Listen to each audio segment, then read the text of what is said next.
I see. Thank you so much. The Adventurers Guild has been overwhelmed these days. No worries at all. We've always valued the strength of adventurers. Given the current situation, it's vital that we all work together. Since we're facing the same enemies, I'll send you the intel we've collected on the Abyss so far. Then we can take a look at how to coordinate our efforts. All right.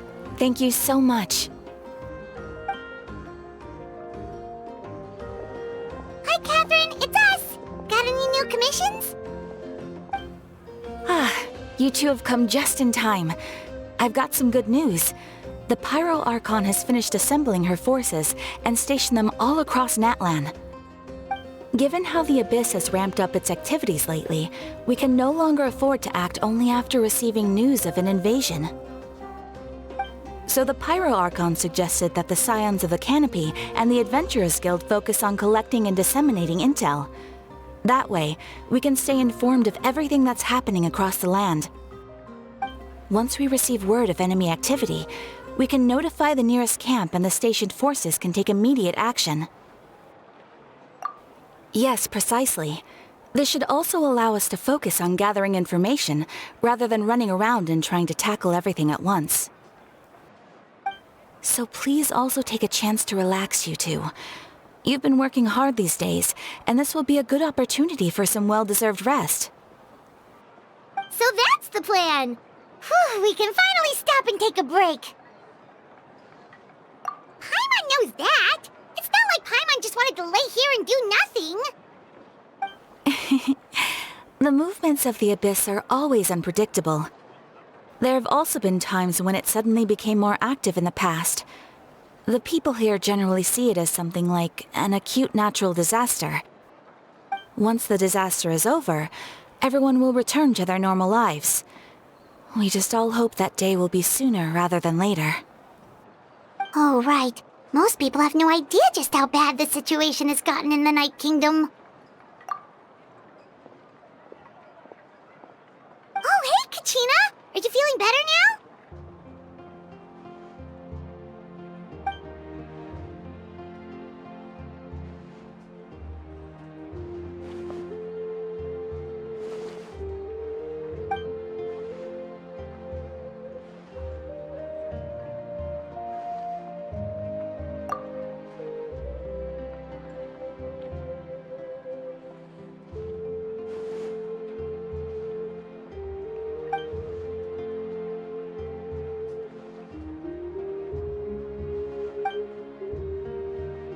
Wow! So we'll finally get to meet Shilonen, the legendary forger of ancient names! Paimon still can't believe anyone could forge those things.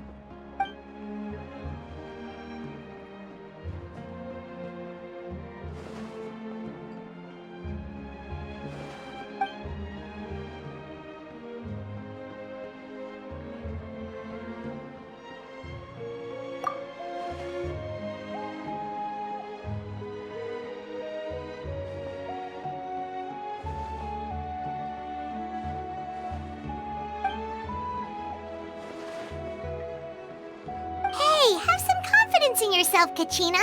After all, you're already a victor of the Night Warden Wars.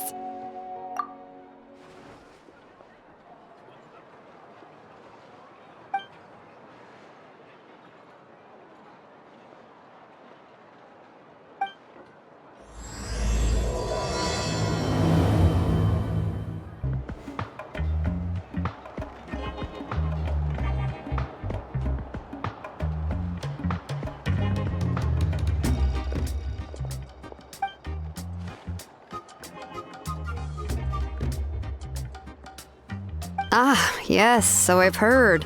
So young, and yet you've already got quite the reputation. Wait, are you Outlanders? Yep, we're travelers who just arrived in Natlan not too long ago. No, I mean, I was aware that you're travelers. It's just no one told me that you're Outlanders. No, the only thing she said is that a new hero had pledged herself to the plan, but we need to forge an ancient name to ensure she'd be able to return safe and sound. And she did mention that it would be quite difficult to forge an ancient name for them, but at the time, I thought she was just commenting on my skills. But I seem to understand where the true difficulty lies now. Oh, I wouldn't go that far. I'm used to it, really. I just need a moment to process things. The Pyro Archon's requests are always difficult to fulfill, and we used to argue a lot. Honestly, it's probably for the better that she didn't bring this up at the time. Anyway, I can't argue with her if she isn't here, and it'd be pointless to take my anger out on someone else. But, just because I understand her rationale doesn't make me any less upset. After all, she must have known that forging an ancient name for an Outlander is an impossible task. It's impossible? As you probably know, an ancient name is a symbol of a hero's spirit and glory, which grows even richer and heavier as generations of successors inherit it. We forge ancient names by engraving the heroic deeds of an individual who will become the first hero of that particular name.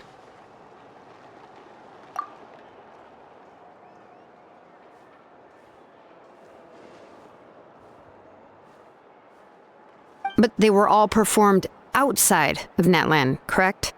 Yeah, that's right. Then those deeds haven't been recorded by the Night Kingdom. To take it one step further, even if you had performed heroic deeds in Natlin, as an Outlander, your actions still wouldn't have been recorded by our lands. Only memories and experiences that have been acknowledged by the Wyab can be used as a basis for an ancient name. Even the greatest of craftsmen cannot create something out of thin air, you know. That's just how it is. Seems the Wyab don't want just anyone to get a name, huh? Mawika, of all people, should know better than anyone, yet she's still entrusted the task of forging the ancient name to me. Oh, Paimon gets it. Nobody's happy being asked to do the impossible.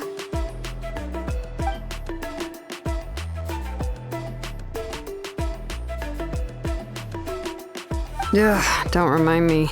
Let's just focus on how we can pull this off. How to achieve the impossible. You mean you're already willing to accept the task? Well, what else can I do? What's happened is already done, and it's not like I can outright defy the order of my Archon. If she gave me this order, then she believes the ancient name is an indispensable part of her plan, and that I'll be able to find a way to make it happen. In other words, the order is an affirmation of my abilities. Oh, not only has she accepted the task, but now she's looking for silver linings?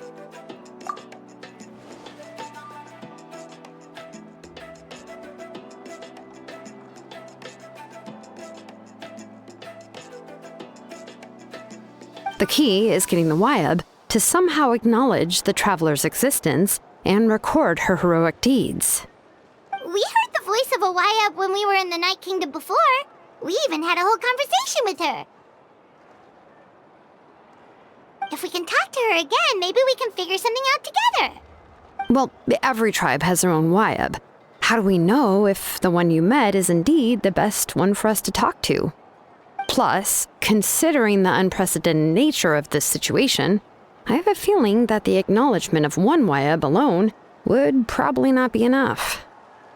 I don't know. That requires a level of knowledge that I do not possess. We need to find a consultant who's an expert on all things Night Kingdom and Wyab. The first person who comes to mind is Seatlali at the Masters of the Nightwind, the one we call Granny Eatstali. Oh, we've heard that name before. We used her Spirit Speaker's Stone to find Kachina's ancient name. A person who can make something like that must be pretty impressive. I'm sure she'd be able to help. Still, she's older now and quite eccentric. It's hard to even book a meeting with her, given that she's constantly holed up in her room and doesn't like to be disturbed. I've heard that to get her help, you have to be extremely patient with her and know how to keep her spirit up. I hate to break it to you, but... Huh. Why is that? I mean, didn't she already help you before? And you even managed to save Kachina. Well, yeah. At the cost of her spirit speaker stone being split into two.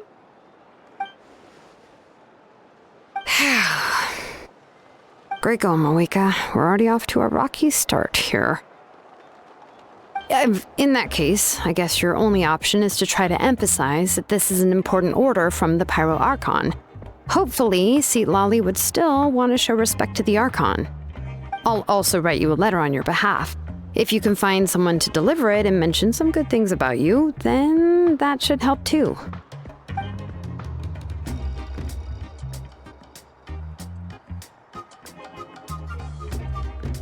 Paimon sure hopes a Hal won't interrupt when he's talking, though. All right, Kanich is a seasoned negotiator. I trust that he'll know the best things to say. Please just give me a moment to write the letter, and we can meet up near the Statue of the Seven later. Sounds good. We'll take a stroll in the meantime.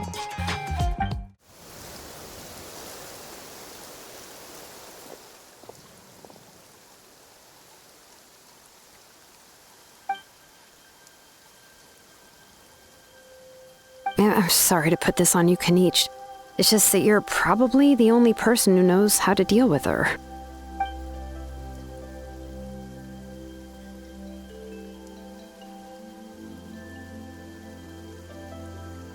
Oh, wait, so Kachina and the Traveler also know about the plan?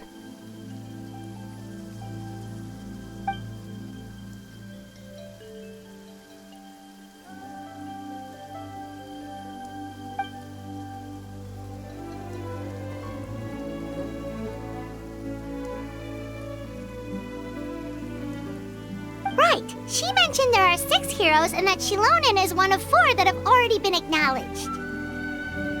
Oh, well, then I suppose there's no need to keep any secrets between us.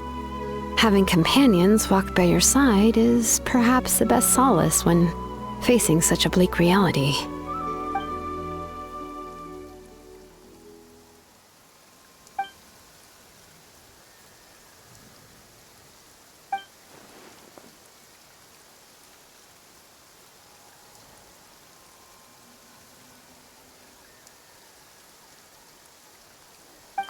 Seat Lolly knows him too?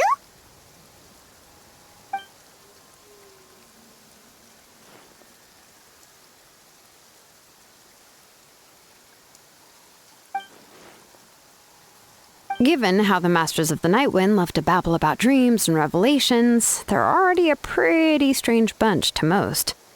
I've never met Auroran, but if they consider him the odd one, he's got to be pretty far out there.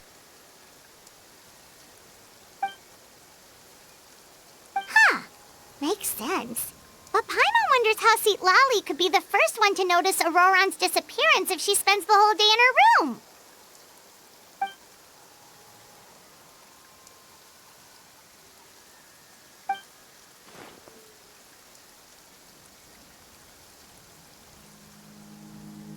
Huh, so if I'm following, you mean we'll help her investigate Auroran and the captain's whereabouts?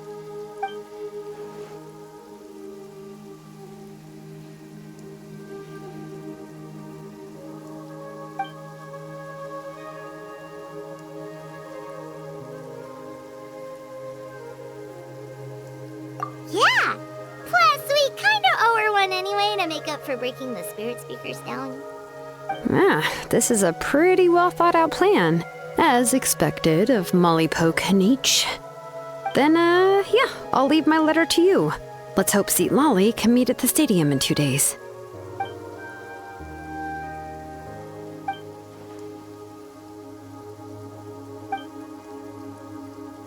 Okay, then let's part ways for now. I'll see you in a couple of days. Hey, Shilonen, how's everything going? Oh, hi, Traveler and Paimon. I have bad news. Seat Lolly did not reply to our request, although I suppose I'm not too surprised. Huh? You mean she didn't even bother to give Kanich a response? Guess she really does have quite the ego then. Yeah, well, she can be also quite eccentric, though she's one of the most gifted people around. Even the Masters of the Nightwind often struggle to work with her. My guess is that she probably has other reasons for not deigning us with a response. But let's go to the stadium and see if we can meet her there. If we do get a chance to talk to her in person, we can still try to work something out. That's true. Let's go!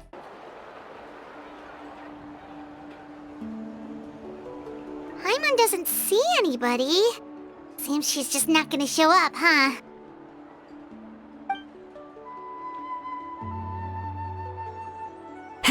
Well, we tried to be as considerate as we could, but she's under no obligation to help.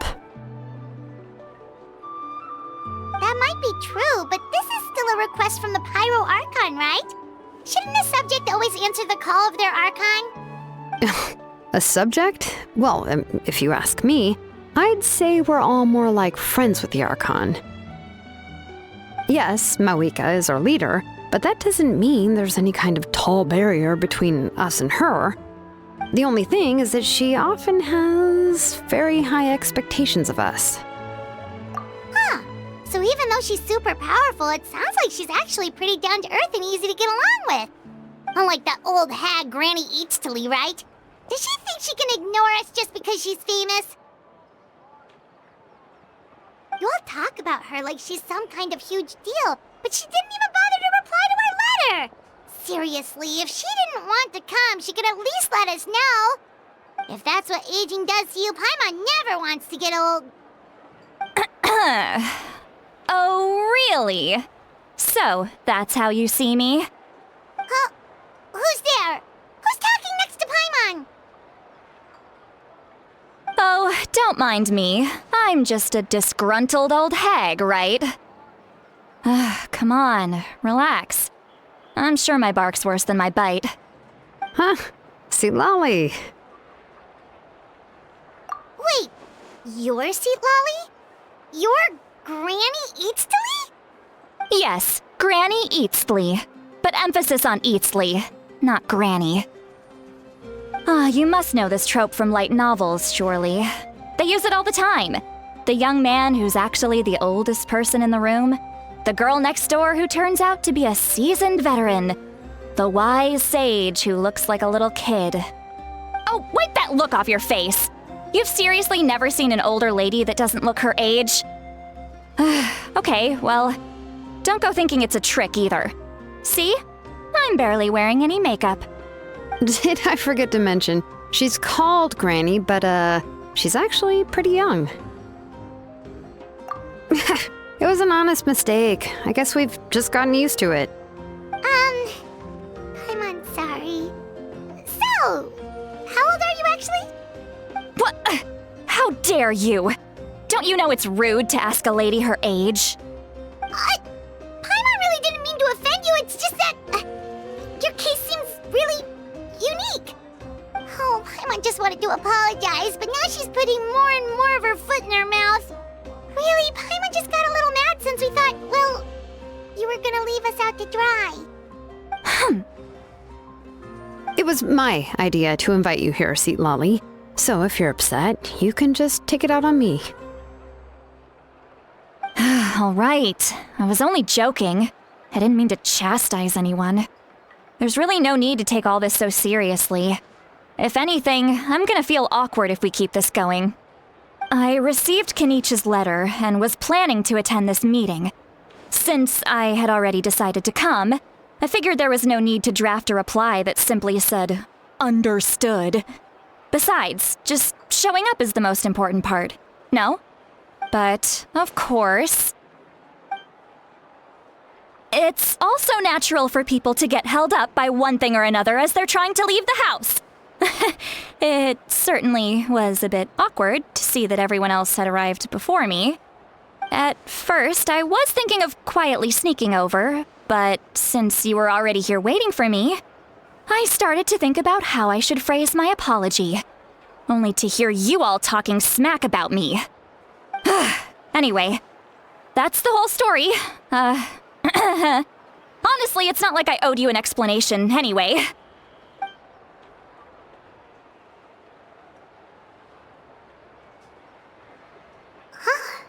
What's with that expression?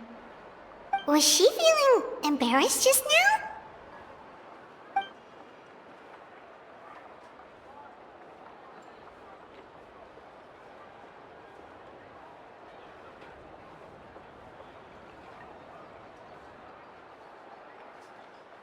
when the Masters of the Night Winds say they struggle dealing with her. I wonder if the feeling is mutual. She seems to be pretty awkward herself. Everything she does and says seems a little forced. Anyway, Shilonen, I heard that you require my help in crafting an ancient name. Correct. The situation isn't like anything we've handled before. Let me explain.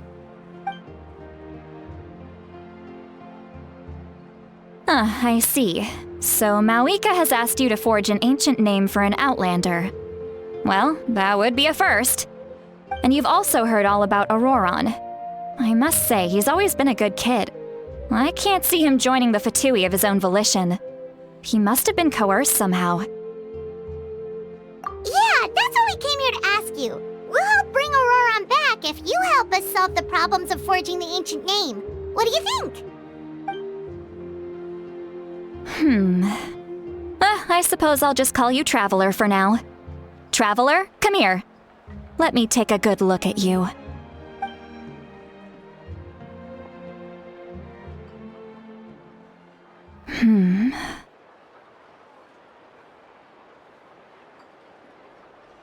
Wealth leads to unending conflicts between people. Yet you alone transcend the value of gold. Baleful thunder and wrathful waves bring terror to mortal hearts. Yet again and again, you've braved them to find new worlds. O weary yet free soul, even the most verdant leaf in the forest will pray for your happiness and safe passage. Those are all the things that I could see in you. You've experienced far more than even most mortals could dream of. You possess the heart of a sincere hero, along with the conviction to lift a torch above your head and walk headlong into the night. Huh? Don't move. There's something here. Huh? What thing? Don't scare Paimon. Is the Traveler gonna be okay? Shoo! That should do it. You've just returned from the Night Kingdom, so some fragments of souls were still stuck to your body. No need to worry. I've just cleared out the last of them. Isn't that kinda like having part of a ghost come back with you? It's nothing as serious as that. If left unattended, the most it could do is stir up some chaos in your mind, and generally worsen your mood. Well, in that case, better to get rid of them. It was nothing. Shilonen, let's follow your proposal. Once you've brought Auroron back, I'll take you to see the Lord of the Night. The Lord of the Night? But don't we need to talk to the Wayab of the tribes? Something this important is beyond their jurisdiction. Only the Lord of the Night can decide whether we can grant an ancient name to one who does not hail from our lands. The Lord of the Night is an ancient entity that rules over the entire Night Kingdom, constantly borrowing the power of the sacred flame to combat corrosion from the abyss. Oh, so you're basically saying it's even more powerful than the Wayab of the tribes. Well, that sort of makes sense, being the lord of the entire Night Kingdom and all. Not exactly. It's not so much that one's more powerful than the other. But never mind.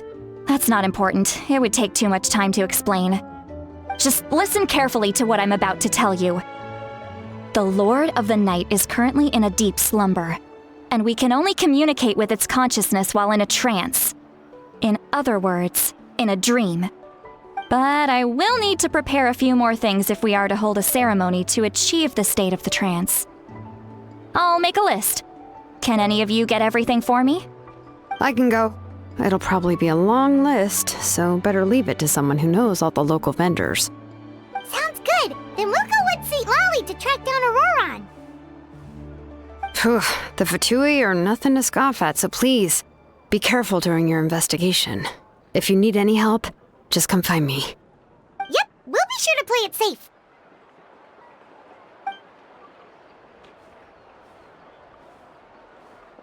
All right, now it's time for us to catch that brat and bring him back.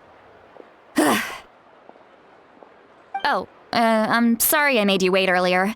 it was actually because I decided to swing by Auroron's place to look for clues.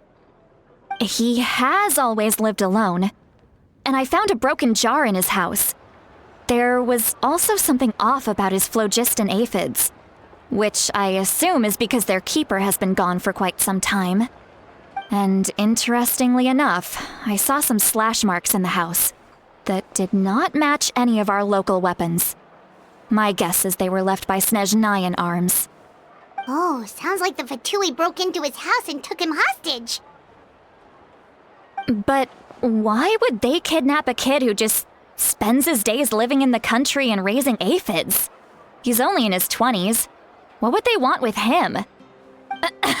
That's not to say that I believe he's totally innocent, of course. Since he's the only one who was kidnapped out of everyone in Natlan, he must have done something to attract their attention. In any case, we'll get to the bottom of this once we manage to get him back here. I'm truly sorry to put you two through all this trouble with me. But please help me get him back. You can count on us! All right, then let's start by heading to where Auroron was seen last. This is the spot. An eyewitness claimed to have seen Auroron speaking to some Fatui soldiers here. I don't know how much you're willing to believe me, but Auroron really is a good kid. I see no reason why he'd suddenly get involved with a Fatui. I'm convinced that what the witnesses saw was actually the Fatui coercing him, or perhaps trying to extract information. However, I doubt anyone would believe me, given there are no signs of a fight. Didn't Kanich say that she's a big name in Natlan? Feels kinda weird to see her so frustrated and helpless like this. Auroron? Well, he was left at the side of the road as an infant, and the people of the tribe took him in.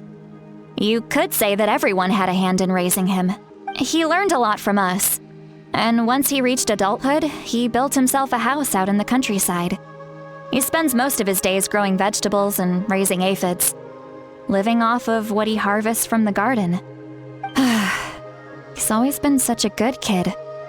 He would even get his friends to deliver whole bags of fresh produce to my place.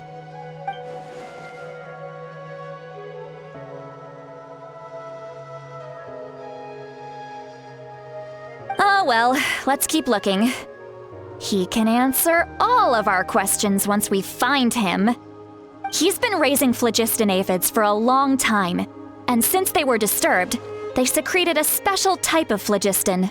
We can use that substance to track his movements. Let's follow the phlogiston trail. Huh? What trail? Paimon doesn't see anything. Oh, right. I forgot your eyes don't naturally perceive such things. Here, give me your hand.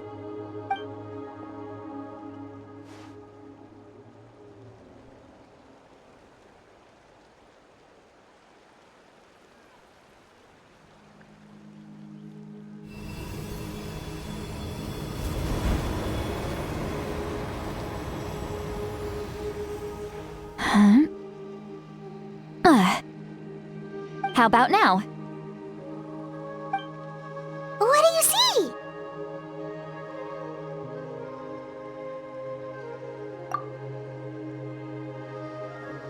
Whoa, Paimon can see it now too! That's right. I used a spell to temporarily transfer a portion of my senses to you. For a short while, you'll be able to see the phlogiston too. Wow, you can even share your senses with us?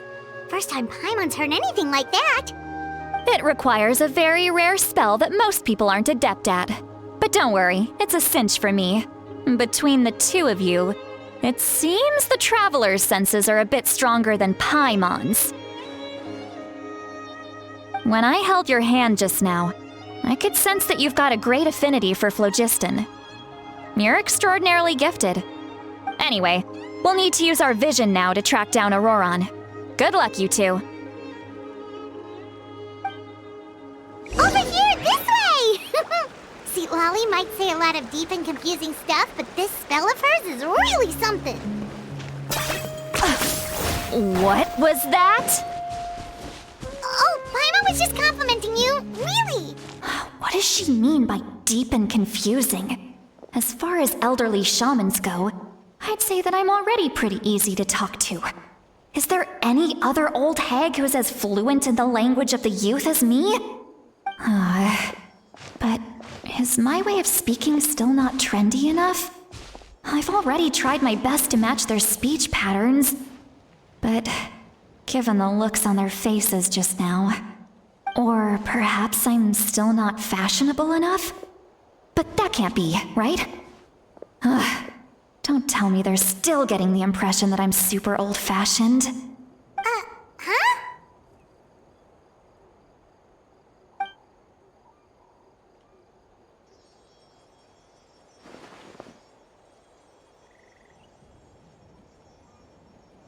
Was that Seat Lally's voice?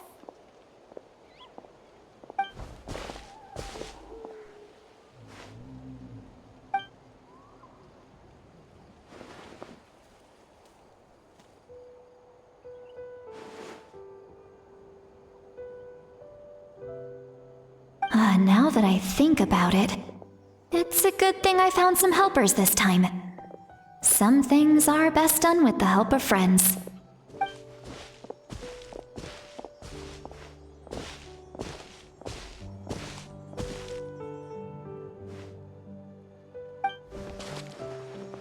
Oh? They appear to be feeling quite confident. Looks like our work will go smoothly.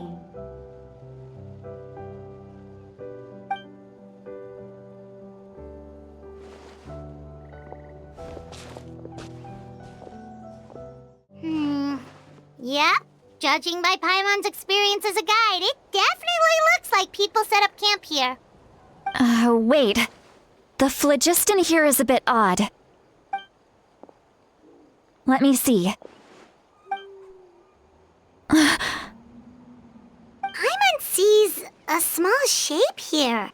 Could it be some sort of symbol? This is a distress signal for the Masters of the Night Wind. Only someone from our tribe would recognize it. So Auroron was indeed being threatened. We've got to find him, fast. Leaving such a subtle mark implies that he was trying to be discreet. In other words, he was probably under the Fatui's watch. If they notice us, we can just charge in and fight them to the death. But what if my darling grandson is also there? I can't have him caught in the crossfire. No, I've got to be careful. Otherwise he'd get hit as well. How annoying. No, I've got to stay calm and keep my composure.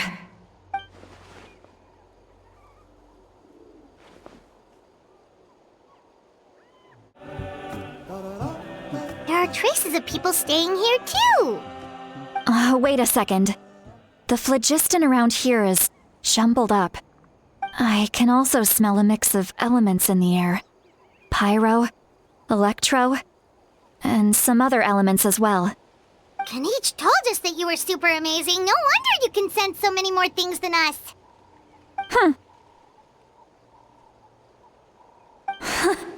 It's about time that little brat said something nice about me. There are signs of a struggle here. Judging from what's left on the scene, there must have been a fight. But after that, the factions seem to have gone their separate ways. Both the phlogiston and the elemental traces in the air support that. Do you still remember the little mark we found before? Paimon's thinking, what if Auroron wanted to leave another distress signal, but was caught by the Fatui?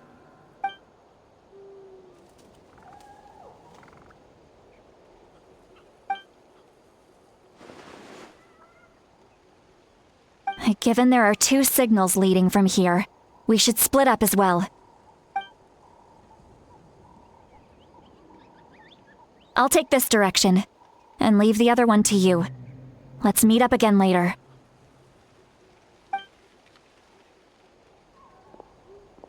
Auroron, what the heck were you doing? It's one thing to trouble me, but now I had to bring other people into this as well. You little brat. off she goes! Traveler, did you hear all of that as well? Once Lolly left, that voice went away as well. Paimon even tried calling her name inside Paimon's head, but there was no response. So you were thinking the same thing! Paimon also thought that if we could hear what she was thinking, then she could probably also hear what we were thinking in our heads. She did say that she was quite adept at this spell, and it doesn't sound like she's had any trouble with it in the past. Huh, maybe we're a special case and can hear her thoughts as a side effect. If you think about it, she's really got a lively inner world. It paints quite a different picture from Paimon's first impression of her.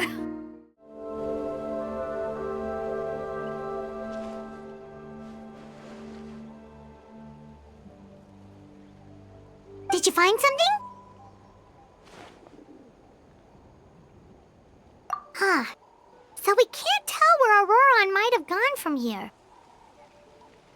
That's weird. The phlogiston trail suddenly stops.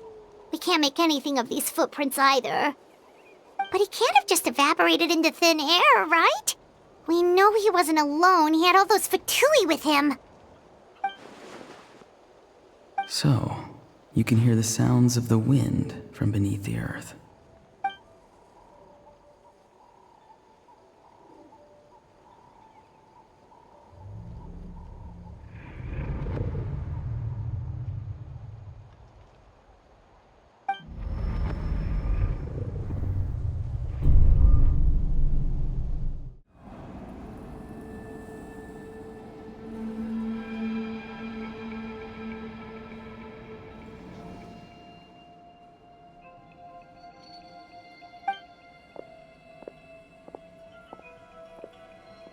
I'm very sorry, but please do not move.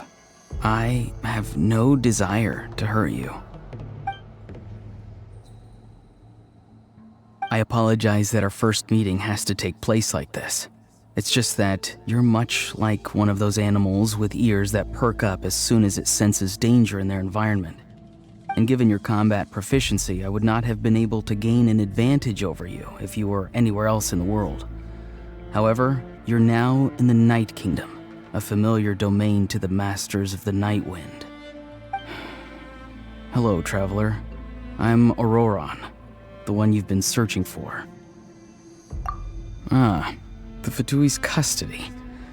I see. So even Granny has told you that I was coerced by the Fatui. I'm afraid you've been brought here by a lie, like a false omen in the lingering smoke. My friend and I only left those traces to lure you here. Deceiving you was never our true intent, however. It was simply the fastest and most feasible way for us to set up a meeting. Greetings, traveler from afar. Be careful with this traveler. Her soul is temporarily restrained by us, and it appears to have become more fragile in the process. It's taking all my concentration to hold on to her. It was I who tasked Auroron with leaving the traces to lead you here, and I who used the Master's ritual to bring your soul to the Night Kingdom. I've heard much about you from the past encounters you've had with my colleagues. Given the present situation in Natlan, I would like to sincerely request a formal meeting with you, in person. I will use the opportunity to explain my goals and motivations to you, as well as why I mistrust Malwika, the Pyro Archon.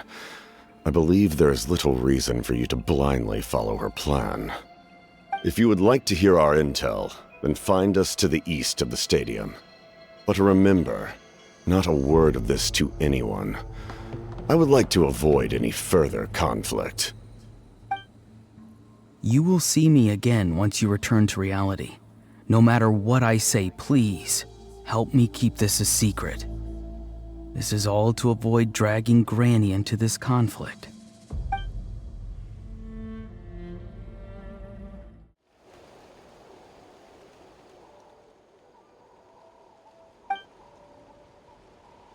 Hey, what happened just now? You suddenly collapsed and stopped responding!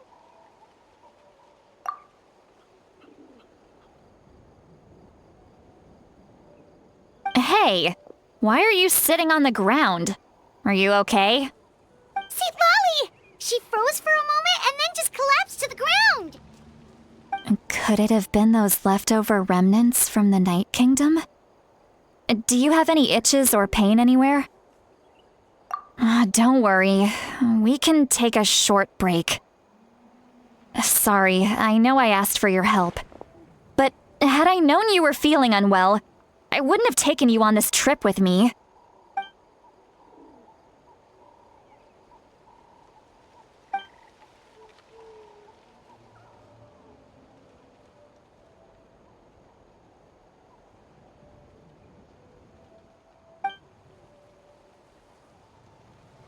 If you're feeling sick, you should just say so. See, Lolly should be able to, exorcise any ghosts or weird stuff that you picked up in the Night Kingdom. A seasoned traveler must know the importance of not pushing yourself beyond your limit. If you need anything from me, just say the word. In any case, let's take a bit more time to rest now.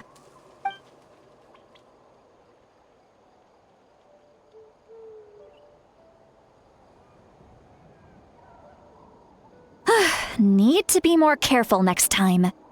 Feeling better yet, Traveler? All right, let's get ready. I followed my phlogiston trail earlier to a stronghold guarded by soldiers. I have a feeling that Auroron is probably being held inside. Look over there. Huh? Paimon thinks she sees someone in the middle of the camp. That's Auroron. So he really was taken by the Fatui.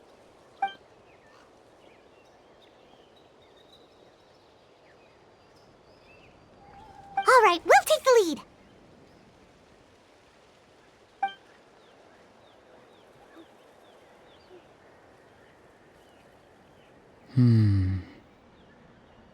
Hey, quit daydreaming. Don't you have work to do? I cannot see the sun. What?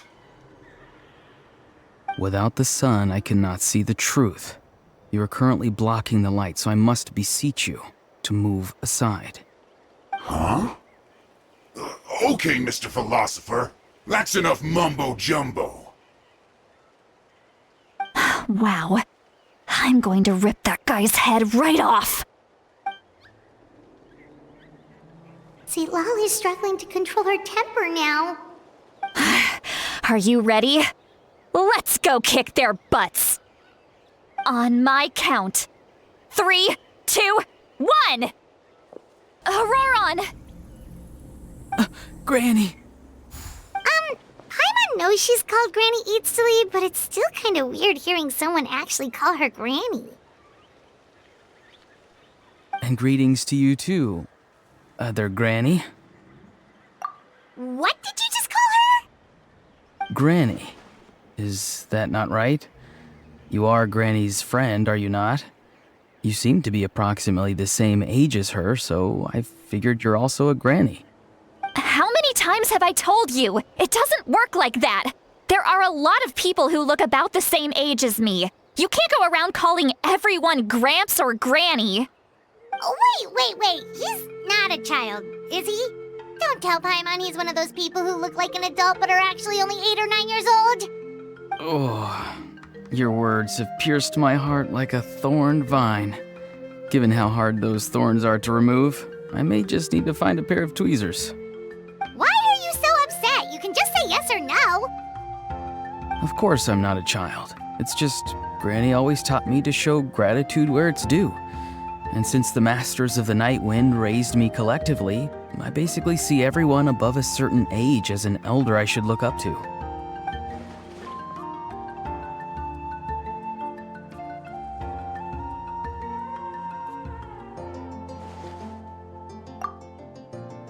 Exactly. But if you keep that up, then everyone's going to be your senior. And do you think saying all of this is gonna save you from a scolding, Auroron? Haven't I told you 100 times since you were a kid? Heed the 3 warnings. Be wary of beasts prowling around, scammers looking for their next victim, and strange people who appear out of nowhere. Oh, Oh, so you do remember, and you just chose to ignore them. I always knew that living on your own was going to get you into trouble sooner or later. But getting kidnapped? That really takes the cake. You won't always be able to rely on other people coming to your rescue, you know. You're just lucky we got here when we did. Or we might be launching another search and rescue operation to find out where they put your severed head. I'm sorry, Granny. I'll be more careful next time. Next time? Oh, good one. You think there'll be a next time after this? Not a chance. They didn't hurt you, did they?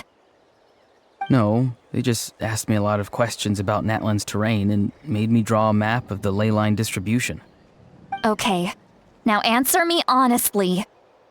Were you the one who helped the captain escape after his battle with the Pyro Archon?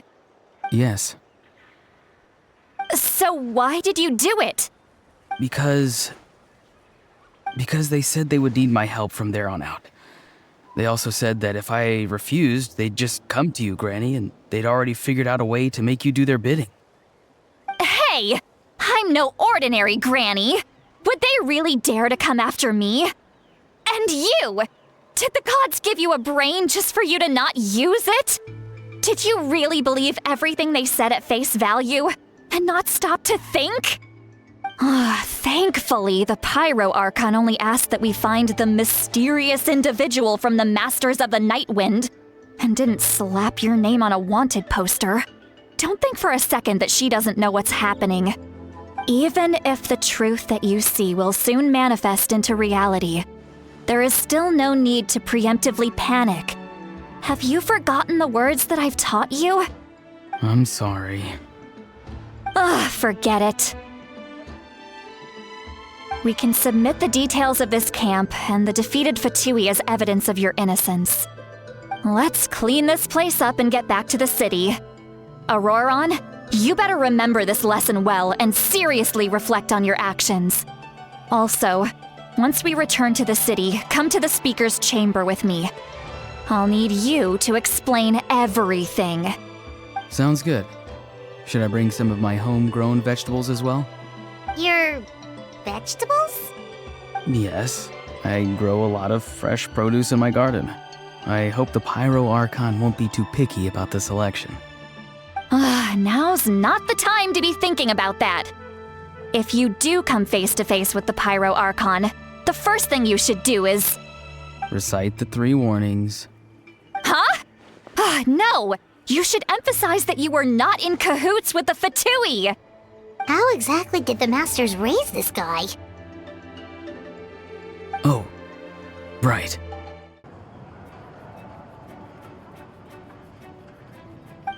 I see. So Auroron came to the captain's rescue because he promised to help him in exchange for Citlali's safety. That's right. I'm sorry.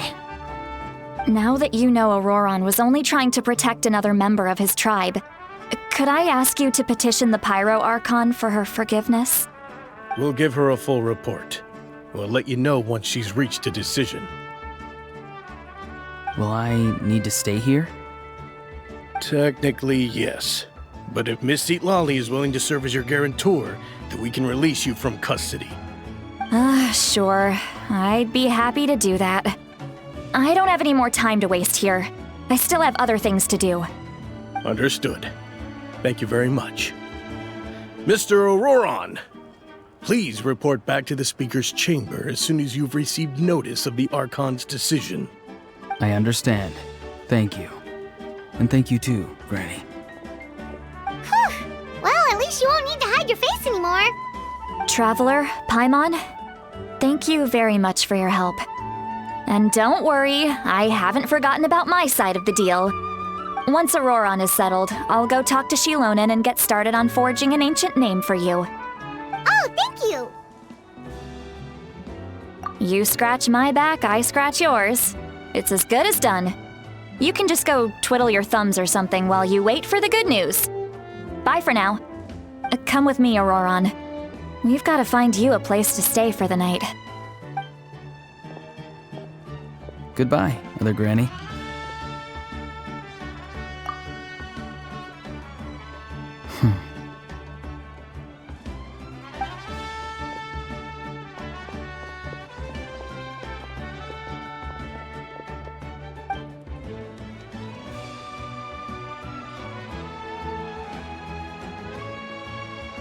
we're finally done. Alright, it's time to find some grub. Huh? What is it, Traveler? What? The captain? Sorry. Paimon just didn't see that coming. So you really saw him in the Night Kingdom? And he didn't attack you? Oh, that Auroron, what is he up to? He sounded earnest enough just now. Paimon would have never guessed anything was happening. All that stuff about protecting Seat Lally and being forced to help the Fatui, when he's actually been a willing accomplice all along. Yeah, you're right.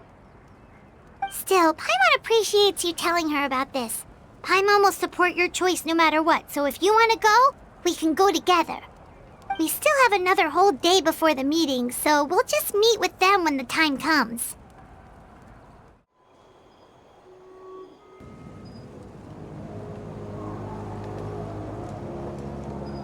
Weird. Paimon doesn't see anyone.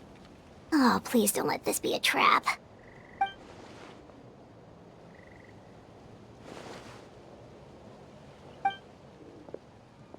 What was that? Good evening. Nice to see you again. It's you. You shouldn't pop up from behind people like that. What are you, a ghost? I'm terribly sorry. It's just a force of habit. And what's with you apologizing all the time? You sound so polite and honest, but you're actually doing shady stuff behind people's backs. You're right. Granny tells me that too. Huh. Come to think of it, you remind me of her. Sometimes you two sound really similar, you know. Oh, so you're gonna call Paimon Granny too now? Well, I could.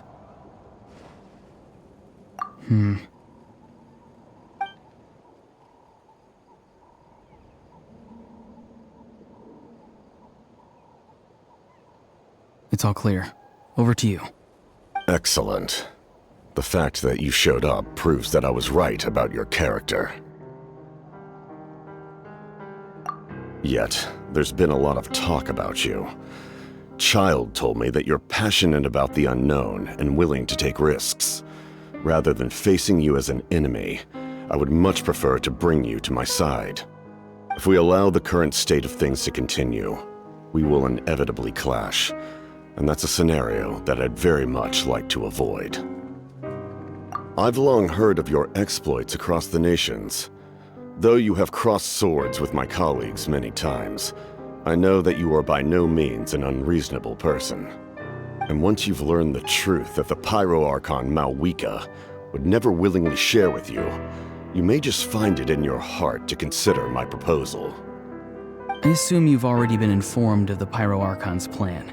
In order to defeat the Abyss and save Natlin, she still needs 2 more heroes to appear. Wait, how did you know that? Never mind. Guess that's not important now. I've long kept a close eye on her plan. To be frank, it's an exceedingly risky plan. Will the heroes really appear? And even if they come to her, will their power be enough to drive the Abyss back? If any part of the plan goes awry, all of Natlan, even all of Tevat, will pay for her mistakes. Now, you may have been led to believe that this is the only plan available to her. But what if I told you she's had another emergency plan all along, the details of which she has chosen to keep hidden from you? An emergency plan? Yes. A way to keep Natlan intact, even if her original plan fails. But given the painful cost of its execution, she has chosen to keep it as a mere backup plan. Whether this stems from hesitation, fear, or even naivete, I cannot say. But Natlan cannot afford to wait until she comes to her senses. My fear is that given the enormity of the decision, she will be reluctant to confront the dire reality we face until it is too late.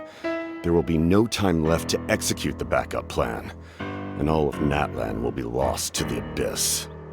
We have to make the decision for her, here and now. Yeah, do you have any evidence for all this? just telling us a bunch of scary stuff isn't enough, you know. Besides, wasn't it you who tried to seize the Gnosis for the Tsaritsa's plan?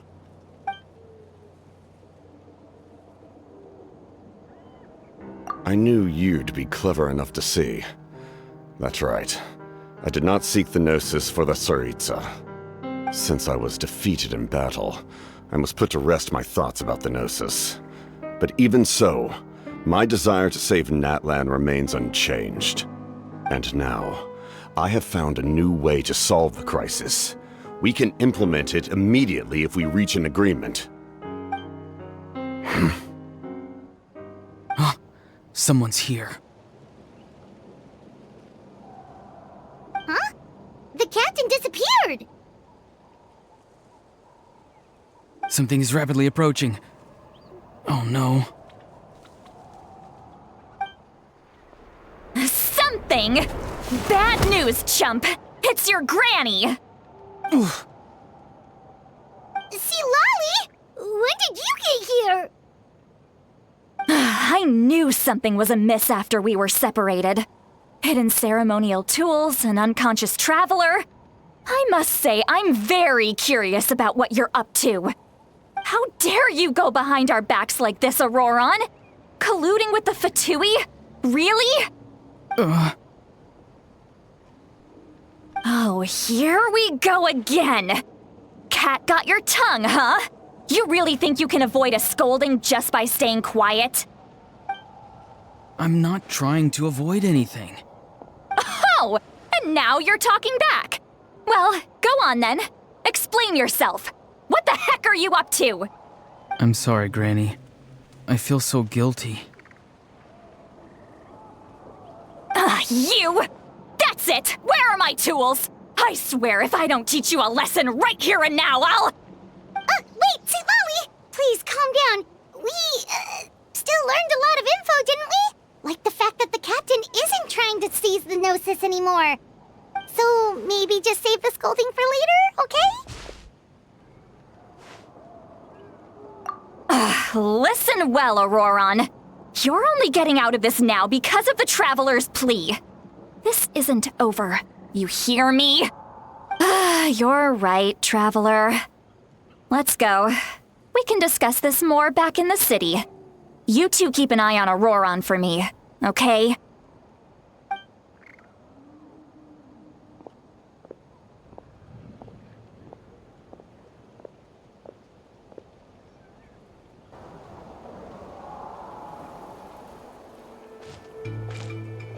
In all my years, I've never had a child cause me so much grief.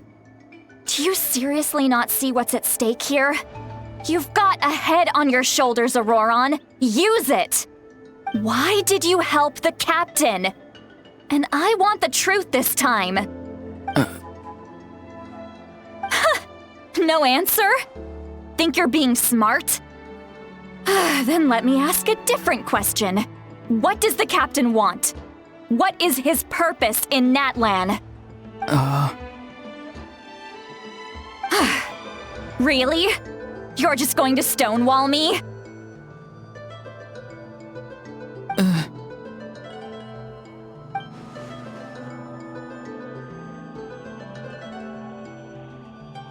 Just use your brain for a second. What do you possibly stand to gain by helping the captain? Only endless trouble awaits you and everyone in the tribe. You've always been a good kid. Why would you throw that all away now? If you're worried about something, just talk to me. Granny would much rather we had a conversation instead of constantly clashing like this. Why is he staring at us all of a sudden? I'm sorry that you have to hear all this. Indeed. It's like going to visit a friend at his house, only to suddenly hear your friend berating a naughty Saurian. Well, that's an oddly specific analogy. Wait, did one of your friends really do that? Yes. And every time my friend scolded his Saurians, they would look at me the same way you're looking at me now. Helpless and embarrassed. Wait, but you're the one getting your head chewed off. Stop making this about us! Indeed, you've got a point. Then please just hang in there for a little while longer. Granny should be done with her scolding session soon. Oh? You dare gossip between yourselves instead of listening to me? You... Sorry, Granny. Sorry, Granny. Sorry, Granny. You know what? Fine. I'm perfectly aware that everything I say goes in one ear and out the other. You're all grown up now, so why would you listen to an old hag like me? You say all the right things, but then you go and completely ignore me. Well, if that's how you're going to treat me, you can stop sending Aoife over to my place to deliver your stupid vegetables! I don't need anything from you! Who's Aoife? A delivery person? That's irrelevant. The point is, he hangs out with this kid, so he must be no good. You kids get to a certain age and suddenly act like you know it all. There's nothing I can say to get through to you. Auroron, if you're still thinking about that so-called duty, then please, just forget about it. The ley lines did not fall to this state because of you. And we've long closed the book on that incident. Seems they've started talking about some kind of tribal history. I'm starting to get lost. That's not it, Granny.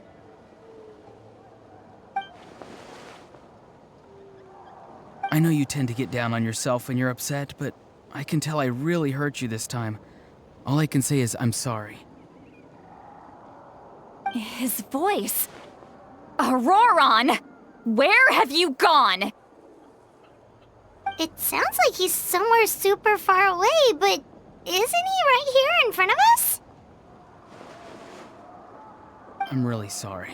It's up to all of us to do everything we can to save Natlin. So I've got to go. Get back here this instant! Auroron! What is this? Powder from plant spores? Is that the trick he used? What just happened? How was he able to suddenly get so far away like that? It's a trick of his. If you grind spores into a powder and spray it in the air, it can be manipulated to create an illusion. He pulled it off flawlessly. He must have put a lot of time into perfecting it. Don't tell me that's how he's been hunting in the fields these days. Couldn't he have picked up something more useful? Little brat. That's it. The next time we meet, I'm definitely going to break his legs. Whoa, that's a little extreme. But still, why does he feel like he needs to run from us? If his goal is also to protect Natlan, then can't we work together? I'm sorry for interrupting your conversation with them earlier. But even if you'd been able to hear them out, there's no guarantee you would have gained anything substantial. Auroron probably did everything he could to get away because he knew I'd get the truth out of him sooner or later. That brat. I swear.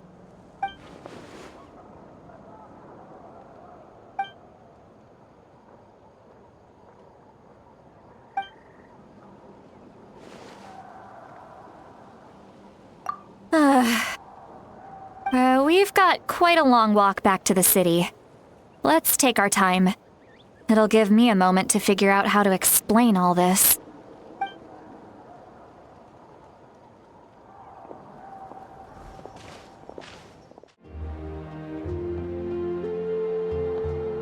Do you two have some time?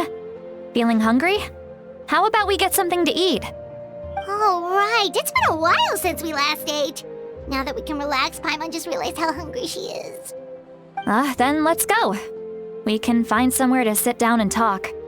Food and drinks are on me. How did this become Paimon'sville?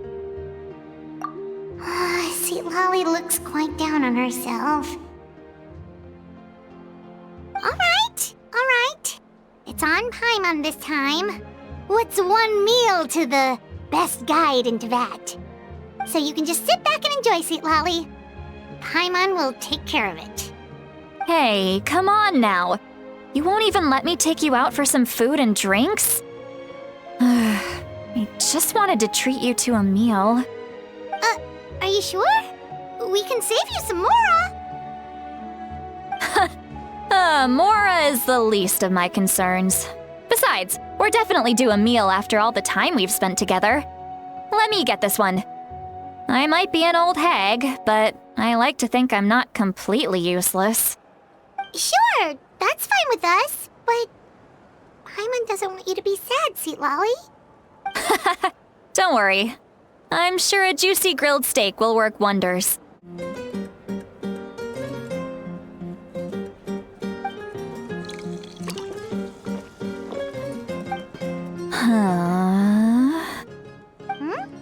What are you looking at? Do you see two people standing by the door? They look like spitting images of each other. Are they twins?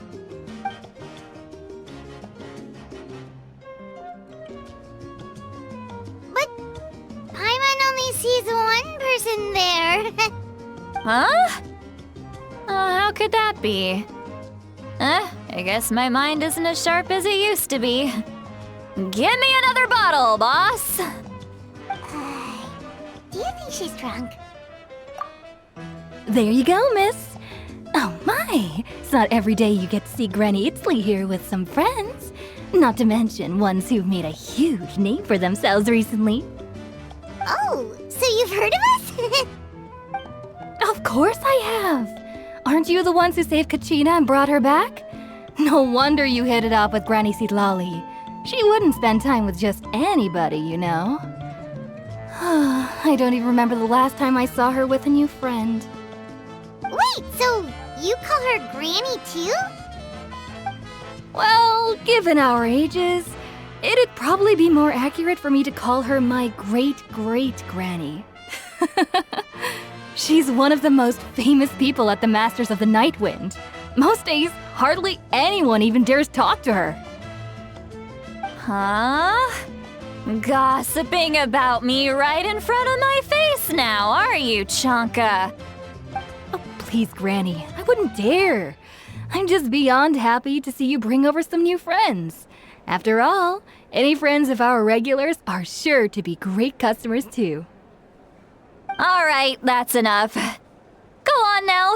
I'm sure the other customers would like to talk to you as well. There's no need to keep staring at me.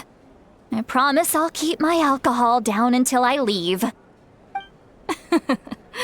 Well then, you have my thanks.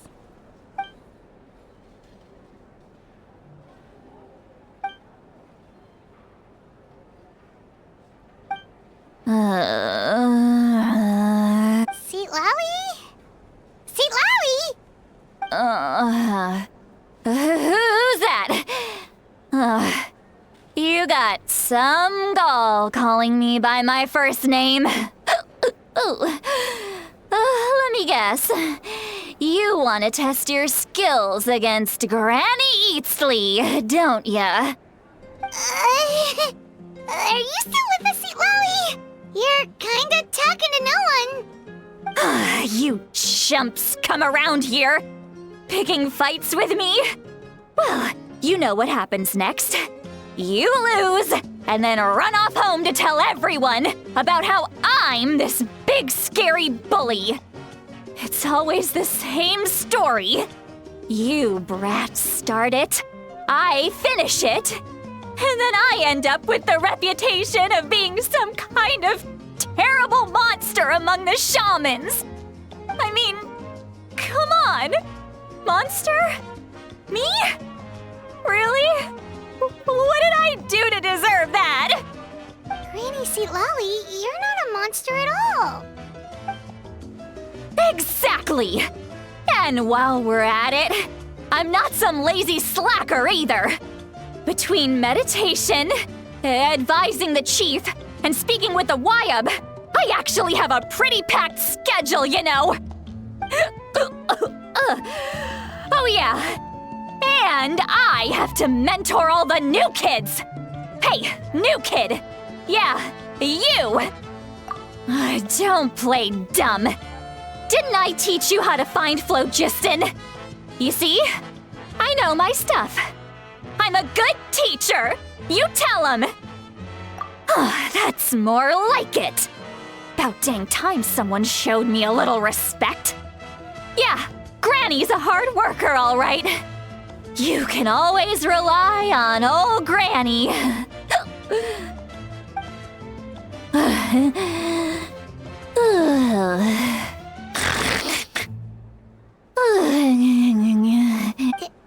Did she just fall asleep with her eyes open? Behind this pitch-black curtain, a chapter of hatred reveals itself. Behind the smoke, the lingering smoke. She's meditating again. She does this whenever she's had a few too many drinks. Her mind's actually racing at this point. It's quite the opposite of sleep. Is this another specialty of the Masters of the Nightwind? No, I'd say it's an ability that's unique to Citlali herself. While she can easily pick up everyone else's skills and tricks, few have been able to master hers. Warning, warning. Red, the color of danger, has now arisen within that pair of eyes. Huh? Traveler? Paimon? What's wrong? I'm gonna hurl. Hang on, just keep it in! Phew. Okay, it's passed. That was a close one. You had Paimon worried. Paimon really thought you were about to barf all over the table just now. How embarrassing. I'm sorry you had to see me like that. That's never happened before, I swear. I've never thrown up, not once.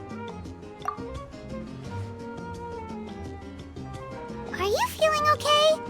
Want to take a quick walk and get some fresh air?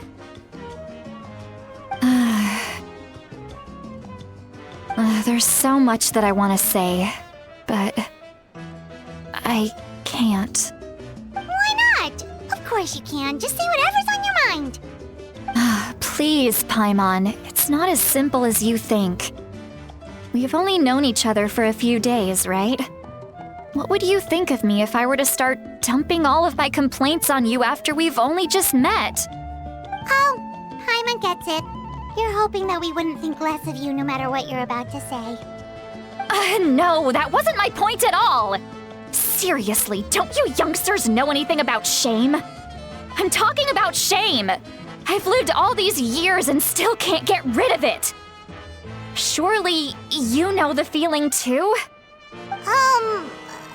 Actually, about that. Huh? Tell me what? Yeah,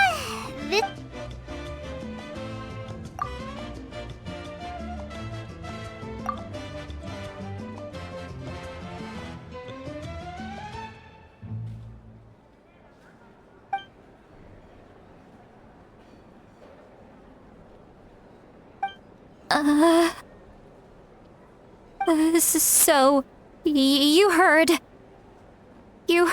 my... It's okay, Citlali. You had every right to complain about those things. I can't take it anymore! Why do these things happen to me? Hearing me mumble under my breath is one thing, but hearing what I mumble in my own head? That's too much! It's just like when you're rolling on the floor in your pajamas, but you forget to lock the door, and someone bursts in to deliver cabbages and sees the whole thing! So that, happens to you a lot. It happens to people in general, okay?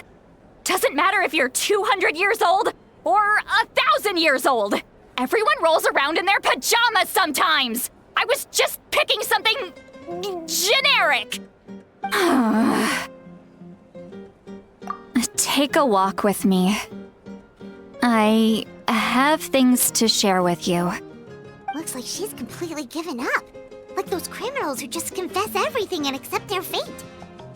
Well, great view, right? I love coming here by myself. Wow, it's beautiful! You're making me want to cry. Oh no, what do we do? don't cry! I was an expression, okay? A figure of speech. I'm just... embarrassed. Here you are thanking me. Even after you helped me all this time. Let's just have a casual conversation. It's easiest that way. Really? You don't seem like the kind of person who keeps things casual. Well, I guess I used to be more of a stickler for the rules. And you're right, I don't usually open up to the people of my tribe like this. I'm just an eccentric old hag to them. That story's been passed down so long, it might as well be true. But you're just a regular person. The kids of my tribe would have a heart attack if they heard you say that. Granny Eatsley is a powerful figure. Be careful around her. That's what they'd say. Well, you are powerful. Are they afraid of you? Some are. Others are mad I always come out on top. A few decades like that, and people stop knowing how to deal with you. What about you? Are you scared of me? We don't find you scary at all. That's because you're not from my tribe. You don't know how many delusions of grandeur I've destroyed just by existing. I make people realize that no matter how hard they work, they'll never become a living legend like me. Oh, not to brag or anything. Maybe it's hard to believe. Just pretend I never said anything. We believe you. Shilonen has full faith in your abilities, and Auroran didn't seem scared of you. He thinks of you as his granny, right? Yes, but Auroran's a special case. Mawika already told you about her plan, and you've given so much help to Auroran and me. You deserve to learn the full truth. Auroran's not like other people. As I mentioned, he was abandoned as a child. The reason being, his soul is incomplete. The Masters of the Nightwind view this as a bad omen, capable of bringing about illness and misfortune. No one knows who his parents were. He was just left on a rock in the wilderness. It's a miracle he wasn't devoured by some wild beast.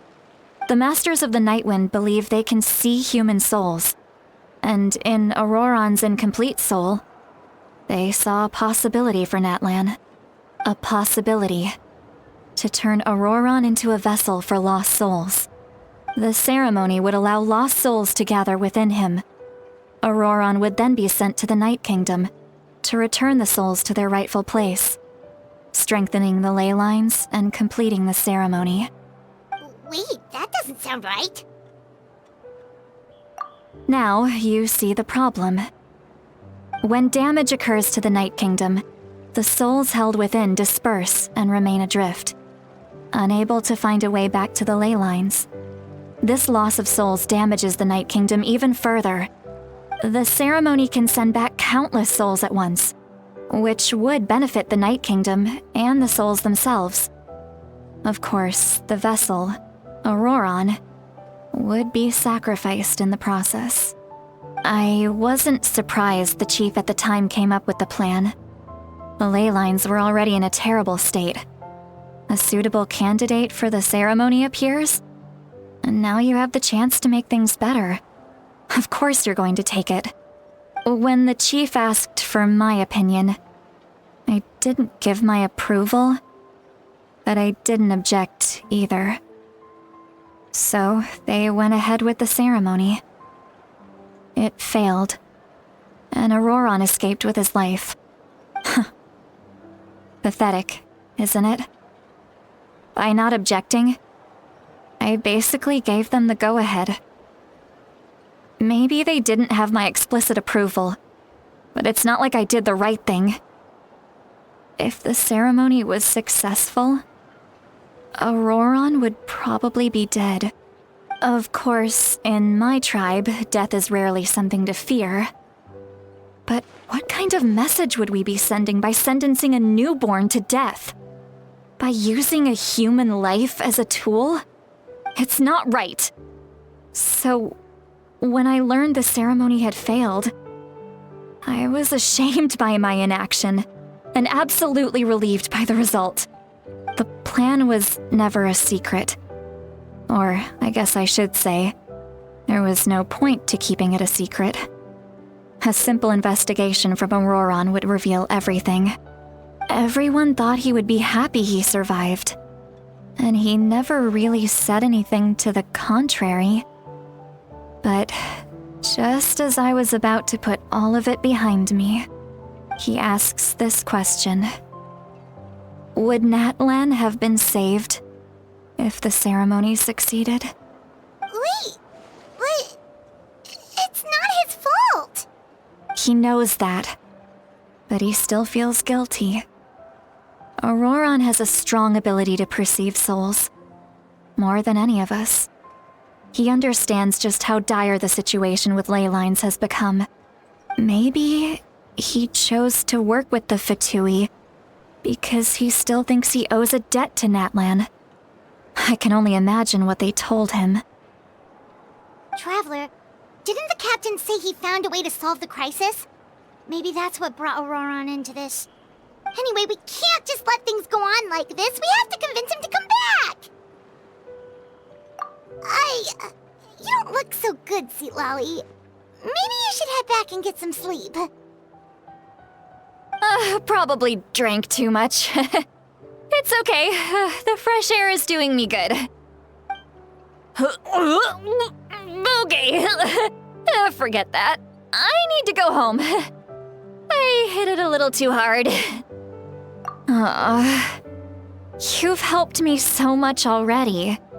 How do I even begin to thank you? Hey, we're friends, aren't we? Besides, you already said you owe us a favor, so you don't need to worry about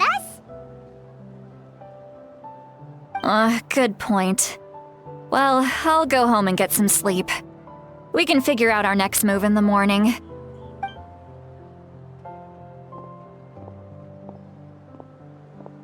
Friends. I like the sound of that. Auroron's probably back with the captain, don't you think? You mean about the backup plan? Do you really believe what the captain told us? Yeah, you're right. We should just go to her directly. But she's probably asleep. We can find her first thing in the morning. For now, let's... go to bed. You're already here. I was just about to come get you. Wow, you're up early. That's impressive, especially after all the drinking last night. Let's not bring up last night. I'm embarrassed about the whole thing. Anyway, I was also woken up by the commotion. Looks like all the warriors from the stadium are on the move. I heard many areas have been attacked by the Abyss, including the Masters of the Nightwind. I need to head back right away. The Abyss attacked again? Are you sure you can handle it on your own? Do you need our help? I'll be fine. We also have the support of the warriors stationed at the various outposts. Given the quick response, things shouldn't get too serious. The stadium could always use more manpower, so you should join the forces here. I'm done making excuses for him. He's not a child anymore. He needs to take responsibility for his actions. I was the one who vouched for him, so I need to report back to the Speaker's chamber. I'll accept however they choose to handle the situation. But I should be able to convince them to let me go back to my tribe first to deal with the attack. As for the ancient name, once we handle this crisis, I'll talk to Shilonen right away. Don't worry. I never forget a promise to a friend. Thank you. Alright, I need to start heading back. She left in a hurry. The situation must be really serious. Looks like a lot of people are heading to the stadium. Let's see what's going on. Traveler, over here! Perfect. Our star Outlander has appeared. Oh, you're all here! But, what's with the whole star Outlander thing? Just my way of saying how awesome you are. We've got a real emergency on our hands, so this is the perfect time for you to show off your skills. Alright, but can we get a quick rundown of the situation first? The Abyss suddenly attacked the Collective of Plenty, the Masters of the Nightwind, the Children of Echoes, and a number of our camps and outposts in the wild. Yes, and the attacks are increasing in frequency. The tribes have plenty of defenses, so they're safe for now, but I can't say the same for the adventurers and merchants stuck in the wild. Chaska and I have been searching for survivors and treating the wounded. We just got back, but we need to head out again soon. I plan on heading back to the Collective of Plenty, just in case my tribe needs me. What about you, Mualani? Where are you gonna go? I'll go help the Children of Echoes. They're the closest, so I can start fighting right away. What about you guys? We could go together.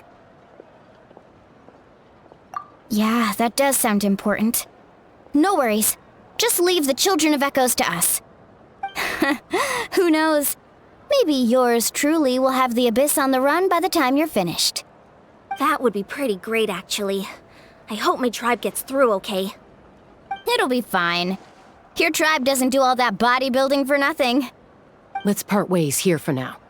And most importantly, be careful, everyone. Oh, and some of us need to avoid getting contaminated by dangerous-looking substances. That will make my job a lot easier. Koichi, do we really have to do this now? It's alright. She's just looking out for everyone. Alright, let's hurry up and talk to the Pyro Archon so we can help the others. Oh, it's you two. As you can see, things are not looking good right now. People across Natlin are in danger. Look, I'm very interested in your recent adventures, but this is not a good time. So we'll have to keep our conversation short. That's alright, we're also in a hurry. We're gonna go help the Children of Echoes after this. What?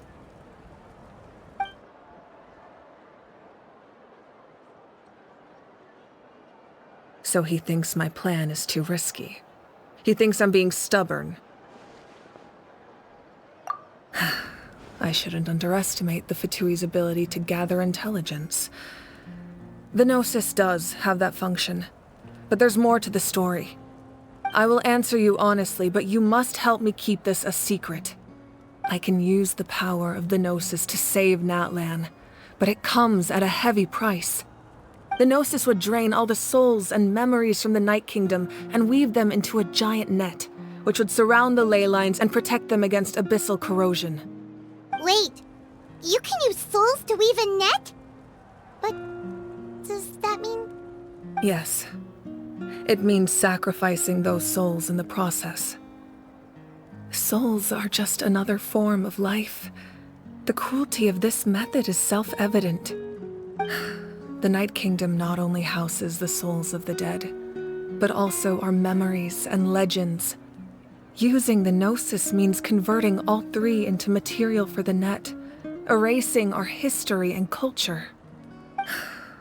Even then, the net can still become corroded.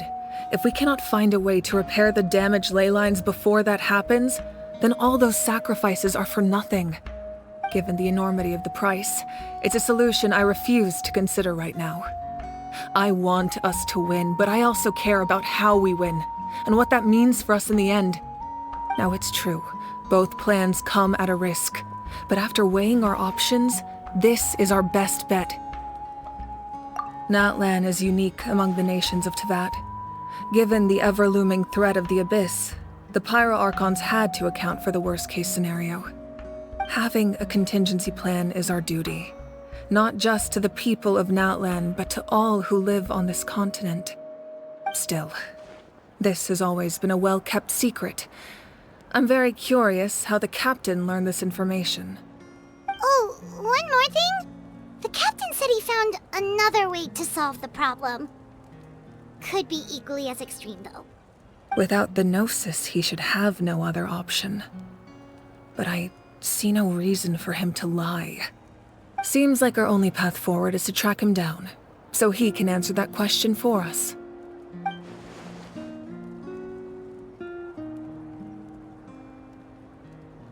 Judging by your expression, you must have doubted me, even if just for a second.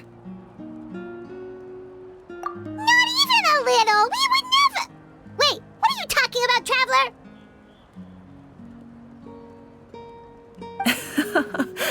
Just as expected. I appreciate your sincerity. Maybe it was out of caution, anxiety, or simple curiosity, but know this. No matter what, our goal remains the same. We both want to save the people of this land. So now that you have your answer, do you still doubt me? You scared Paimon. You've really got a lot of guts, Traveler. That's a good thing. Oh, and feel free to call me Mawika. It's what all my friends call me, and I like it that way. As for the captain, the intelligence officers we assigned to the Fatui should be back soon. We'll get our answer then. That's great! Sounds like we just have to wait a little longer. Not just yet. Even though the Abyss is attacking several locations at once, I'm confident the warriors stationed in those areas can handle it. Don't worry. I just need to finish coordinating our available manpower, then I'll take a small team to handle the difficult locations. Wait, you're going to fight in person? Didn't you give up your power? That's true. I'm far less powerful than a god in my current state. But don't forget, I was an experienced and powerful warrior before I ever became the Pyro Archon. No matter how you look at it, my duty is on the front lines.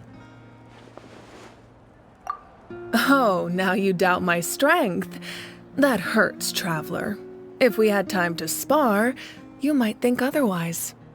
Anyway, even if we respond to these threats in time, it's not a permanent solution in the long run. I've considered moving my people to other nations, but given their close connection to the Night Kingdom, a forced evacuation would have devastating consequences. I've told the chiefs of each tribe to strengthen their defenses and advise people against leaving their settlements. Now, I just need to find the right time to disclose the true nature of the crisis to the people of Natlan. Paimon's a little worried about how people will react. Yes, but that won't be the only response. In any case, that's for me to worry about. I'll let you know when we have more information on the captain. All right, we should head out. Maybe we can join up with Moani. She can't be too far ahead.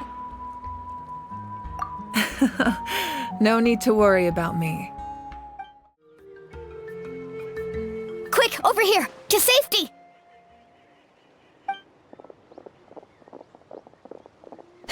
Kachina, how many people do you have left?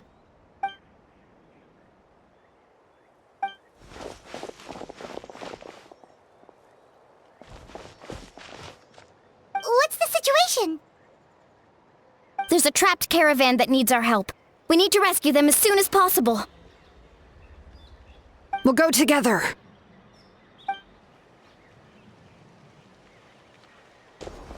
I really thought I was done for. I can't thank you enough. Don't worry about it. We're just glad you're okay. Let's see. Your goods look fine too. Guess the Abyss isn't after Mora. That should be the last abyssal pylon near the Children of Echoes.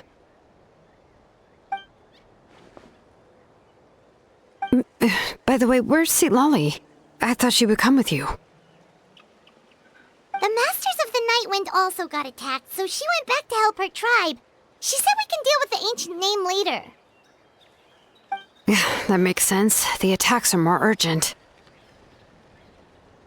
Alright, this isn't a good place to talk. Let's head back to the tribe. Looks like a few people were hurt after all. Oh, I should have got here sooner. The Abyss threw a lot at us at once. I rushed out as soon as I heard the alarm, and there were already so many monsters. Before long, Kachina brought over a whole group of warriors, and Just like that, we destroyed several pylons as a team.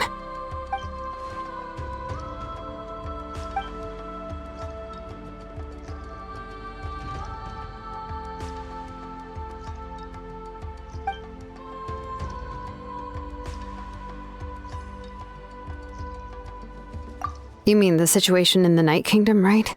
Yeah, I feel the same way. We've managed to keep it a secret all this time, but more and more people are realizing something's wrong. It's impossible not to feel anxious when things are getting worse by the second, and all we can do is wait. That just means we need to buy the Pyro Archon more time. Keep pushing, everyone. Every battle is worth something. You really are an eternal optimist, Mualani. You always find a way to cheer people up. Why, thank you. I guess it's one of my better qualities.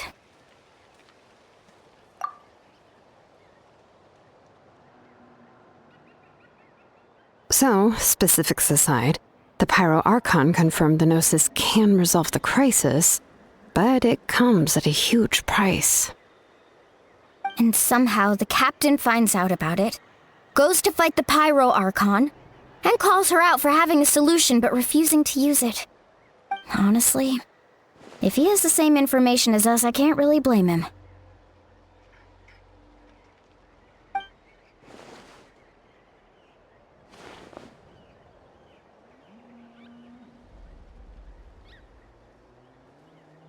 We talked to Moika before we left the stadium.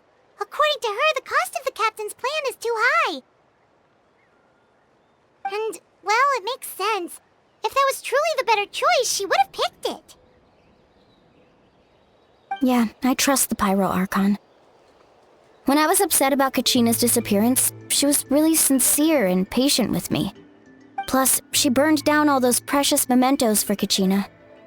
She's already proven how much she values even a single person's life. When it comes to Natlan's survival, there's no way she would hold back. I agree. Maybe the captain weighed the costs and came to his own conclusion, but I'm sure we have different priorities. Life is important, but so are history and memory. As the Archon, she can't tell us everything, but it seems like she wasn't holding anything back this time. The next question is, if the captain found a new way to save Natlan, how come the Pyro Archon has never heard of it?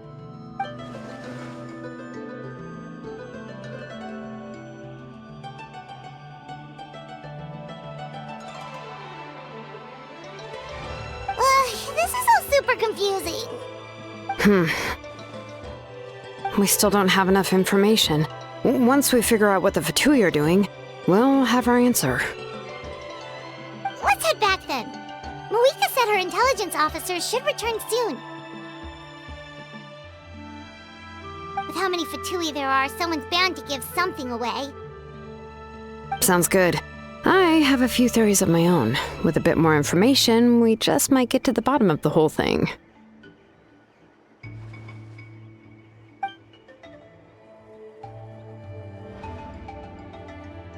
I was just about to ask. Count me in.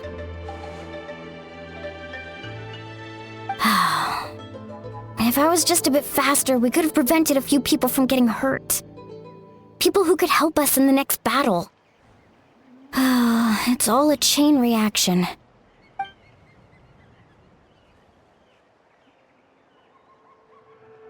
Register? Nah. I'll just follow you around. You know, go where you go, do what you do.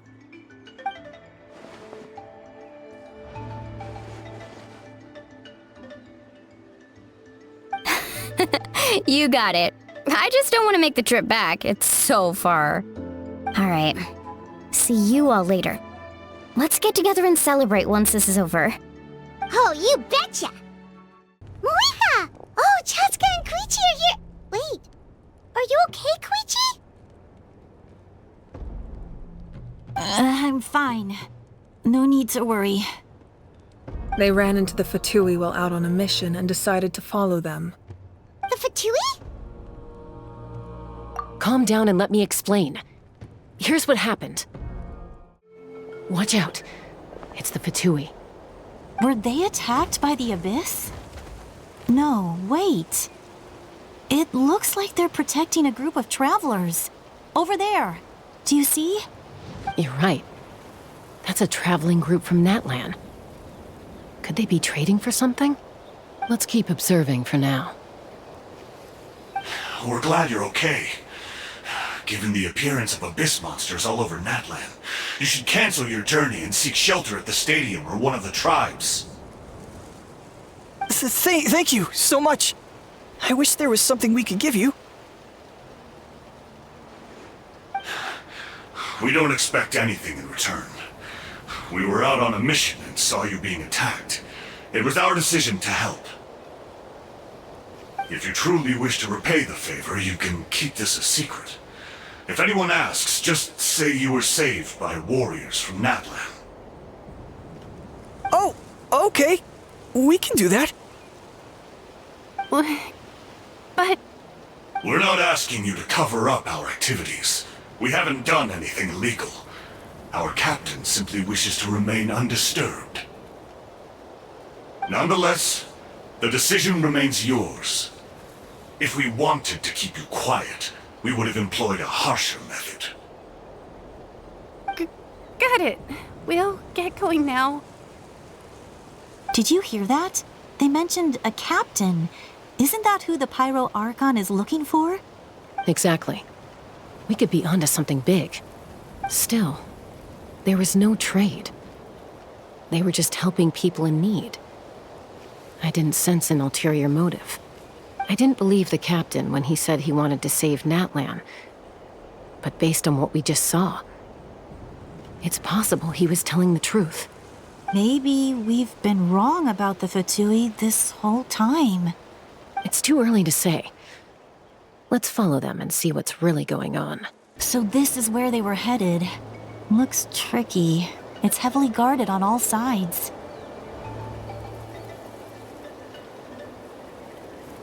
Koichi, wait for me here. I'll go in and check it out. Oh, no you don't. How are you planning to get through all the guards? Look, I can use this terrain to my advantage. With our tribe's special way of getting around, I doubt they'll see me coming. We still can't see anything on the inside. What if you can't find cover? You won't have anyone to watch your back if you go in alone. The more heavily guarded the location, the more valuable the secrets. Even if the captain isn't here, we can still figure out what the Fatui are planning. That intel is worth the risk. Fine. You're not gonna listen to me anyway, so let me come with you. That's even more risky. You've been running around saving people for days.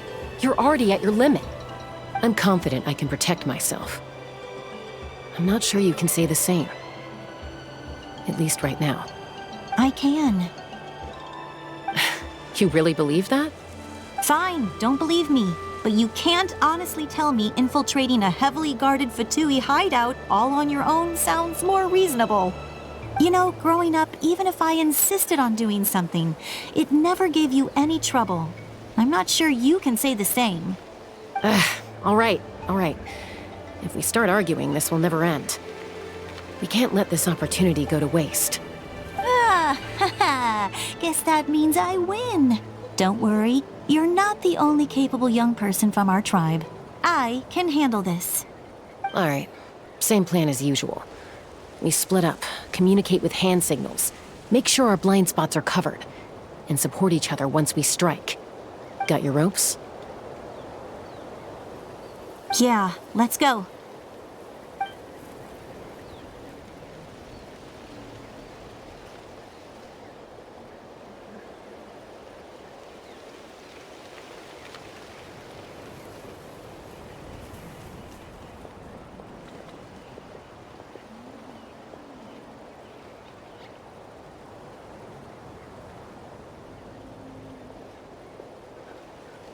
The Fatui have eyes all over this place.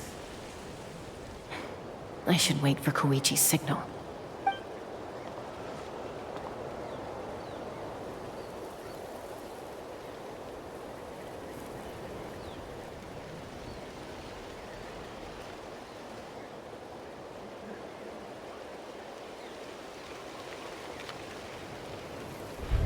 Now.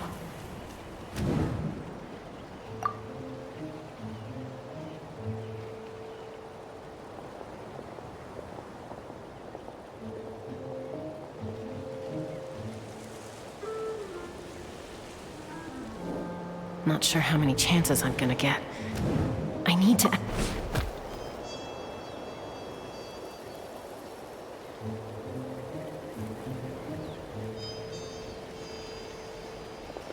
Good. I made it without getting caught.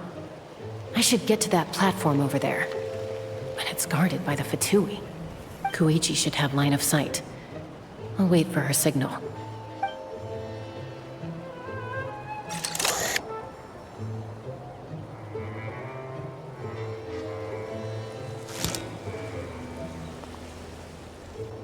That's it. Now's my chance.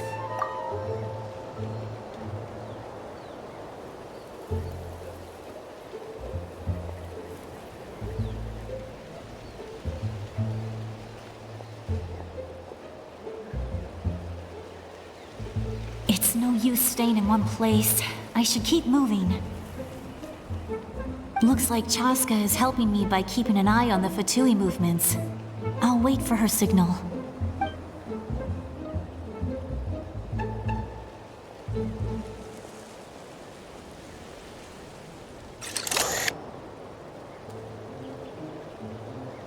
Time to move.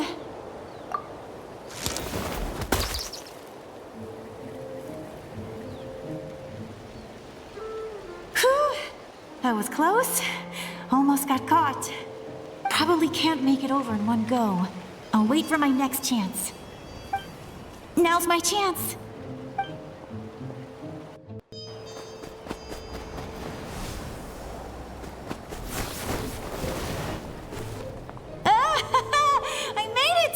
That'll show my sister. Let's see. The Fatui's occupying all the best locations. If we could just get past them somehow. Wait, I've got it!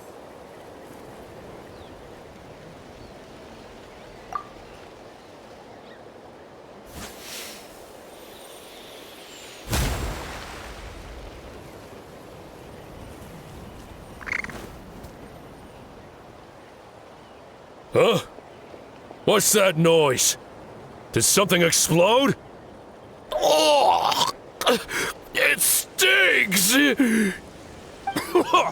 What the heck is that? What do you think you're doing?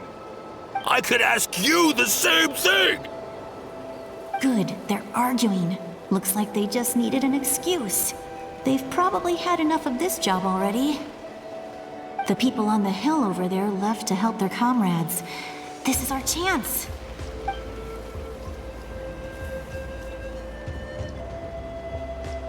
Come get me, Chaska. I hope she gets this hand signal. That's Koichi's signal. Smart idea. Alright, time to move. Give me your hand, quick. Coming! I checked, and this way is completely clear. It should lead us to the deepest part of this place.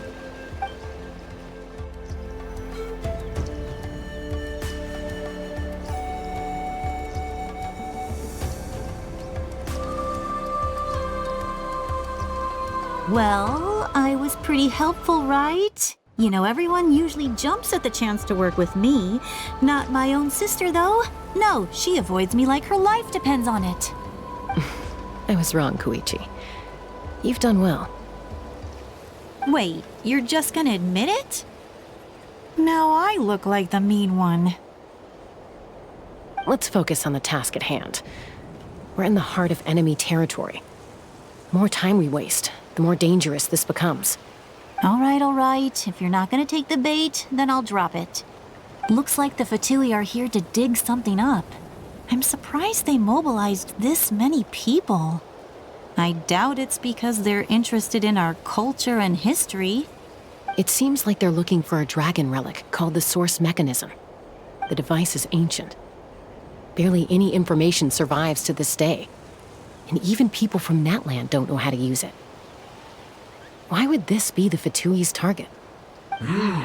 Not bad. Looks like it's in good shape. This should be what our Lord's looking for. Took us long enough. Come on, let's get this thing back. Back? Back where? Should we keep following? You really want to keep going? Of course! We make a good team, don't you think? No reason to stop now. Hmm? What was that sound? Uh-oh. We've been spotted. Time to go. Falling rock incoming! Watch out for your gadget! What? You'll regret that! After them! Once we got them off our tail, we went back to observe some more. They'd collected several identical pieces of something. It looked like they were waiting, though. So we decided to come back. So, Koichi got injured trying to get them off your tail? She pushed herself too hard and collapsed on the way back to the stadium. Well, I didn't cause you any trouble while we were fighting, right? So my perfect record remains. You've done very well. I could make a comment on knowing your limits, but it's not my place. I know. I'm already reflecting on my actions. So, our current intel suggests the Fatui is after the source mechanism.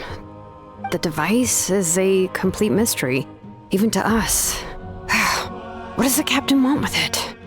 I have no idea. But it's safe to assume the device could serve a similar purpose to the Gnosis. Shilonen, I need you to gather every scholar in Natlan familiar with the secret source. I'll get right on it. Thank you both for your hard work. Koichi, it's time for you to get some rest. Oh, and there are gifts from your patients waiting at the speaker's chamber. I've prepared a small gift of my own as a token of gratitude. I'll send it to your home along with the others. My patience. That's so nice of them. Guess that means I'm doing something right. You don't need to give us anything, Archon. We were just doing our duty for Natlan. I should take Koichi home now. Well, if Koichi doesn't want her favorite Saurus crackers, then... I accept. Thank you, Archon. What am I gonna do with you? There's some for the rest of you as well. They're one of my favorites too, so don't be shy. I'll start investigating the source mechanism right away.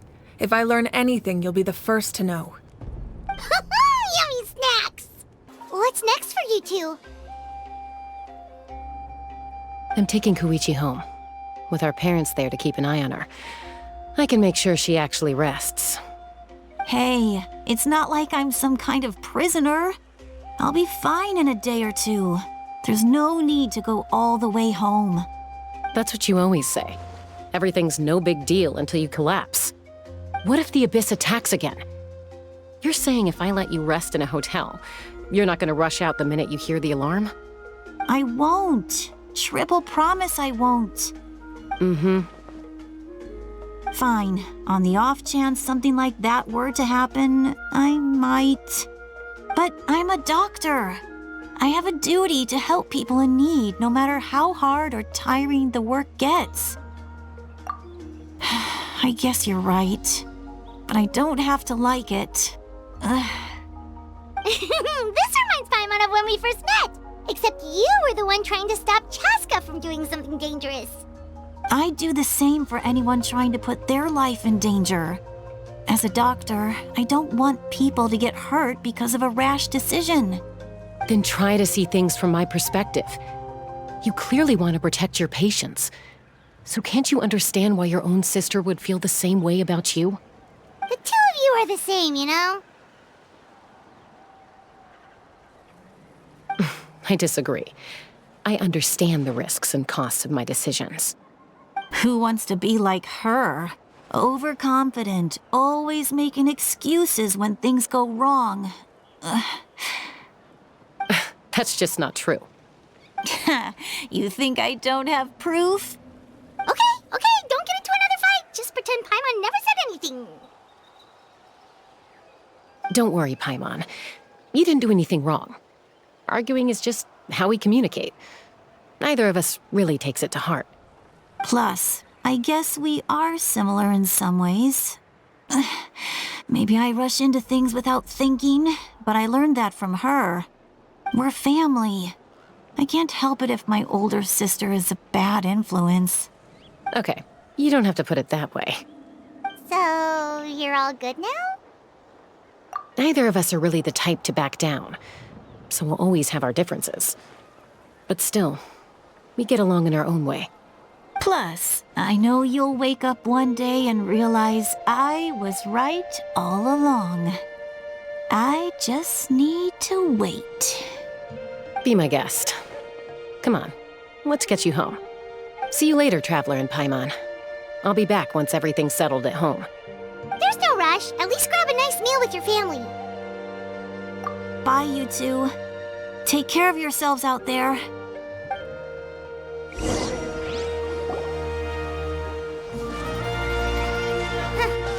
Those two will probably make up for real at some point, right?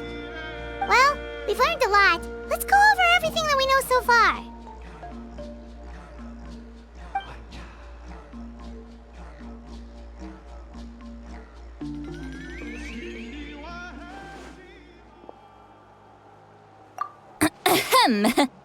Sorry for popping up out of nowhere. Again. Why do you look so awkward?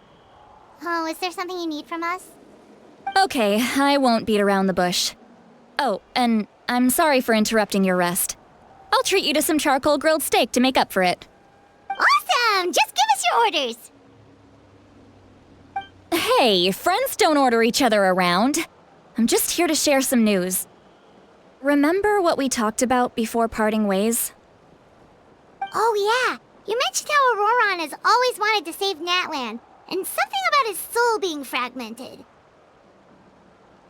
Paimon and the Traveler discussed it after you left, and we think Auroran is probably back with the Captain. What do you think? I agree with your hypothesis. And just now, I confirmed it myself. Auroran came back. He helped the Masters of the Nightwind defend our camp. What? He came back? I told him to give up whatever he's doing, but he refused. He said they're just one step away from success, so there's no way he can back out now. Apparently, he came back to fulfill his duty to our tribe. When he left, he said it was because he still has a duty to Natlan as a whole. I'm unsurprised you let him go at all. I had to prioritize my tribe. Besides, the situation was intense. I couldn't focus on outside and inside threats at the same time. Plus, he was on guard. He knew I would try to go after him, so he made sure to keep his distance. I kept an eye out for a good opportunity, but it never came. All these years of calling me Granny, and I couldn't do a single thing for him in the end. Don't say that! Your tribe all raised him together, right? That couldn't have been easy. You're right. Seeing him come back reminded me of when he was little. Running around the tribe, dropping by random houses right and left. He's not only a child of the Masters of the Nightwind, but a child of Natlan. It's only natural for a child to want to do something for their family. Besides, Auroran is my apprentice. He might have a few tricks up his sleeve, but I guarantee I know every single one. Wait, what are you saying? Look. Remember how I said Auroran's soul is fragmented? This is the talisman I created to keep it stable. And this gem is what makes the talisman work. It just so happens that Auroran is due for a gem replacement. Since I can't get close to him, I put the new gem in a supply bag and asked Aoife to bring it to him. You guys know Aoife, right? No? Well, he's a pretty famous vet around these parts. He's always bringing me all sorts of things, and he happens to be very good friends with Auroran. Aoife doesn't know what's going on, so he agreed, no questions asked. Auroran would find the gem as soon as he opened the bag. He knows how important it is, so I knew he would make the switch. He probably suspected that I tampered with it. But here's the catch. The trick is on the bag. The moment he touched it, a portion of his memories were copied onto the old gem, which he no longer needed. That's amazing. You can do something like that? Most people can't, but I can. That trick he used to bring you to the Night Kingdom isn't anything special, by the way. My technique is much more subtle. He won't notice anything. So in other words, we have a whole backup of Auroran's memories in this gem. The kid thinks he can take me on? Like I wasn't the one who taught him everything he knows? That's amazing, Seat Lolly. Let's take a look right away. Once we get to the bottom of this, we can finally track him down. I know he thinks of me as his grandma, but do you think he'll get mad at me for this? You can be honest. That's a tough question. Paimon doesn't have a grandma, so she's not the best person to ask. To be honest, I've always doubted my ability to look after him. I didn't stop the ceremony all those years ago, and now I'm useless again. But if I stop here, it will haunt me until I'm 500 years old. Every night I'll wake up in a fit of anger. I don't scare that easy.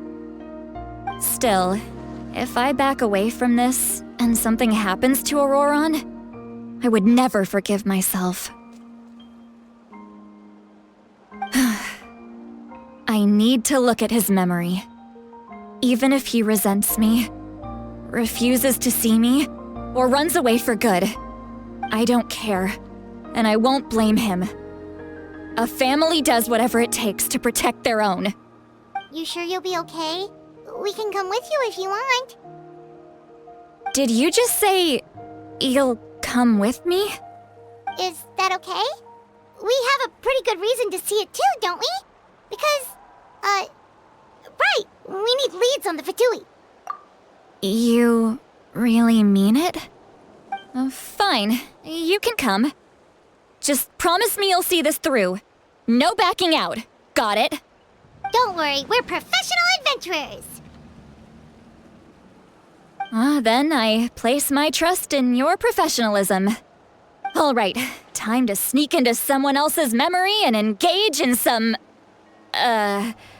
unwanted spying. You heard it here first. I wouldn't be doing this if I had any other choice. Are you ready?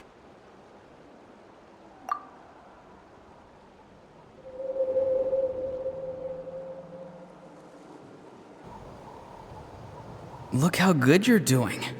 You'll grow into nice big radishes in the future. And you? Aoife says you're taking up too much space, but I think you're a good tree. What do you think? Hey! How's it going, Auroran? Good. How are you, Uncle Okanbi? Can't complain. What you up to? Naming your vegetables again? No, just some idle conversation.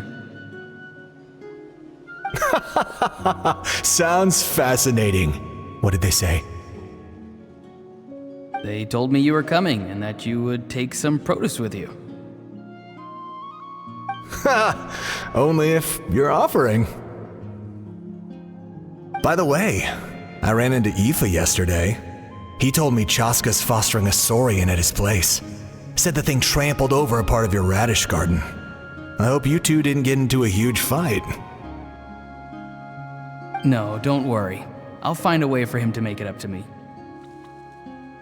I've already wrapped your share of the produce. Here you go. You really knew I was coming. That's pretty amazing. Light up the smoke and you can see the path through the shadows. That's what everyone says. Hey, have you seen that strange group of people that just appeared out of nowhere? Appeared out of nowhere? I don't think so. It's the Fatui. Their leader seems like a big deal. He didn't bring many men with him, but they're all elite warriors. It seems like they're looking for someone, but I wouldn't go around asking too many questions. If you run into them, be careful. You're from the Masters of the Nightwind, are you not? Why do you live here alone? I enjoy living by myself out in the wild. I guess you're from the Fatui, the one everyone's calling a big deal. Not an inaccurate description. I'm looking for someone who may be known to you. Citlali is her name. Granny? What does an Outlander want with her? I've heard the name. You have business with her?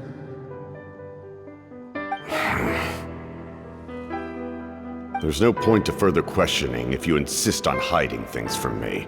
I shall seek answers elsewhere. Oh, he could tell I was lying and now he's leaving? He gave up just like that? Hey! At least tell me why you're looking for Citlali. It's none of your concern. I have my own means of tracking her down. Why are the Fatui looking for her?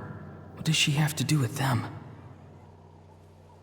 I can't just let them go like this. I have to figure out what they're planning.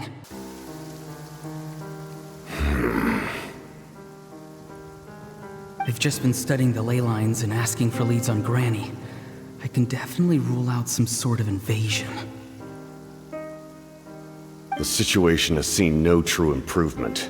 The Pyro Archon did not fulfill her promise. My lord! Ignore him. He is no threat. He knows I'm following him, but he doesn't seem to care. He's strong, I can tell. But there's something unusual about him and also familiar in some way. I can't describe it.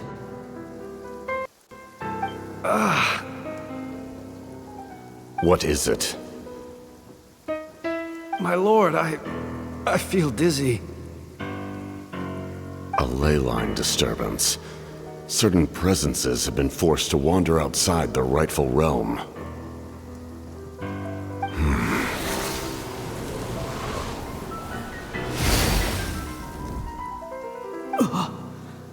That was a spell from the Masters of the Nightwind. How did he know that? Is he sending those escaped souls back into the ley lines? How did he do that so easily? Soulfaring is supposed to be extremely difficult. This could be related to why he's searching for Granny. I feel much better. Thank you, my lord. Think nothing of it. Stay vigilant, and continue to gather information. The Abyss could attack at any moment. If you notice any irregularities, assume drill formation and be prepared to fight.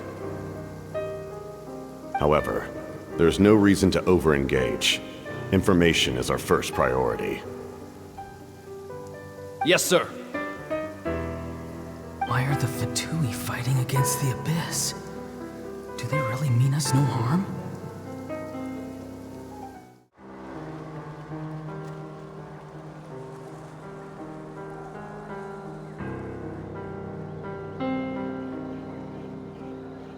I've been following him this whole time and still they ignore me? Do they really not care? It seems like his subordinates refer to him as the captain. Never heard of him before. And now he's headed to the stadium. That's unusual. Oh, what is he gonna do? You two, with me. Everyone else, wait here as instructed. Send word to the other teams to retreat immediately if this fails. Yes, sir! He's going inside? But the Pyro Archon is in there. What does he want with her? Forgive me, my lord. Allow me to check one more time. Do you truly wish to do this? The time for idle observation is over. It now falls on me to act. This nation is out of time. Yes, sir.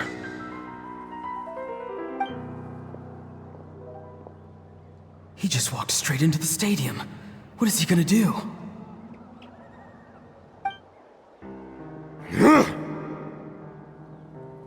They're both incredibly strong. How long will they have to fight until someone comes out on top?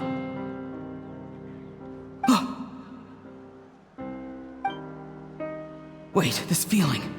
Just like the other day near the ley lines, it's faint, like a soul's trying to escape. Where is it coming from? Is that why he's looking for Granny? If he dies here, then all clues will be lost. I can't let that happen.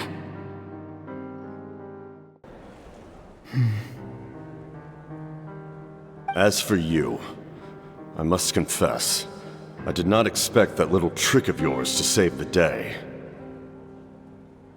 No matter how dense the fog, as long as the sun remains, we cannot turn day into night. She could have dispelled it. She simply chose not to. You don't have much time, and you're injured on top of that. What do you plan to do next? I'm beginning to see just how useful you may turn out to be. You heard something from here, didn't you?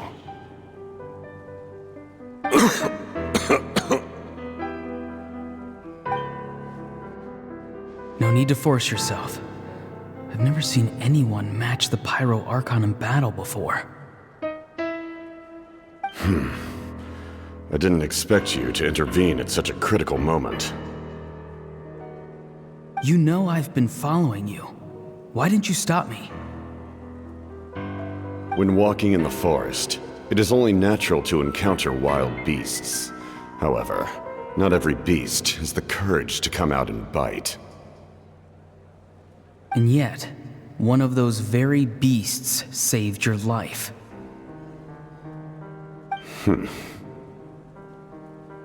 Then speak. What do you want? I didn't save you because I wanted something. My soul is more perceptive than others. I can sense that the ley lines are extremely weak. I don't know what the Pyro Archon is planning. Can she really save us? The questions you asked her just now, well, I've had very similar doubts. So I felt like I had to help you.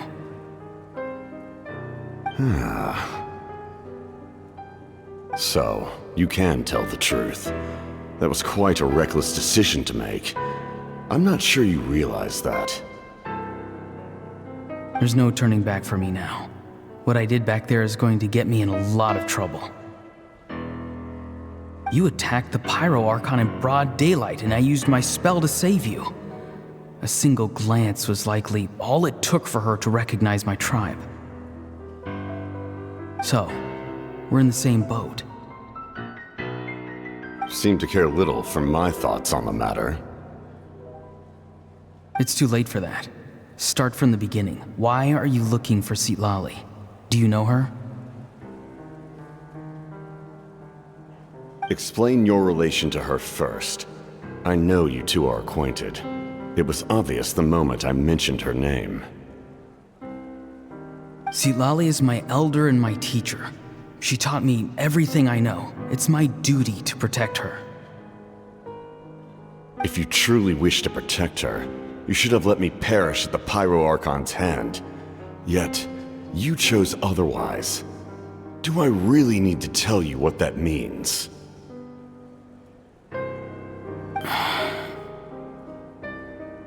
I want to do something to change Natlin for the better. Something I can accomplish with my own two hands. You're stranger than anyone I've ever met. But maybe, just maybe, you can show me the way. Strange.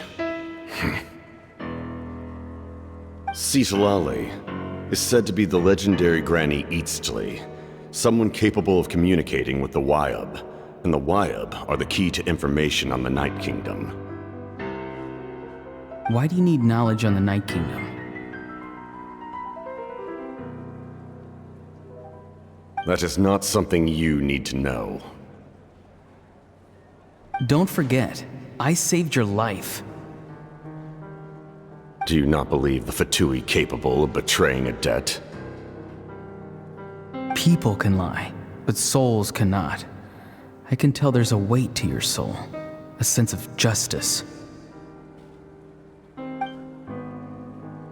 You may not live among your tribe, but you certainly know their tricks.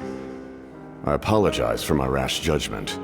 You are more capable than I imagined. Let's go. We'll see if you have what it takes to join my plan. I see. Interesting approach. Worth trying, I think. Rather than weaving a net to protect the ley lines, this method would address the root problem by reconstructing the ley lines themselves.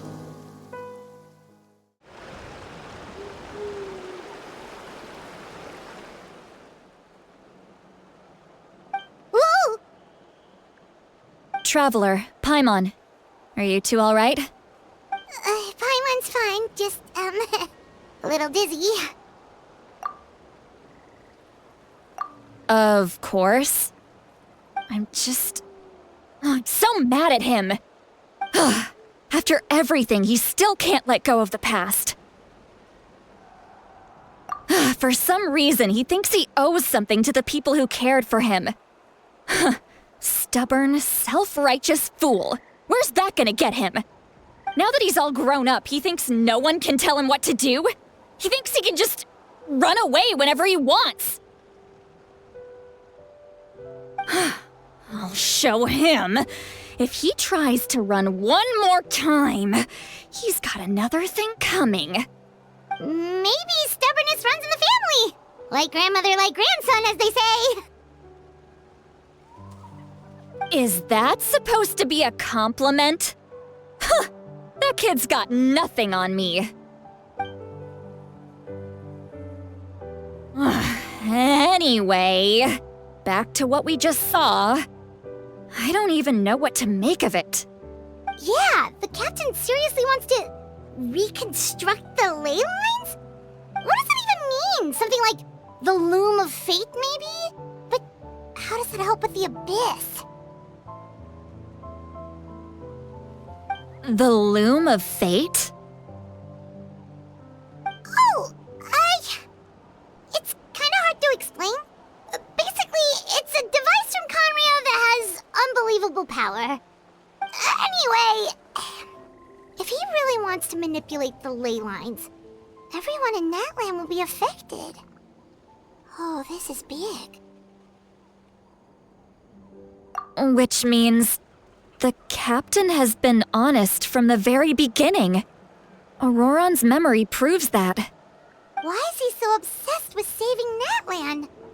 Oh, we've got to tell Moika about this right away. Yes, she needs to know about this. Now.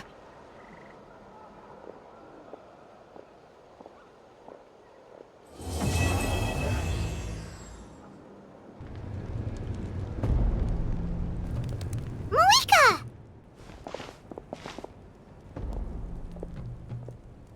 Traveler, Paimon Citlali. Perfect timing. I've located the captain. Oh, really? That's great!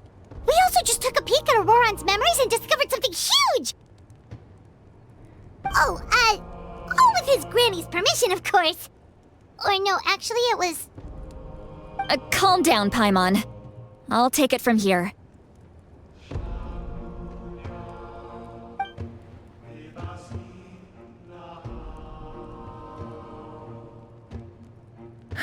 So the captain was searching for the source mechanism to reconstruct the ley lines. If his plan is already in motion, that means he knows exactly how to accomplish his goal. We have to stop him. Is reconstructing the ley lines a bad thing?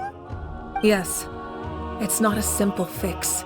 It would mean sacrificing nearly everything contained within the current ley lines, very similar to the price of using a gnosis. If he activates the mechanism, it's all over. We need to mobilize our forces as soon as possible.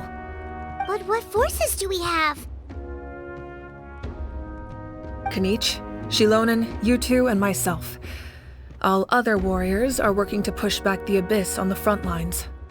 But that's barely any people!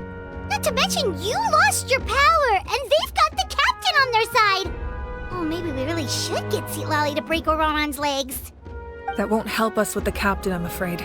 In any case, the Masters of the Nightwind are in urgent need of manpower. Citlali, I was hoping you could head back and help defend the tribe. All right. I understand where I'm needed. I'll head out right away. Don't worry about your grandson. We'll figure something out for sure. I'll leave him to you all then.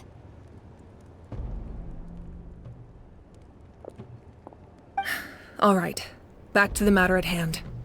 I don't believe defeating the captain needs to be our ultimate goal. Let me grab Shilonen and Kanich, then I'll tell you my idea.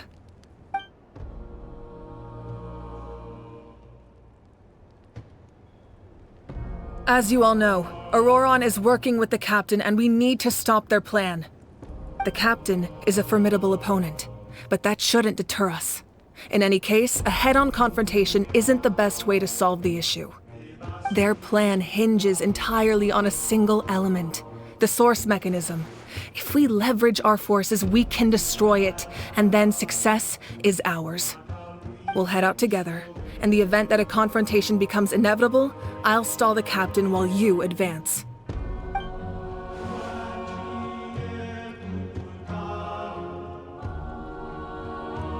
I agree with Kanich. The two of us can handle it.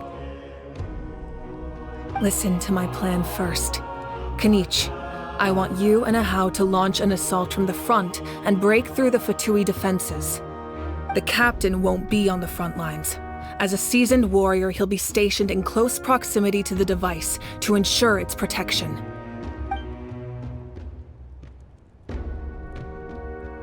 No. The purpose of the frontal assault is to gather the Fatui forces in one place. That way, it's easier for the rest of us to avoid them. Shilonen, I need you to do what your tribe does best, and dig a tunnel from the outskirts of the ruin. Once we get close to the device, we just need to destroy it.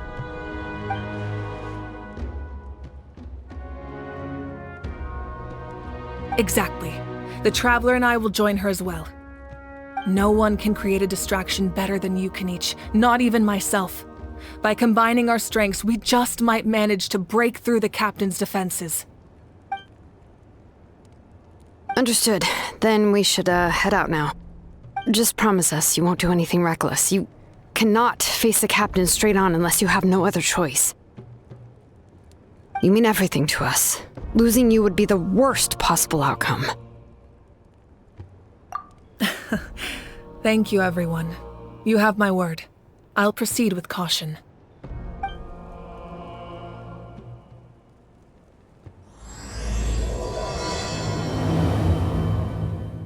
All right, this is the place. Their tunnel must be behind that gathering of Fatui guards. Any of the nearby mountains could be a good infiltration point, but if we want to stay under the radar, we should approach from the side. There are only a few Fatui stationed around the perimeter. We should take care of them first so they can't alert anyone. What do you think, Shilonen? Is this a good spot? Yeah, looks good. We'll take it from here.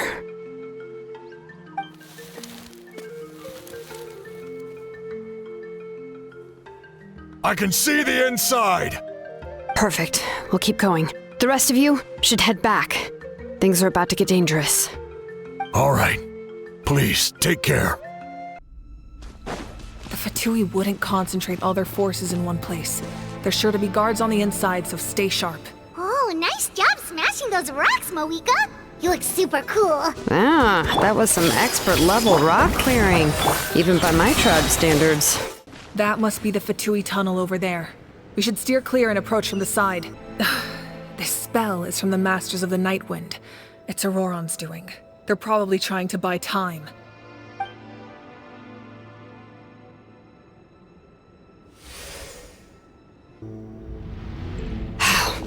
This must be it. There they are! Oh, the captain's here too. Perfect. Looks like they focused their defenses over there. Oh, they're here. Huh. I thought the Pyro Archon would choose a frontal assault. It doesn't matter. They're too late anyway. Stop! It's too late. We need to turn it off! I won't let you do this!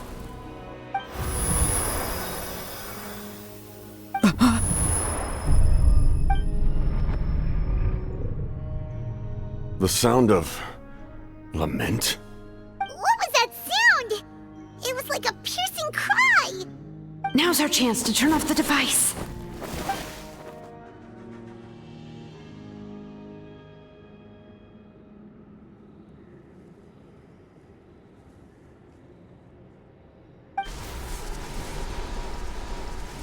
Oh, Auroron? How did he just... His movements have gotten a lot faster. Was Auroron always this good in battle?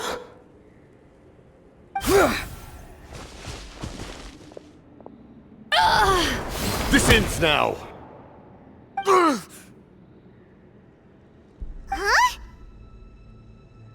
Something's wrong.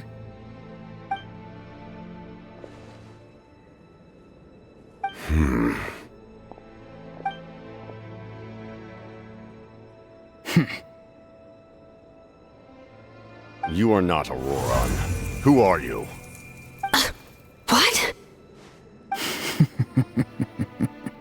Commander. You...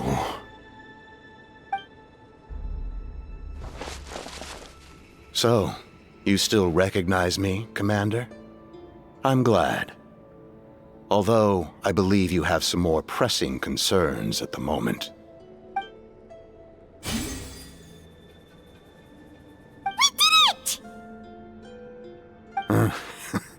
You see? You indulge your sense of honor for just a moment, and now you've lost your chance. Even now, you're still the same as ever. His voice is completely different. Is someone inhabiting Auroron's body? Stop worrying about other people's survival, about their losses and sacrifices. You just need to win. That must be why I've returned. For this moment. Please finish what you set out to do, Commander. I didn't expect to see you here, but I have to disagree. Abandoning one's comrades is not the way of a warrior.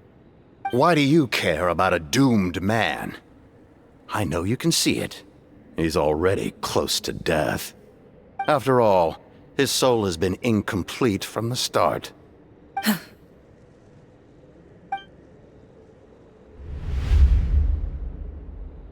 Oh, someone said I'm close to death.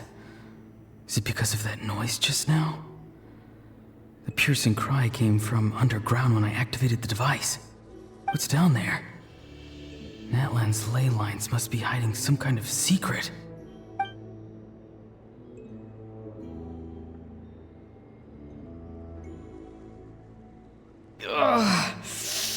Am I dying? Oh, no. It's too soon. Ah, Auroron, it's you. What'll it be today? Oh, why the long face? Don't tell me you still haven't let that go. I knew it was a bad idea to tell you. I heard everyone wanted me to be the savior. Savior? Ha! Sounds nice, doesn't it? But, does such a person truly exist? Even if they do, why would you have to become that person, hmm? Auroron, is that you? Oh, here, have a seat. Let Granny cut you some fruit. We just got a fresh batch. Can I get you anything else? Some grilled meatloaf, maybe? Ask for anything you want. We've got plenty of ingredients. What about those spiced rub mushrooms you made me last time, Granny Kuimi? Ah, you liked those, did you? An outlander taught me that recipe, actually. A merchant, to be exact. Never thought about going into business yourself, my boy? You could travel all over. Our Auroron? A merchant? He's far too honest for that line of work. Well, at least an honest merchant like him wouldn't prey on old-timers like us.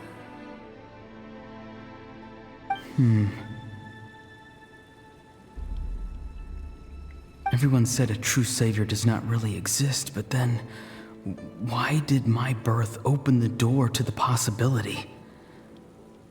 Why give people false hope? Maybe I don't need to sacrifice myself, but surely everyone is born for a purpose. So, what's mine? If I had succeeded back then, would the world have become a better place? What's the meaning of my existence?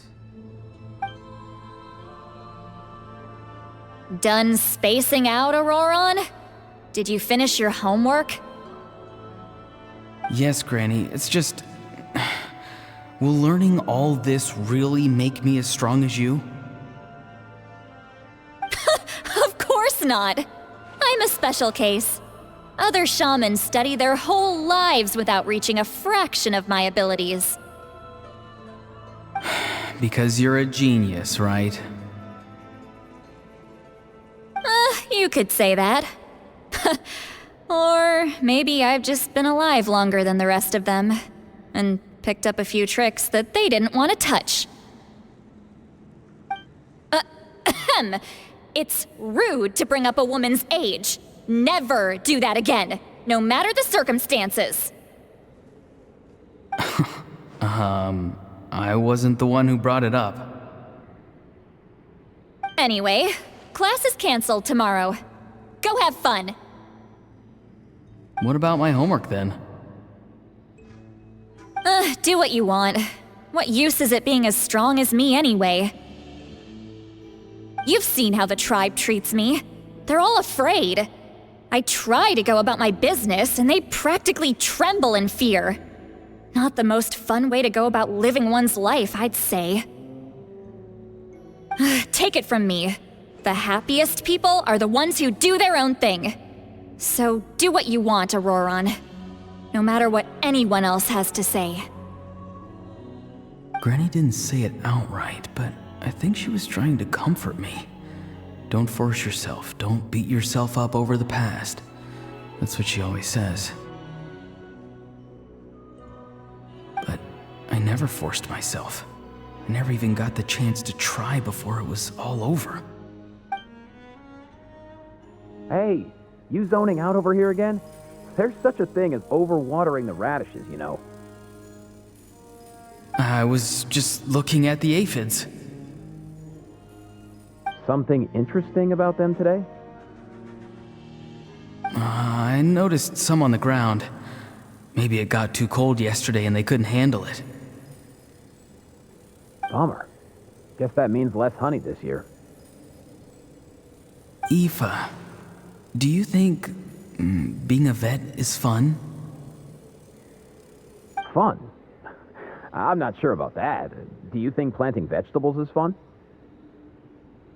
Fun enough, I guess. I don't have anything else to do. Exactly. Most people live like that. No special purpose or calling. That's just how the world works.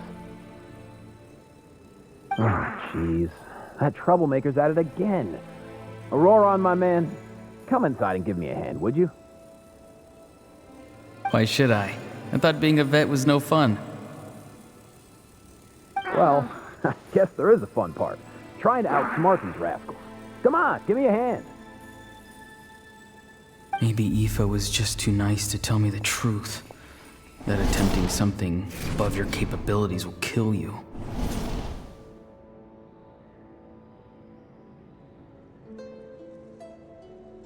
My soul is unstable.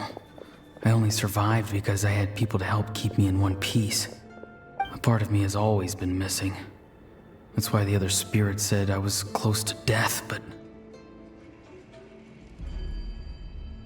Why struggle? It's a miracle you were even born. Just close your eyes and wait for death. It was you, the thing that came out of nowhere. Thing? I'm a warrior, far stronger than a weakling like you. I'm not weak. There's just a limit to what I can do. And that's exactly why your fantasy is so ridiculous. You really think a useless thing like you can save the world? Useless? Savior? Ha! Sounds nice, doesn't it? But, does such a person truly exist? Even if they do, why would you have to become that person? Hmm? Exactly. Most people live like that. No special purpose or calling. That's just how the world works. Take it from me. The happiest people are the ones who do their own thing. So do what you want, Auroran. No matter what anyone else has to say. But I don't want things to end here. Auroran? It's all right. We'll take things from here. Every time they marched into battle, I had to stay behind. Don't worry. With the Archon on our side, the Abyss doesn't stand a chance. All the best warriors are fighting on the front lines. I want to do my part too. Both of us are bound to disappear. But your end will come sooner than mine, because you've been broken from the start. Once your soul shatters into pieces and dissipates into the wind, I will take temporary control over this body. I will serve my commander until the end. No. No, this isn't right. My life can't end like this. I still haven't done anything important with my life. My end will not come first, and I'm not giving up. I can't die here, no! I won't die here!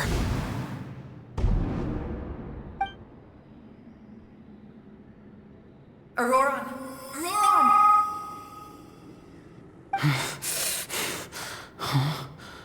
That voice. Control your mind. Feel the ground beneath your feet. This is not your end.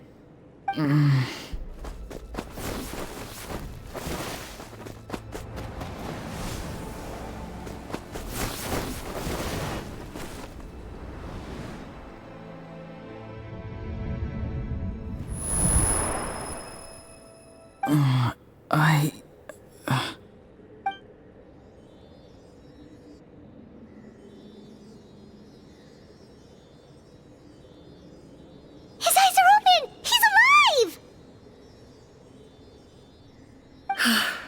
Well done.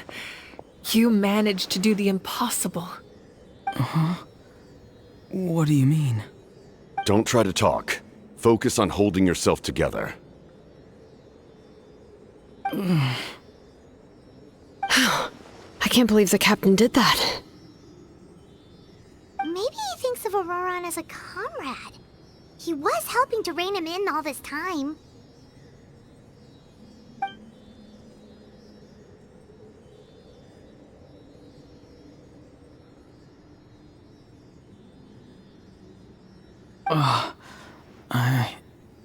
I'm fine now. Damage to the soul is a tricky thing. The pain almost consumed you for a moment, but you managed to hold on to yourself. That's no easy feat. The worst appears to be over. I'm sorry for causing so much trouble. We can talk about that later. Our plan. It failed, didn't it? I'm sorry. We were so close. You saved my life, and now the debt is repaid. Auroron, I never thought you actually wanted to sacrifice yourself in that ceremony. But you never gave up. Have you come to a conclusion on what it is that you truly want? I just want an answer. A reason why I exist and why everyone always did so much for me. No one is born a hero. And no one should be treated like one from birth. I had a chance to do something important back then, but I failed. All I want is to find some more ways to make up for that. The answer you seek now lies before you.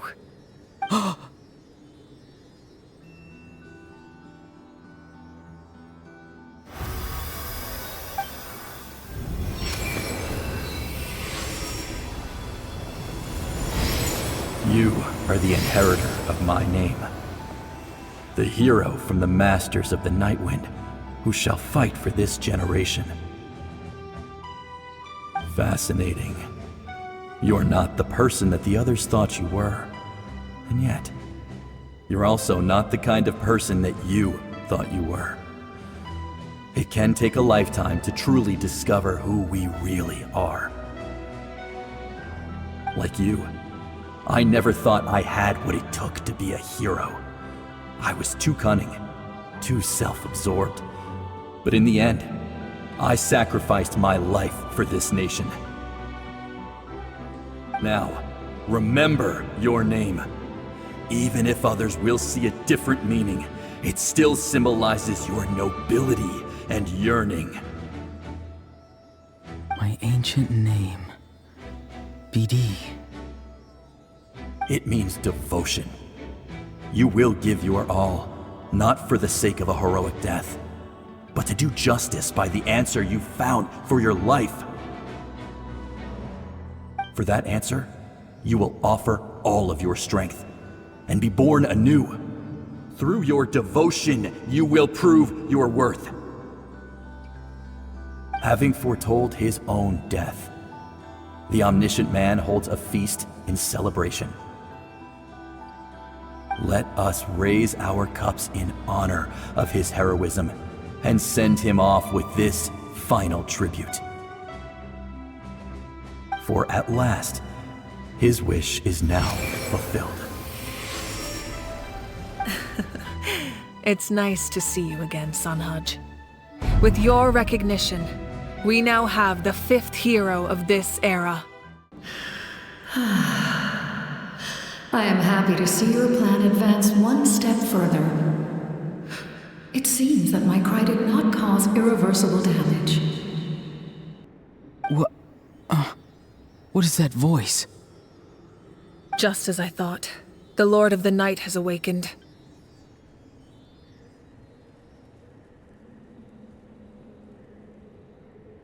Lord of the Night? As in the one who rules over the Night Kingdom?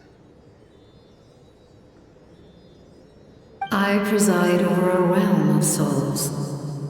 Due to my limited power, sleep is the only way I can extend my existence. When you activated the device, I awoke and could not hold back my cry. It is a sound that agitates souls. Most of you are unaffected because your souls are intact. But with a damaged soul, the effect on your friend was heightened, and his soul almost shattered as a result. And yet, his soul remains in one piece. He managed to overcome this obstacle through sheer strength of will. A truly impressive feat for a human. So, was that what caused all his strange behavior earlier? No.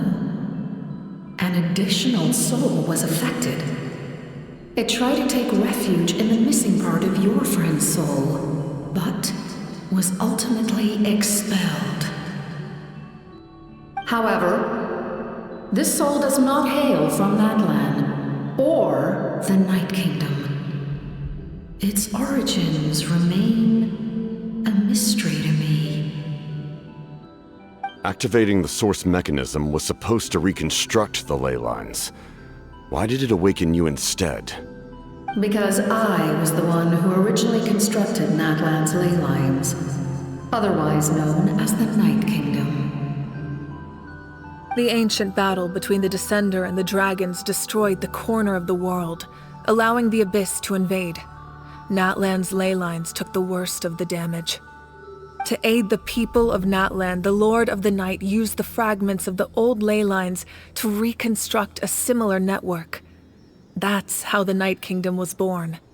The first Pyro Archon, Xbalanque, strengthened that realm and established the rules that aid our fight against the Abyss.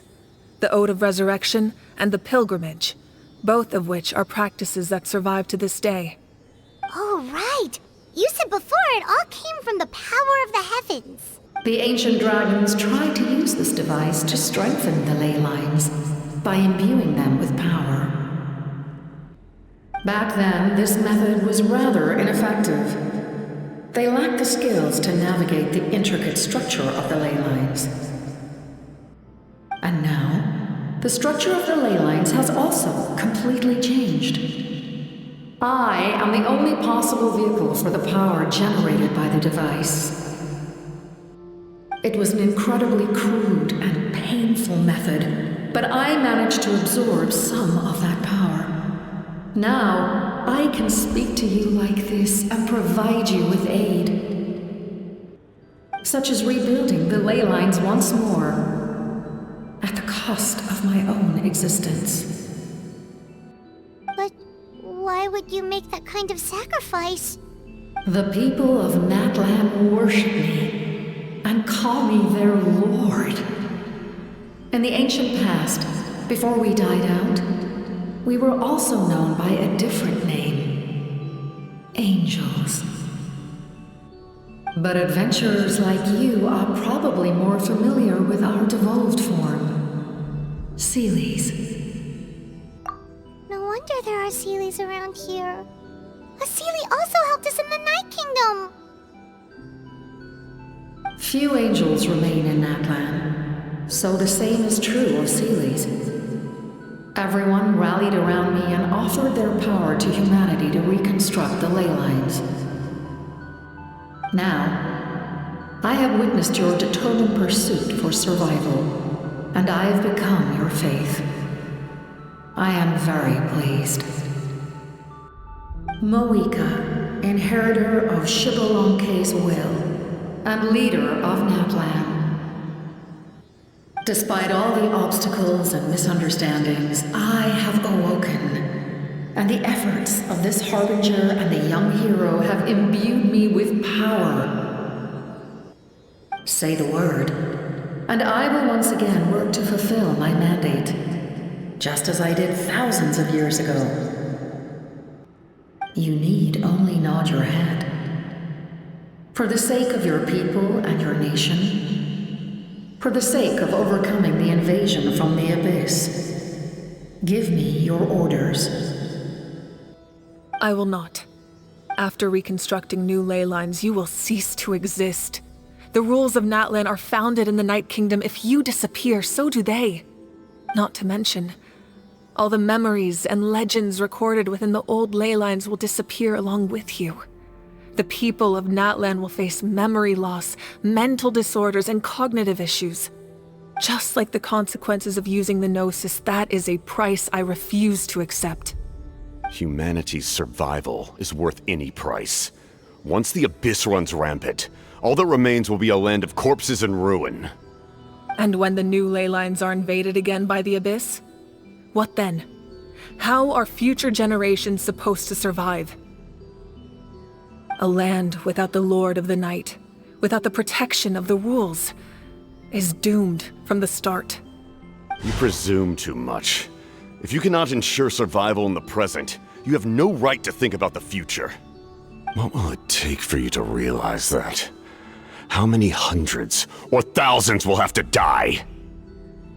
The situation hasn't gotten that dire yet, has it? Why? Because I am a survivor of Conria. I've witnessed the devastation and terror of the Abyss with my own eyes. Conria? That's right. My family, my comrades, my homeland, were all lost to the Abyss. It is an unforgettable pain. One that no amount of time could ever dull. Not even 500 years. You've experienced something similar, Mawika. You should know exactly what I mean. You're right. The pain, the regret, the catastrophe. They all haunt my dreams to this day. If I could go back, I would reject all false hope.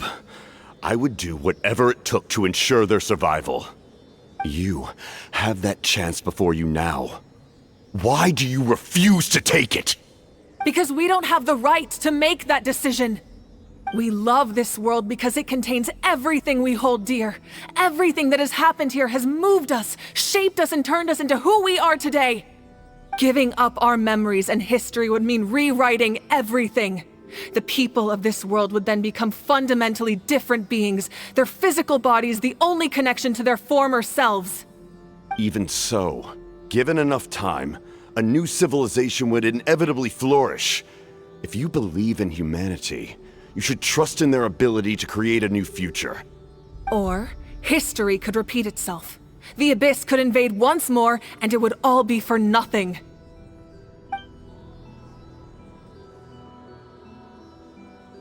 Can I say something?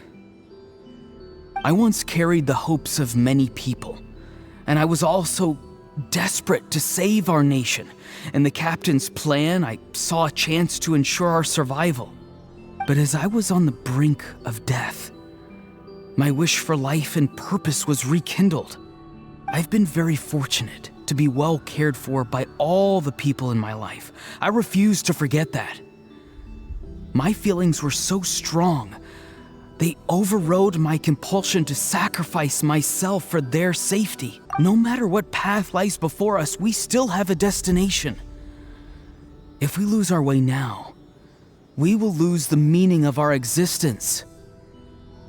That's right. Natlan's heroes gave their lives so we could have this chance against the Abyss. Their sacrifices are our blessings. Not only are their deeds and spirits exceptionally meaningful, they may also well be our path to victory. I don't want to give up just yet. Yeah, we're just one hero short. The power from the device will allow me to remain awake for some time. I stand at the ready should you change your mind. Even if you fail, you need only send someone my way. My offer still stands. Humanity is truly remarkable. Even the gods in the heavens hold you to be special. Even now, you stand before me, dazzling like the sun. You must have a profound connection to this land since you're so determined to save it. But what are you really trying to protect? The land or its people?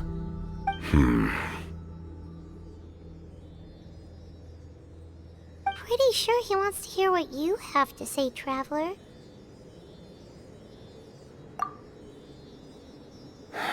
Fine. I suppose we can wait. Now that Auroron has inherited the memories of his forebearer, there's only one hero left. Your plan does have the potential to generate the best outcome. In the meantime, you shall have the aid of all the Fatui under my command. Thank you. Having such a powerful harbinger on my side is a big advantage. I know we may never completely see eye to eye on what it means to protect life, but for now, I'm willing to fight by your side.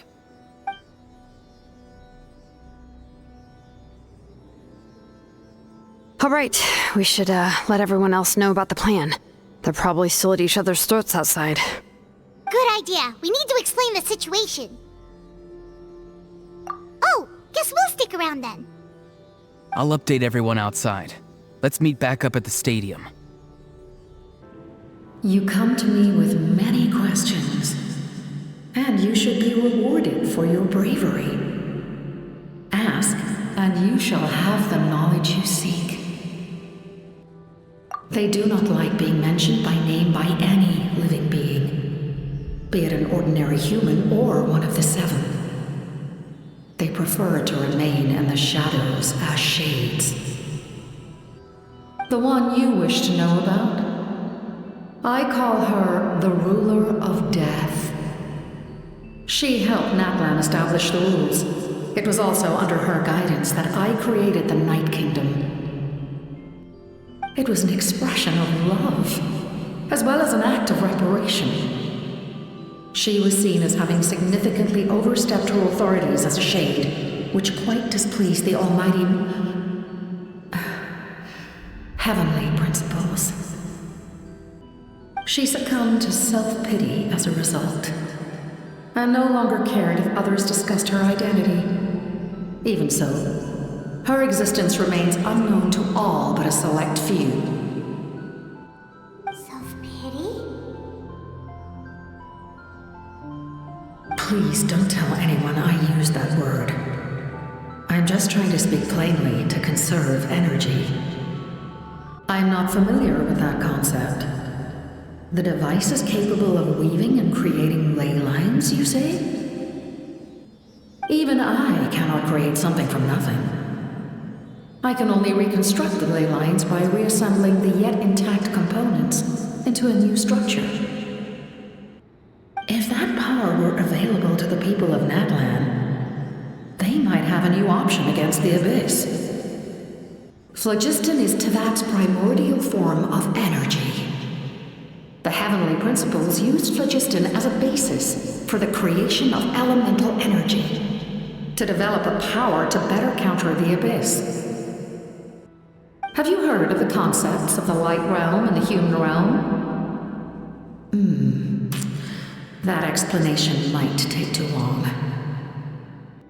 Light refracts into 7 different colors, which we collectively refer to as a rainbow. Elemental energy is a similar concept.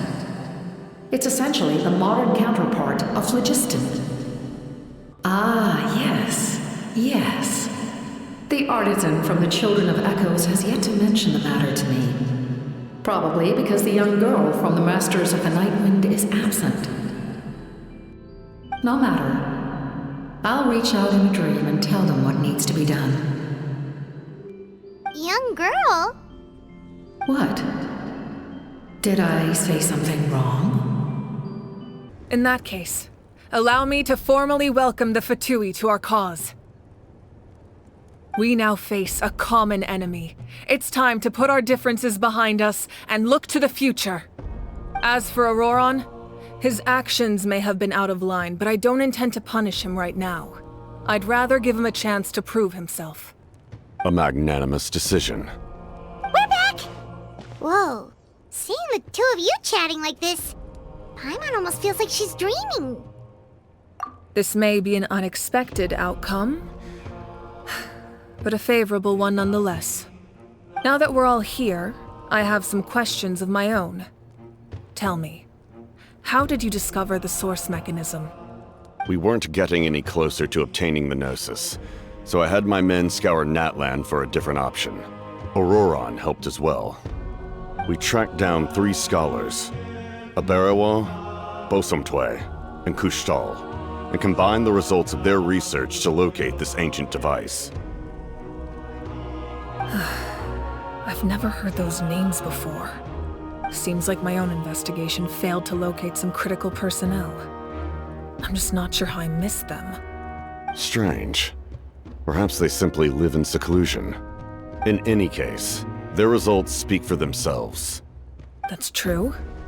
Now we have another option at our disposal. Compared to using the Gnosis, our current plan will buy us some time. And if all else fails, We still have this plan as a last resort, even though executing it will come at a heavy cost. But that means making everyone forget their past! We should definitely try to avoid it if we can. Oh, actually, speaking of the Gnosis, how did you know what it could do? That story begins with the Cataclysm 500 years ago. I failed to save Conria from the rampage of the Abyss. When the situation became unsalvageable, I fled to Natlan with the remainder of my platoon, only to find that Natlan had fallen victim to the same tragedy. I defended this land for quite some time, and, in the process, met the chief of the Masters of the Nightwind, Aizu.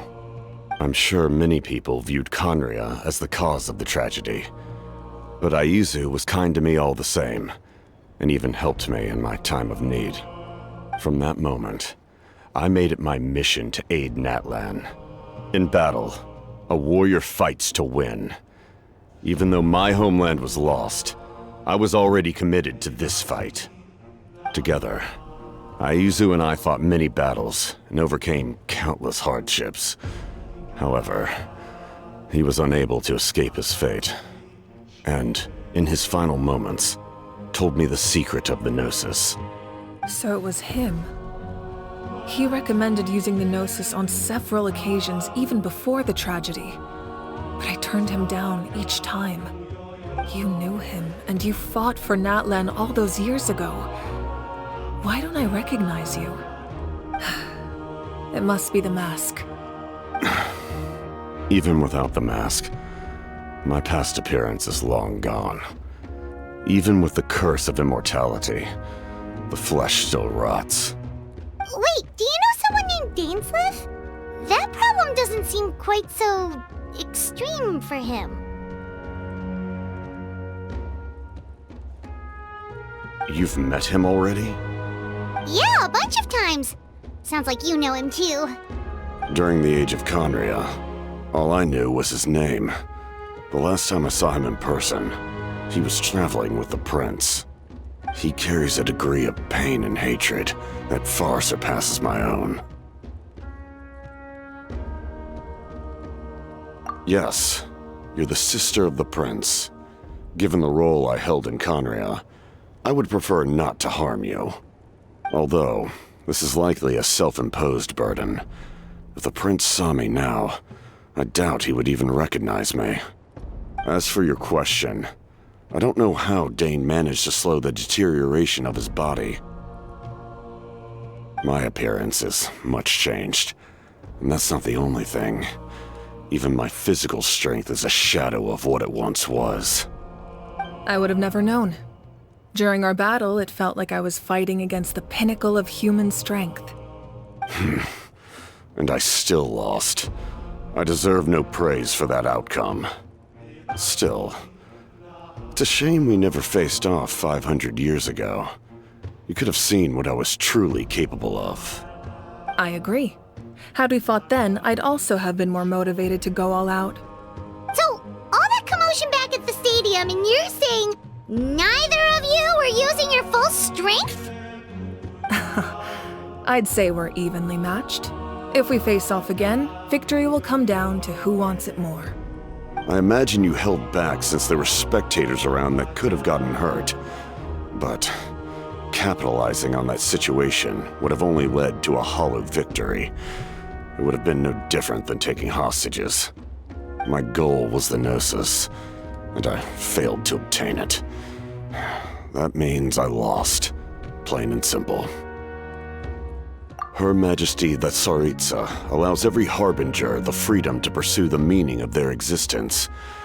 When the time comes, that freedom can take precedence over her orders.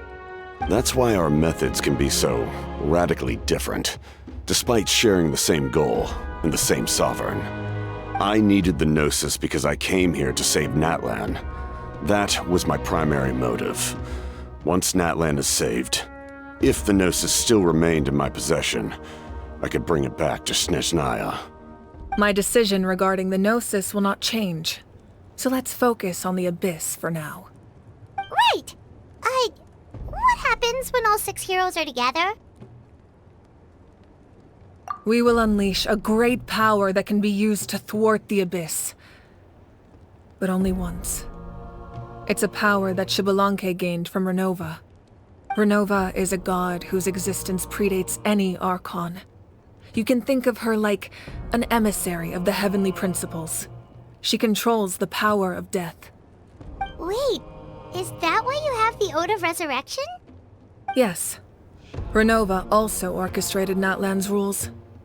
As for the Divine Throne, like I said before, when a human ascends to the Divine Throne, their inner flame will awaken. The size of the flame depends on the person's potential. The same principle applies to the ruler of Death's power, with one notable distinction. The amount of power inherited will not change depending on your ability to tolerate it. In other words, it's a kind of power that not everyone can withstand. But if you survive the trial, you will gain unprecedented strength and the ability to harness powers more formidable than any Archon. That still sounds really risky. We cannot walk this path without accepting risk. Mualani charged into the Night Kingdom despite the abyssal contamination. Auroron fought back from the brink of death. In the face of their bravery, I must respond in kind. That is my duty. Spoken like a true leader. All right, that's enough for one day. You should head back and get some rest. I'm sure you're exhausted. The Abyss will likely sense the change in Auroron. It's possible the frequency of the attacks will increase. There are many challenges to come, so we need to be prepared. When you put it that way, Paimon feels even more exhausted. All right, let's head back. Now that we're working together, we'll need to coordinate our efforts. I'll leave a portion of my forces for you to command. That will definitely help relieve some pressure. You're sure they won't object? It's an order.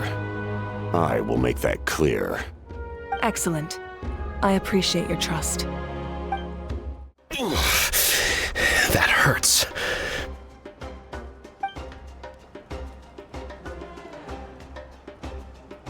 The monsters keep increasing in number. It's like something changed. It's definitely unusual and we should all be careful. But don't worry too much. You have us by your side. If there's one thing the Abyss fears, it's strength. If they think we're easy prey, they've got another thing coming. Oh, someone's calling us.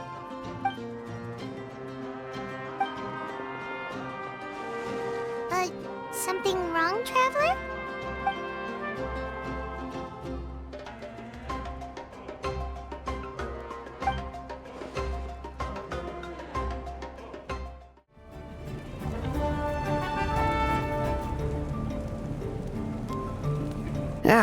Nope. We can't give any of these to our soldiers. They were not tempered correctly at the forge. Well-made weapons and shields are vital for the survival of our people. I know we're under a lot of pressure, but we can't compromise on quality. Listen, I'm not blaming you. I know this isn't your usual standard of work.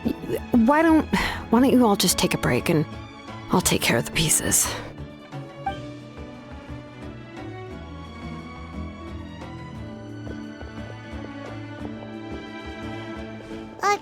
Hey, Shilonin?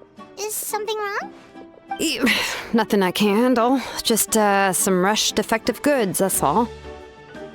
Even the most skilled craftsmen make mistakes under pressure, and if you two want to avoid the same fate, you should really get some rest. You must be exhausted too. Don't worry. I like it that way. Kanich, you made it back in one piece! Oh, these must be friends of yours. Well, head out then. See you later.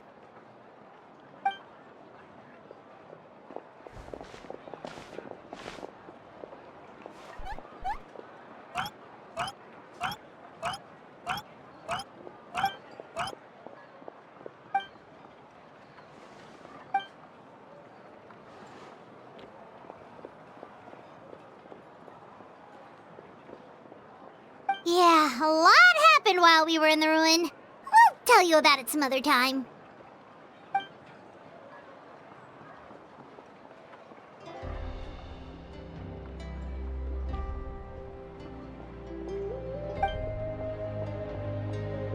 won't keep you then. Let's talk later.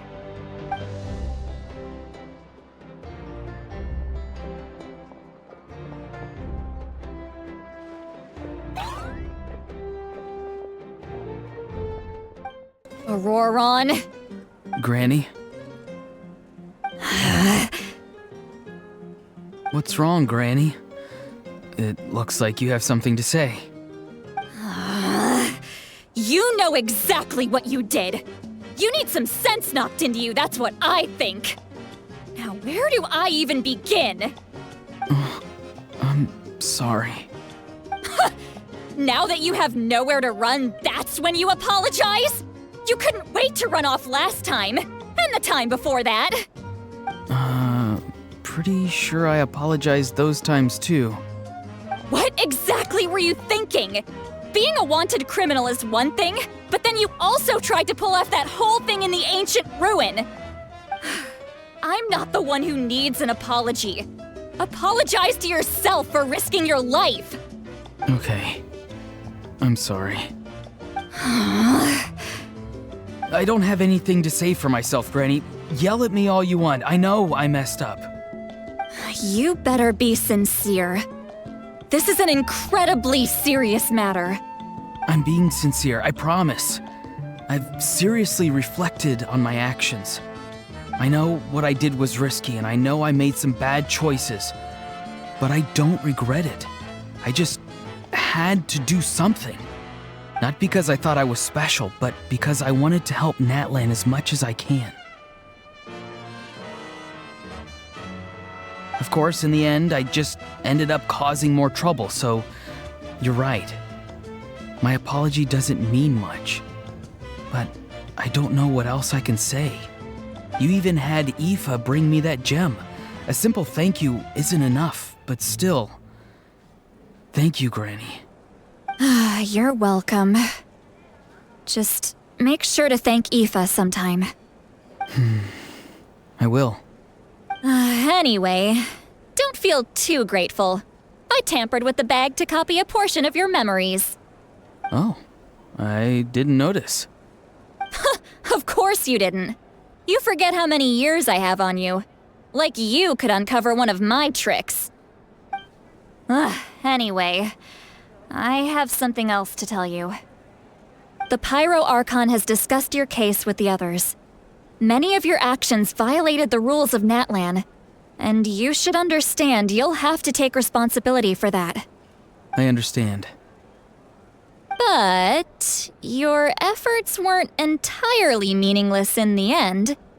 In addition to giving us another failsafe, you saved yourself with sheer force of will and managed to become a hero. Not too shabby, grandson. Did the Traveler in Paimon tell you to say that? What? No! I said that because I mean it! I can't believe you're complimenting me at a time like this. You normally let your fist do the talking. You're not off the hook just yet. I told the Traveler I was going to break your legs, and I meant every part of it. Could you not? I still need them to walk. Trying to negotiate, are you?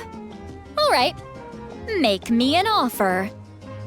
Given all the good things that I managed to accomplish, can you let me off the hook this one time? I promise to do better in the future. Fine. I can let this slide for now. But I'll be watching. We'll see if I change my mind. Oh, Traveler, Paimon. Didn't expect to see you here. Hello! Yes. Looking after these little rascals is rather exhausting. Taking care of the Traveler isn't easy either. Paimon's life is an uphill battle. Traveler, Paimon, I want to thank you for your help back at the ruin. I won't. Let's get together sometime. If Auroron really wants to thank you, he can treat us all to a tasty meal. Sounds great! We'll be there! If you're done for the day, we should get some rest. Paimon has a feeling we'll need it for tomorrow.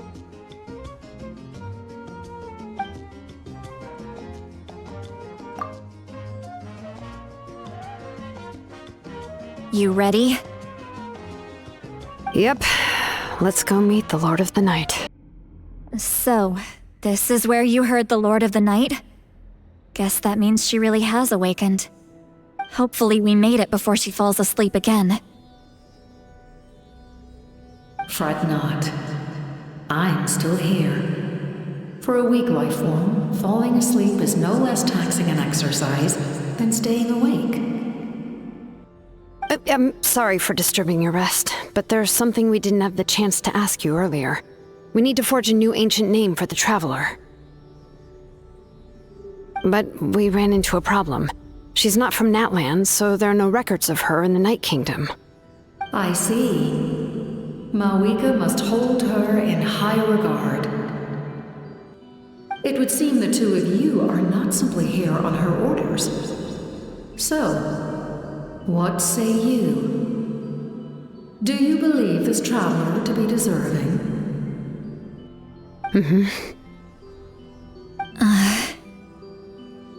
Speak your mind. There are no others here. You are both my children, both children of Natlan. I would hear your opinions on the matter. She is special. She saved Kachina and devoted herself to helping us avert this disaster. Natlan owes her a debt.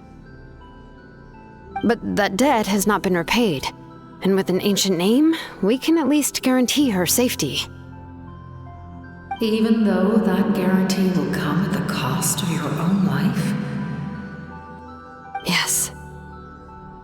So, it's true. Forging an ancient name consumes the life of the craftsman. Forging an ancient name is an act of creation. It involves taking disparate concepts throughout the Night Kingdom and condensing them into a heroic epic. But it takes time for the new concept to be integrated into that realm. If the ancient name is like a seed, then the life of the craftsman is the outer shell, serving as its protection. Once that process is complete, the seed will sprout, and having served its purpose, the outer shell will gradually disappear. Forging an ancient name is no easy task, and creating one for an outlander makes it even more challenging. Still, if you're here, that means your mind is set. Yes, because I believe forging this name will be well worth it. We don't know how long we'll be able to hold back the abyss or what the final price of averting this disaster will be. If giving up my life means that all the people of Natlan can have a future, then the sacrifice is practically negligible. Even when I'm staring death in the face, I don't think I'll regret this decision. I bear the name Baraka. This is a part of my duty. I understand. The chance may be exceedingly slim, but you still want to seize it because this could be the final step to victory. And you, Sidlali, the anxiety you feel, it's because you saw something, yes? Something you were not meant to see. So, you know about that too. What is she talking about? I've had concerns for a long time. Mawika's plan needs too much time, and too many things can go wrong. The Masters of the Night Wind have a ceremony that can be used to glimpse the future. It's just... using this power on the Pyro Archon has always been seen as a taboo. And you did it anyway? What did you see? Death. Oh. A key part of Mawika's plan is using the 6 heroes to release the power Xbalanque obtained from the ruler of death. Considering its origins, the price of using that power is death. You're saying Mawika is going to die in this war against the Abyss? Yes. I can't just ignore what I saw. That's why I need the Traveler's power. I need the power of a Descender. Don't forget, Citlali. Even if it may seem like someone is fated to die, the nature of death and fate are different. Fate indicates what will happen in the future. The time, manner, and place are all predetermined. But death is different. Death is a rule. The ruler of death's power will allow Mawika to triumph over the abyss. But she must offer her own life in the process. The ruler of death cares little for the time and manner of a death. She simply guarantees that it will occur. Fate may be able to influence the timing, but that is all the traveler can change. Wait, you're saying we might be able to change when she dies, but not the outcome? I cannot help you with this, I'm afraid. It's beyond my capabilities. Mawika knows about all this, doesn't she? Yes. I imagine she has long accepted this eventuality. Well, I can't. She's so strong. She never gives up, never rests until a problem is solved. She's not the type of person to just quietly accept her death. The Traveler shares that quality. That's why I think this gamble is worth it. Together, I know they can overcome the impossible. Be it fate or death. We shall have to wait and see, but I will curb my expectations. My time is running out. It is my honor to witness humanity in this moment of absolute determination. We won't forget your contributions. Once we deal with the Abyss, we'll find a way to keep you alive. Thank you for saying that, but there is nothing you can do. How many years of life are enough? 10? 100? 1,000? 10,000? The Night Kingdom will disappear. The humans will continue to fight against the Abyss, and in the end, all will cease to exist. When you consider all of that, extending my life is meaningless. That's what makes us different. Even if our end comes tomorrow, humanity will still do whatever it takes to survive today. Exactly. Times like these always fill me with admiration and reinforce my commitment to the mandate I shoulder. My Creator was right in esteeming you as special above others. Here. This is my gift to you and an extension of my will. It can record the traveler's experiences in this land, whether from the past or the future. With it, you can forge the ancient name you desire, and the traveler will also become a hero forever recorded in the memory of Natlan. Thank you. We're sorry to ask this of you when your strength is already all but spent. Really. Thank you so much. Your thanks are unnecessary. This is the least that an angel can do. Time for you to leave. It's getting dark. I can't sleep with all the noise outside! Oh, forget it, let's go check it out. Shilon and Citlali, is there a reason you're up so early? We went to see the Lord of the Night, and she gave us this. Like I said before, I couldn't forge your ancient name because there was no record of you in the Night Kingdom. But with this, we can finally record your deeds. Just keep it with you during your time in Natlan, and eventually it'll be full of your adventures. Really? Let Paimon see!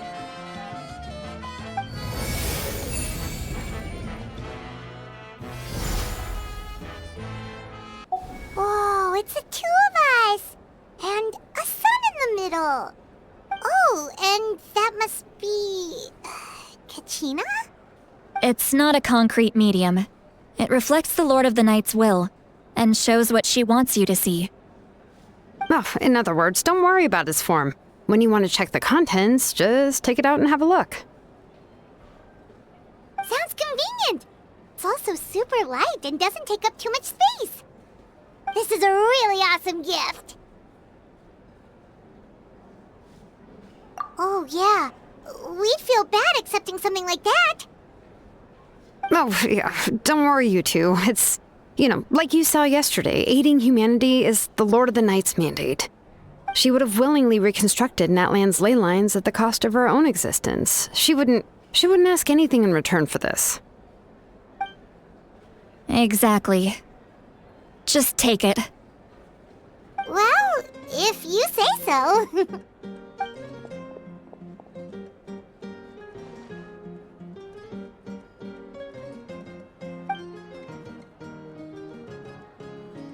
So soon? We just fought them off. We can figure that out later. Let's go! I see. I'll send reinforcements to those 2 locations. This other one is too dangerous. I'll handle it myself. The remaining locations are remote with no inhabitants. Let's bring our warriors back and make sure they're careful on the retreat. Understood. I'll spread the word.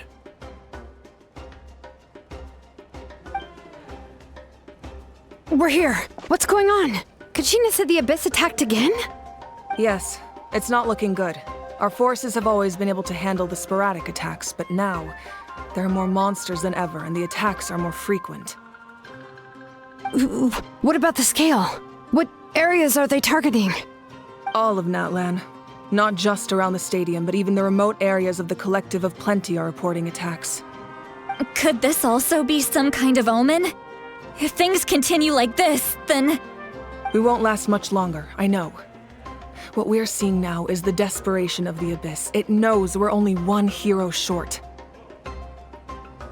I don't have the strength to fight it right now. This is its best opportunity and its final chance. You're saying we just have to hold out for as long as we can? It'll be a long fight. Our current focus needs to be on protecting civilians and conserving manpower. There are caravans and adventurers trapped in the wild. Many of our warriors have already left to rescue them, but they'll need reinforcements.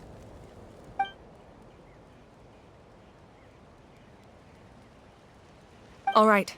Shilonen, Kachina, head to the camp near the Children of Echoes. Sitlali, you're needed in the Masters of the Nightwind. As an important figure in the plan, Auroron will stay here. Your tribe is too far from the stadium. Understood. I'll leave right away. I prepared a hot air balloon to take you where you're needed. Messengers from the Scions of the Canopy are traveling all around Natlan. Update them once you've completed your mission, and they'll compile the information into a battle report. As I receive intel from the various regions, I'll plan your next move. All right, no time to lose. Let's go!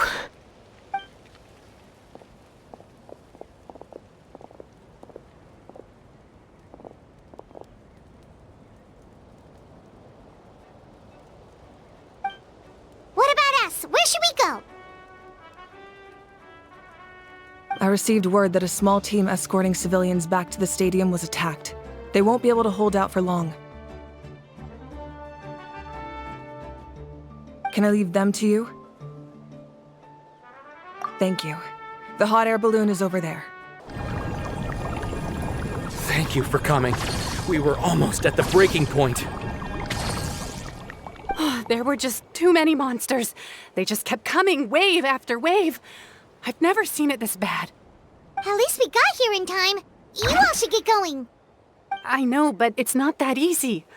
A lot of people were hurt in the battle just now. Our cart was also attacked, and now our supplies are scattered everywhere. That's not important right now. We need to focus on getting out of here alive. I know, but these were medical supplies. What if they need them back at the stadium? It's them! Over here!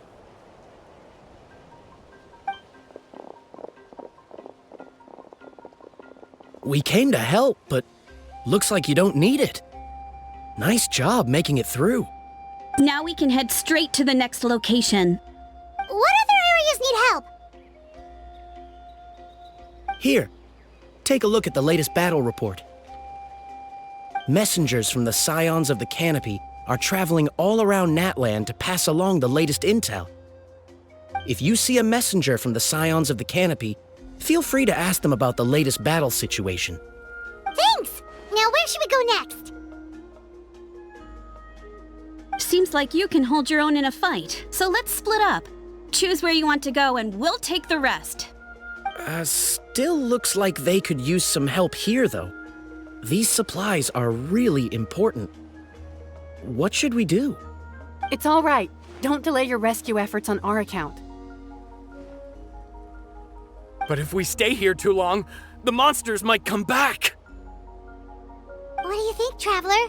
Should we stay and help? Paimon will do whatever you decide. Oh, thank you so much. You came just in time. What's going on? Were other places hit? Yeah, seems like it. The Pyro Archon told us to be ready to evacuate. She warned us something like this could happen. But I never thought there would be this many monsters. You got here just in time. But what should we do about the wounded? The wounded?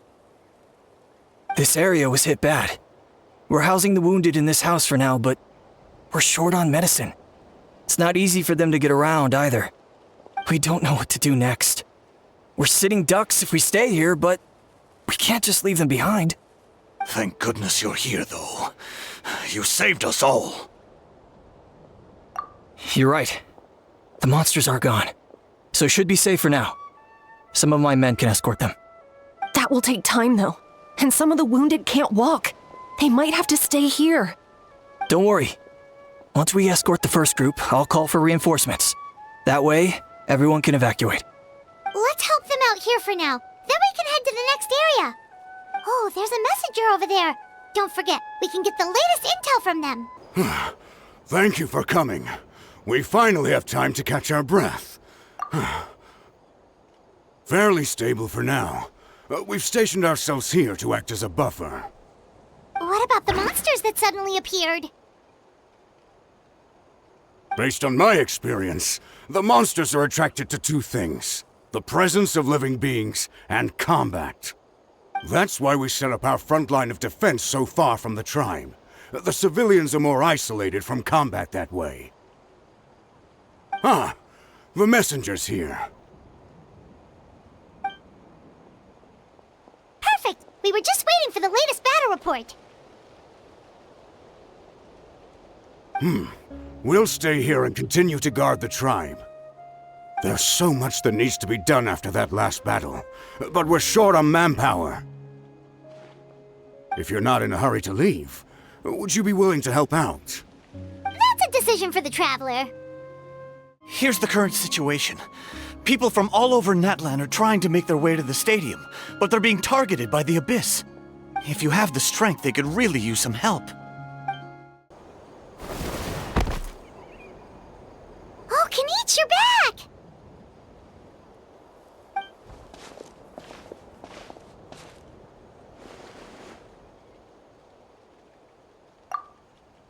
Yeah, it really feels like we're running short on people everywhere. It's so dangerous out there. Just when we think everything's under control, another thing goes off the deep end. Not that Paimon's complaining, it's just... what if things get even worse?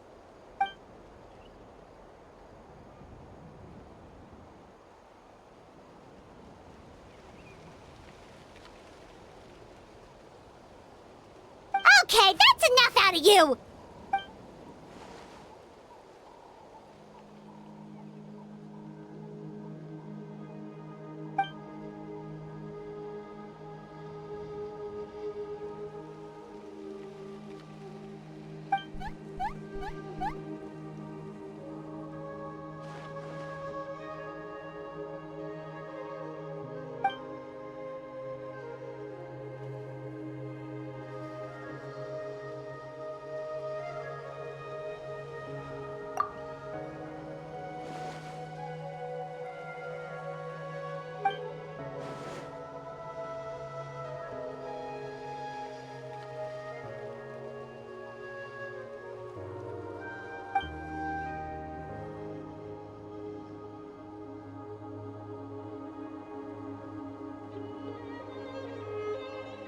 Yeah, she always seems so confident.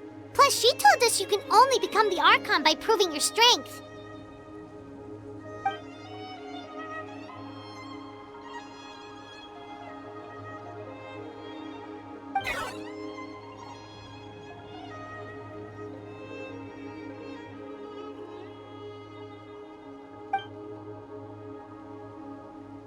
Good idea!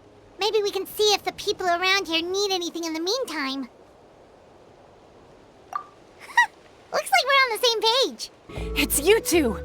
Oh, I'm so glad you're all right. Hey, you made it back! Sure did.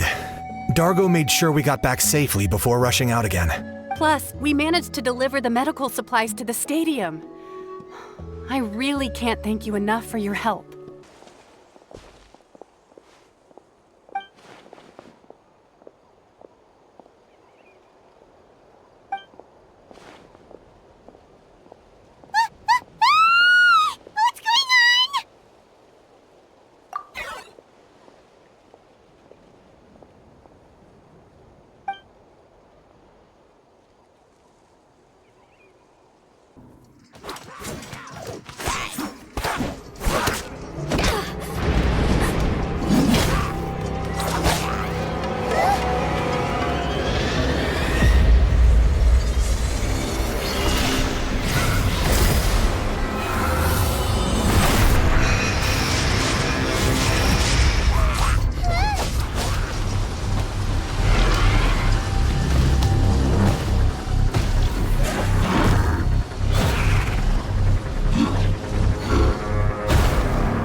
Thanks. The situation is grave. Hold this position. Keep the people safe.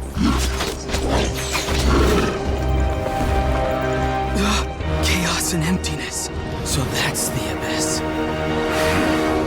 And it knows that now is its best chance. But the sacred flame! Archon's on the case.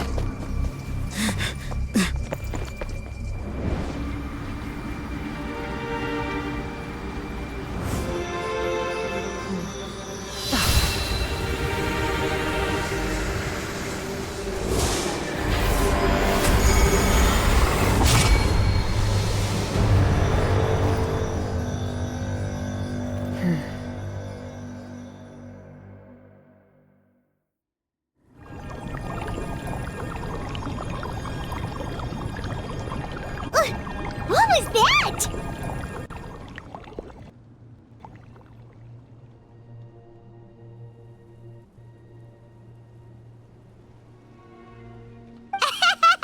Laugh all you want, it's gonna eat you too!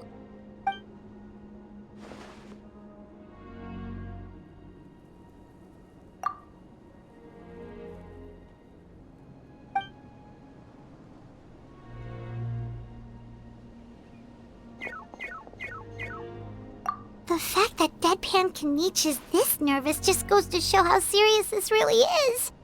Oh, let's go. The disaster's really happening.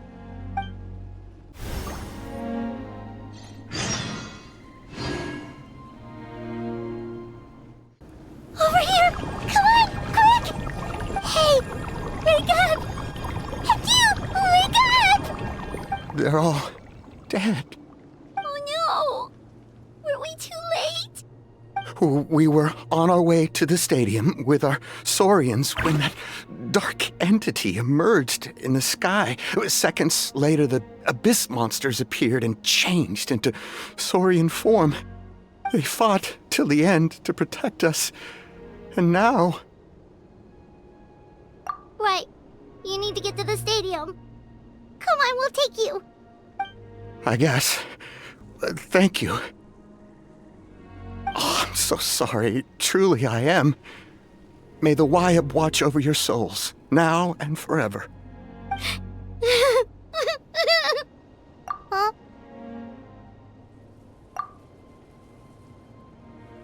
Yeah. I'm on nose, it's just... It hasn't fully sunk in yet.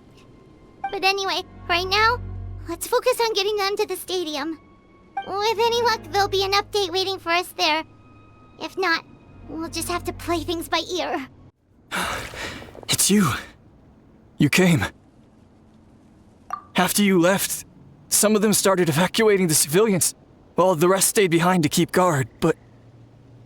they're all dead. I'm the only survivor. We're done for now. The Abyss will attack again any minute. And then I'll be a dead man too. The last few civilians holed up indoors won't stand a chance. Hang in there. We'll think of something. There's gotta be a way out of this. Like what? None of the civilians have any combat experience. There are old people, children, wounded. They can't defend themselves. The monsters are gone for now, right? Get back inside. It's too dangerous out here. I know it's dangerous. That's why I came out. Same. Huh? What is this? Can you spare some equipment for us? I've never been in a battle before, but I'm young and I can hold a weapon. That's gotta count for something. And I used to fight in the pilgrimage when I was a younger man. Admittedly, I never made it very far. But if you hand me a spear, I think the old muscle memory will kick in. There are others willing to join us as well. I persuaded them to fight. We can't let the blood spilled by our warrior brethren be in vain. We can't watch on as our heroes lose heart. And we can't let them fight alone. We don't have much equipment left.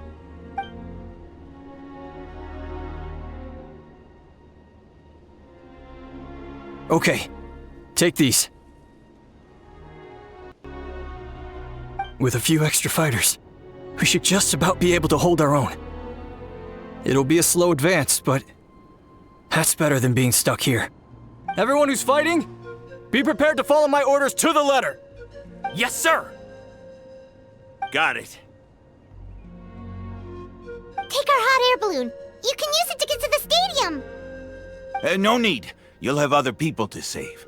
We're taking up arms so that you can focus on more important things. You're the heroes, after all. Okay, well, try going that way. That's the route we came from, and there weren't too many monsters. Thank you, both. You've been a huge help. I am devastated by the deaths of my brothers in arms. But if their sacrifice means anything, I have to live on. We're not going down without a fight. Thanks. We will. Now, go. There are other people to save out there. Nope. Nobody here.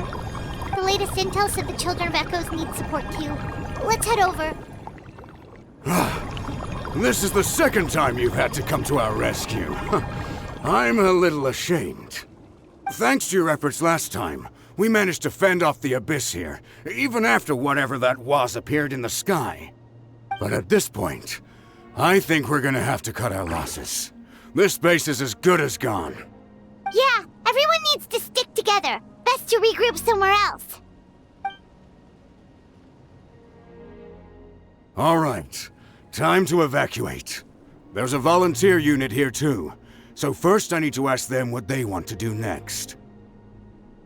For anyone who still wants to fight on the front lines, the Children of Echo's front is the closest to here. Anyone who wants to leave will likely also see action as they evacuate, but will be afforded safety at the stadium. Those are the options. We're abandoning this base, and you're free to stay with the group or leave. As of this moment, the Children of Echoes are reasonably well defended, so please, weigh the risks and consider your family's safety before you make a decision. Now then, Anyone who wishes to keep fighting, show me how serious you are.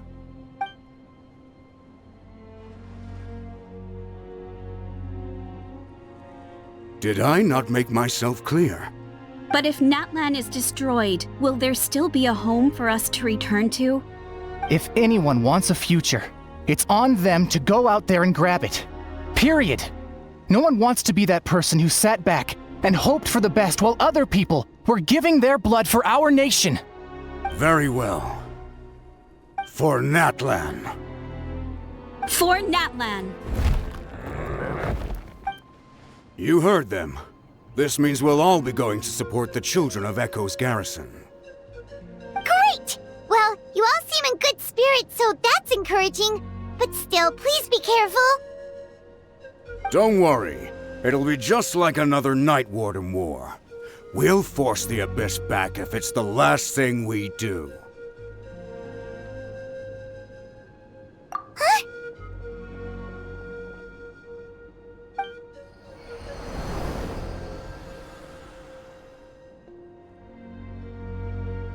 Shoot!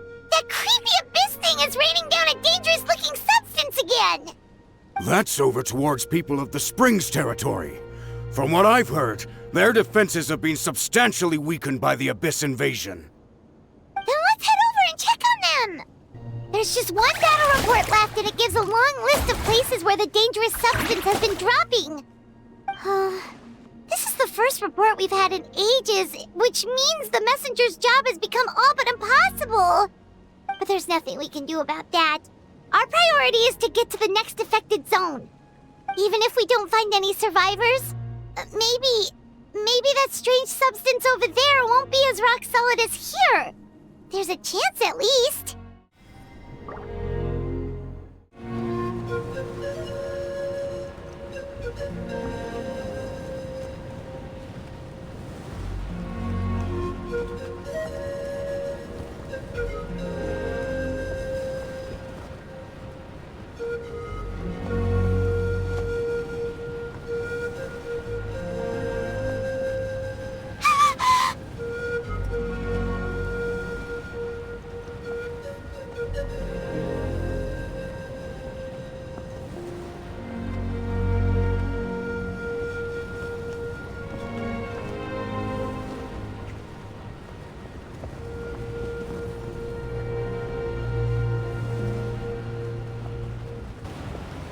Traveler, this war is getting too much for my mind to take.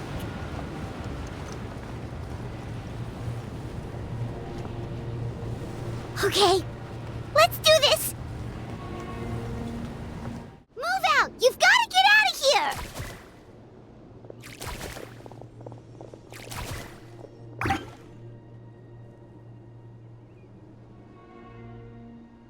Still no luck, huh? What on earth are these things? How are they invulnerable to attack? Yeah, at least with regular abyssal pylons, anyone with a vision can destroy them. But this thing, no one's seen anything like it before. It's like a part of that sky demon's body or something. Whatever it is, it seems like it can spawn abyssal pylons, and with them, a never-ending stream of abyss monsters. We're just no match for it. At this point, retreat looks like our best option. We're fighting a losing battle here. The stadium is our only hope. That's where the sacred flame is, which seems to be the one thing that well of abyssal energy is afraid of. The Pyro Archon is guarding the flame. As long as that continues, we still have hope. What's this? Water, and some snacks. You look like you need it. I'm guessing you've been supporting the fight all over the map? Sounds like you need a breather.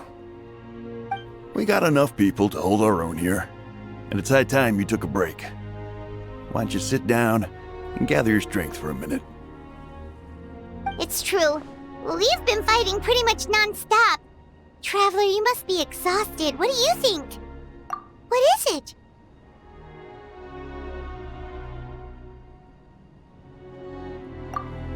Oh, you're right. Well, then guess we'd better go warn them. It's your decision. If you want to set off right away, Paimon will come with you.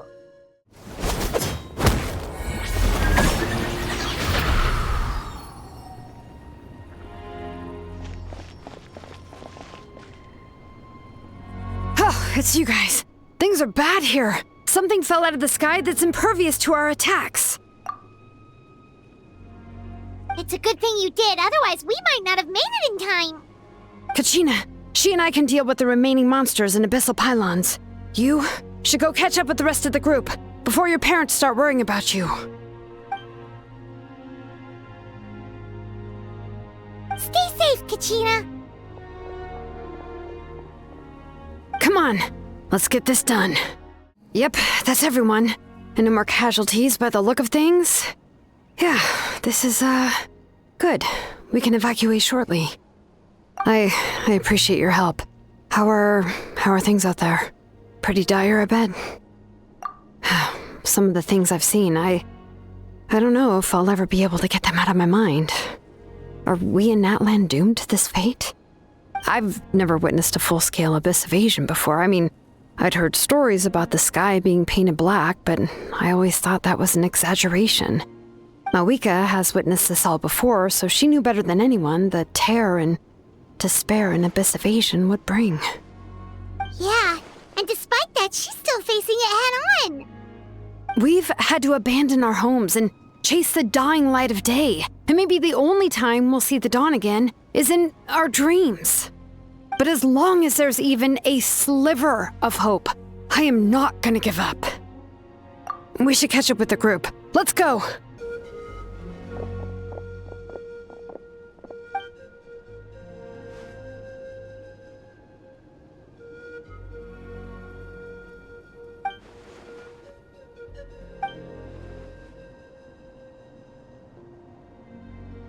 What? Isn't that Chaska's tribe? She said she was gonna take Koichi home to rest for a while.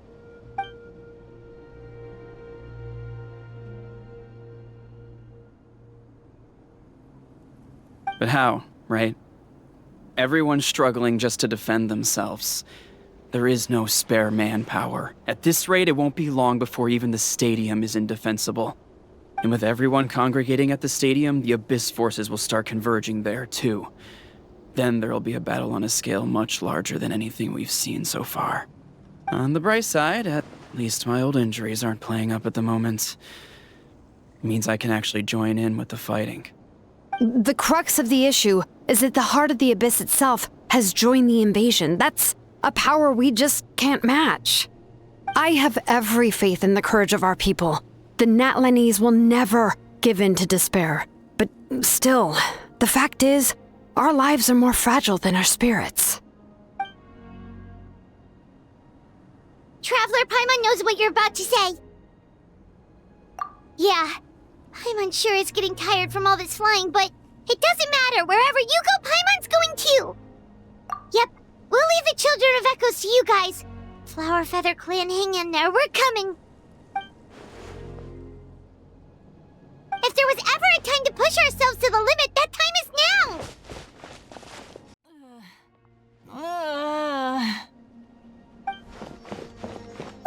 What happened to her? She's covered in abyssal energy!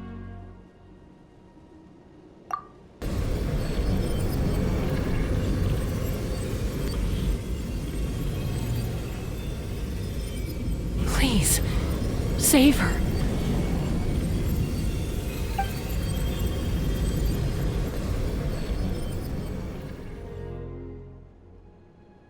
How's that, Koichi? Any better now? Koichi! Koichi! Chaska, I used to think Mom and Dad were crazy for adopting you. I was the younger sibling, but I always felt like it was my job to help Mom and Dad take care of you. I thought I could set you free from the abyssal energy you struggled with. I guess I was pretty full of myself, huh? Thinking I could fix you when... well, we were always the same. Hush, Koichi. Put those thoughts right out of your mind. We'll be at the stadium in no time, okay? I'll carry you there. The abyssal contamination is gone now. Just rest, and you'll get better. I was always nagging you to slow down. Stop rushing headlong into things. I just didn't want anything to happen to you, or to anyone else because of you. I worried about you so much. But now, I realize I never really understood what it's like for you. The fact that you survived an abyssal contamination was a miracle. But it also left you in a constant state of agitation. The fact that we became family was another miracle. But with me worrying about you all the time, it feels like I just agitated you even further. No, absolutely not. Nothing could be further from the truth. Do you hear me? All you ever did was love me. Same goes for Mom and Dad. I've always known that. And I feel terrible because I really did want to get along as a family. It might take me some time, but I'll find a way to make it work. I'm so sorry, Koichi. I never meant to make you feel this way. It's okay, Chaska. No need to apologize. You didn't do anything wrong. No one did. It's nobody's fault that things didn't turn out great. I get it now. So, no nagging from me this time. You keep forging ahead, sis. Never slow down, and never hold back. Spread your wings and fly free, like the fiercest kukusaur in the sky. Show the world who the bravest flower feather warrior is. Because that's who you are. And that's the sister I'm proud of.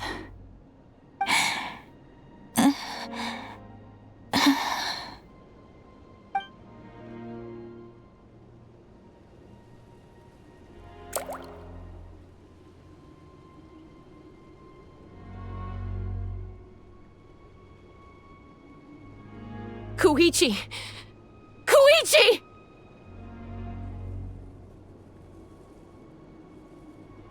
Koichi?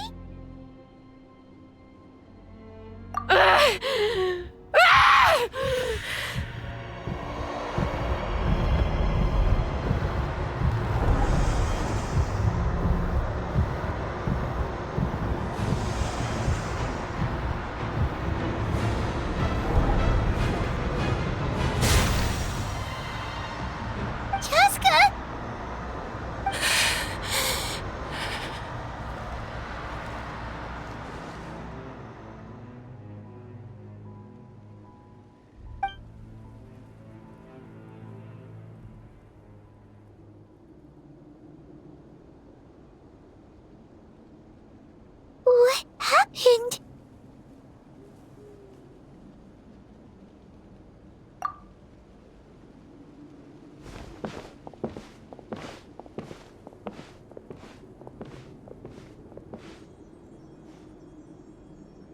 What was that just now?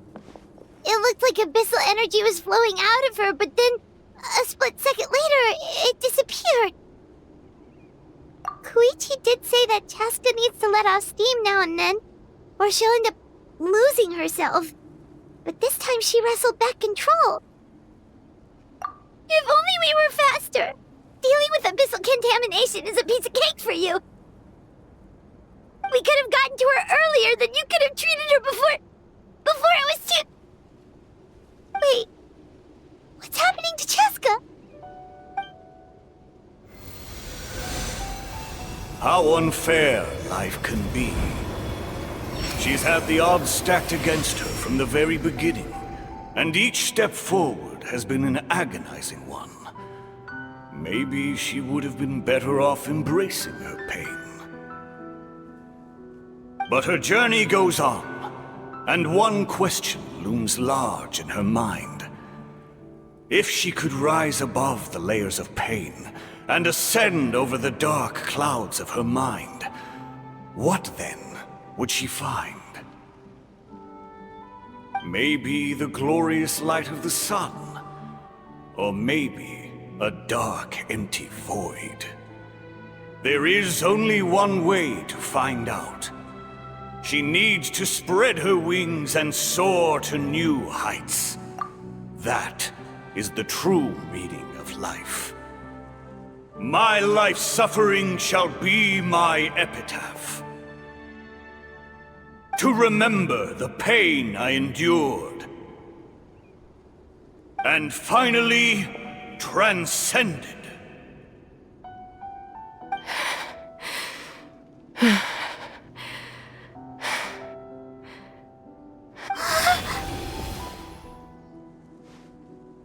Let's take Koichi somewhere safer.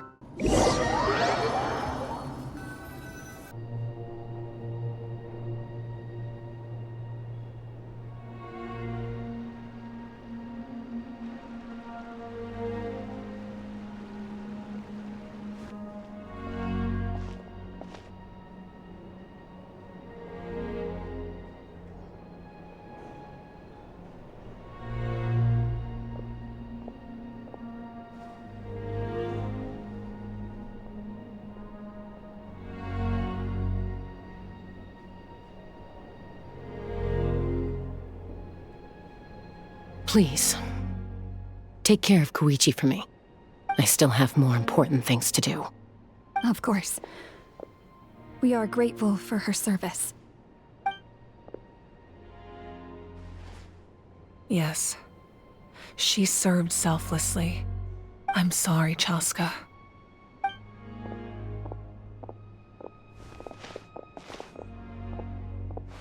It's all right. I'm far from the only one going through this right now.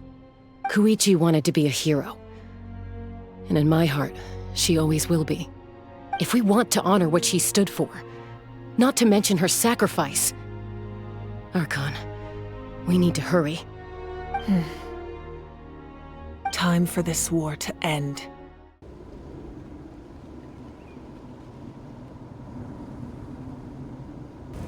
Everyone, are you ready? A bitter war lies ahead. Our victory begins in each of your minds. So ignite the spirit of victory for me. May no further lives be lost, and no one else may to suffer the loss of their loved ones. As long as blood still runs through your veins, even the tiniest spark of steel against stone can ignite a flame.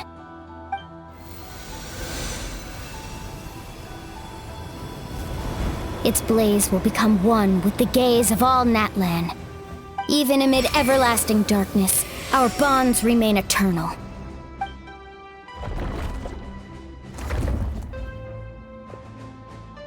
Stone engraved in echoing peaks.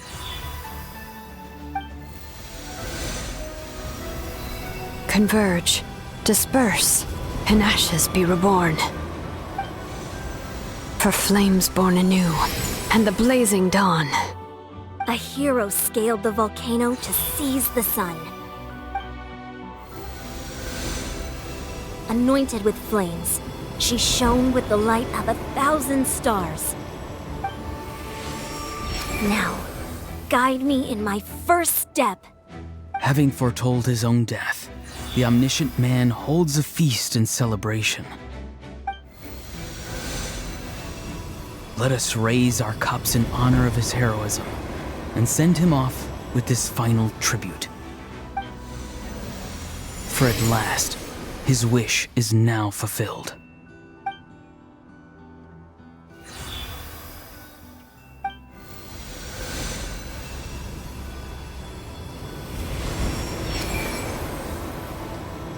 My life's suffering shall be my epitaph.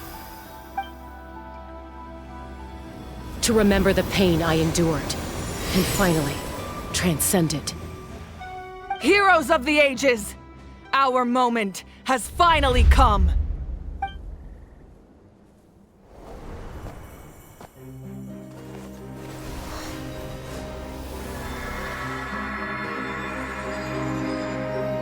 We unite as one! Baptized by the Turnfire. Bearing an ancient blessing.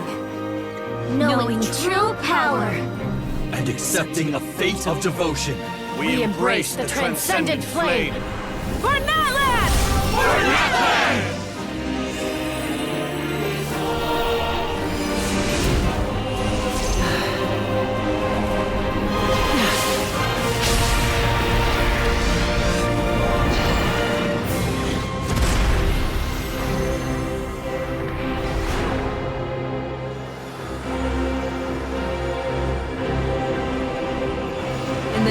of the Pyro Archon Hoverin, I declare the Night Wars underway! The Ode of Resurrection will guard all life till the war is over!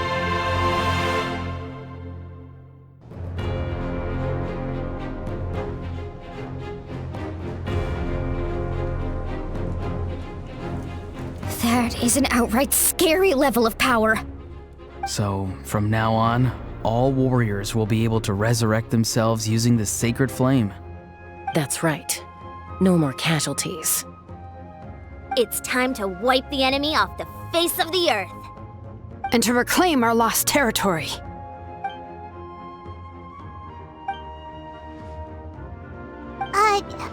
We'll come with you.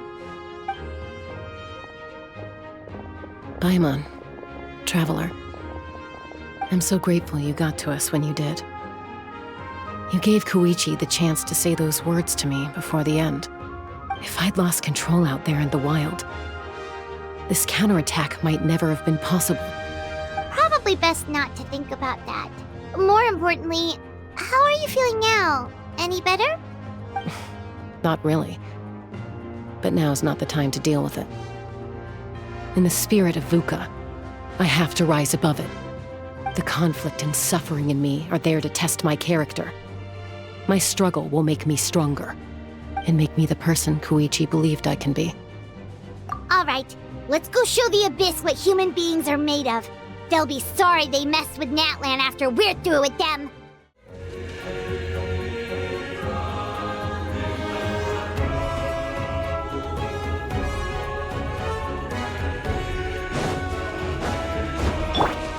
The doctor was nice and slick.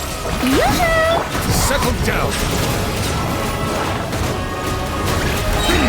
Be sanctified.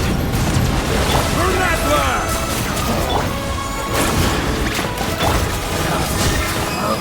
Silence!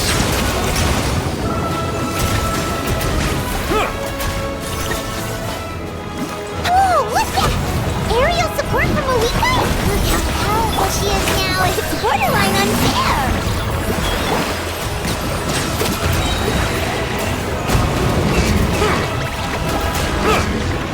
Let the mighty be humbled!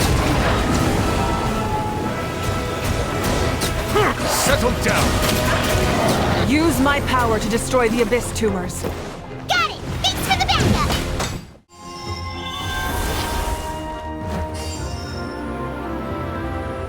Oh, did you guys see that huge fireball?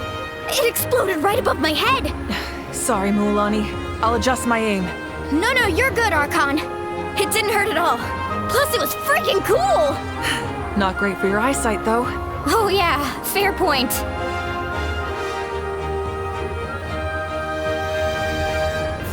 Ugh, Ahal's coming in way too hot. Is it possible to mute him? Done. Thank you, Malika.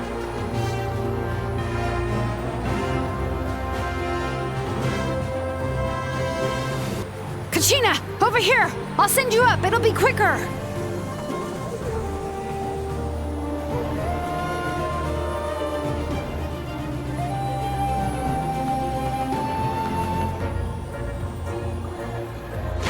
Okay, everyone's safe. Granny, please go on ahead with the others. I just need some more time, I promise. I won't hold things up. Oh, roar on! Leave the vegetables and aphids behind, you dimwit! It's too dangerous!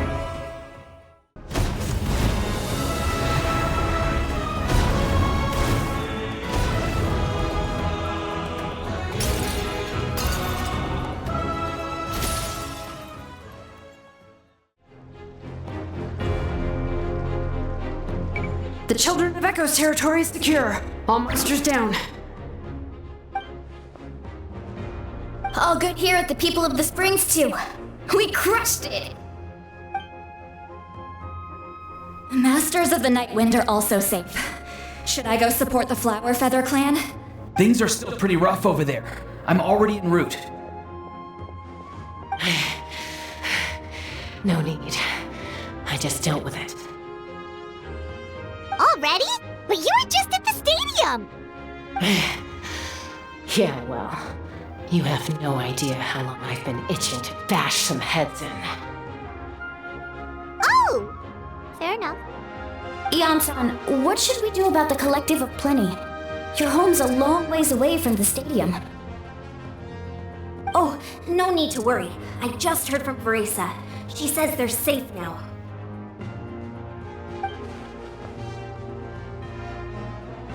Yeah! Their only game plan was to outnumber us, and that ain't gonna work now that we have the Ode of Resurrection on our side!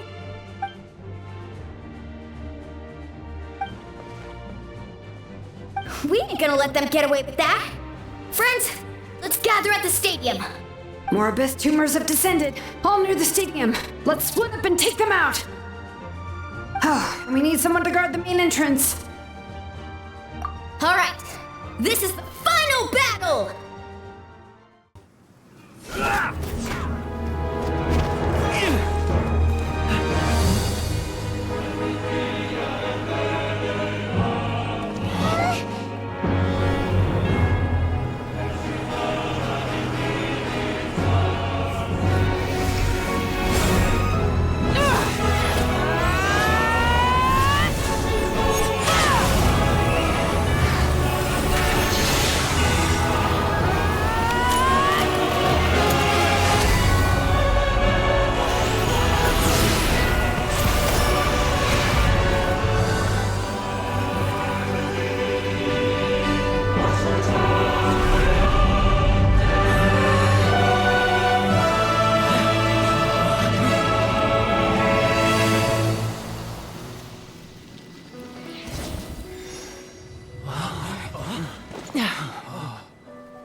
Everyone, we are gathered here to celebrate a glorious victory.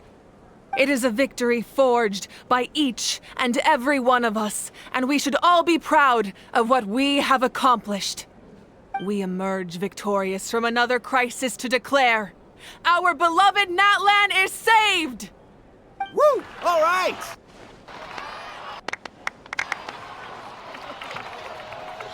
I must caution that this war is not yet over. We have not destroyed our enemy, merely driven them further into the depths of the Night Kingdom. But the Abyss underestimated Natlan's forces, and they have suffered a devastating defeat. It will be a long time before they are able to pose a threat to us again. After making some preparations, I will launch my final counterattack. I shall strike them in their lair and wipe them out for good. Oh, man. Wait, Archon, are you saying you're going alone? Yes. The abyssal energy there is too strong. Contact with it would be instantly lethal to anyone else. I'm sure you're all still fired up, and you must be eager to take the fight home to the enemy. But I must ask you to temper your ambitions. I will return victorious, for all of us. It's kind of a shame that we can't join him with a final showdown. Please, look at the bigger picture. Thanks to every one of you, we have already secured an enormous victory. Tonight, we should celebrate to our heart's content. I guess if our lives are no longer at risk, things can basically go back to normal, right? That's good enough for me. Beats having monsters everywhere. When the time comes, I will gather everyone here again. Now, let us also remember those who gave their lives fighting for our nation. Once the last dregs of the Abyss are wiped out, I intend to give them the grand funeral they deserve. An ancient name could never record the many who we lost. But no hero of Natlan should be forgotten. If I may, let's have a moment of silence for the fallen.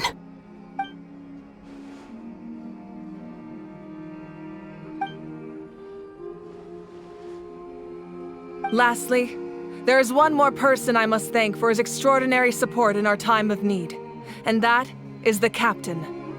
Speaking in a personal capacity, I should like to offer my sincere congratulations on your victory.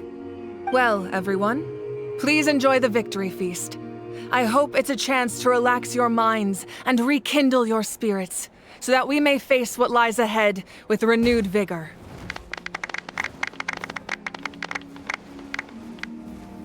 You did a great job, Kachina. Oh, you're much more confident now. Seems like winning the pilgrimage gave you a real boost.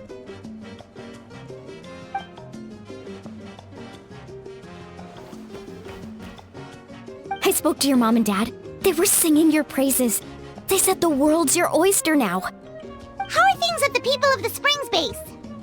There are some casualties, but the overall mood is very positive. I reckon they'll start rebuilding pretty soon. Same situation for the Children of Echoes.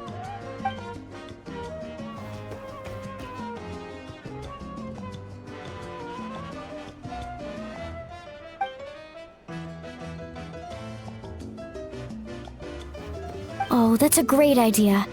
Let's do it together. Let's hope that their sacrifice marks the beginning of a new age for Natlan. An age of unprecedented peace.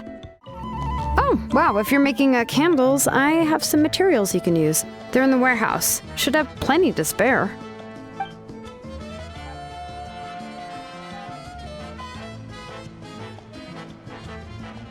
Ah, good point. I'll go instead.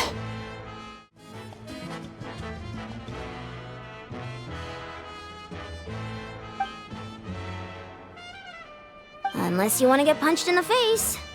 What is it with you, Ahau? Why are you so incapable of being nice?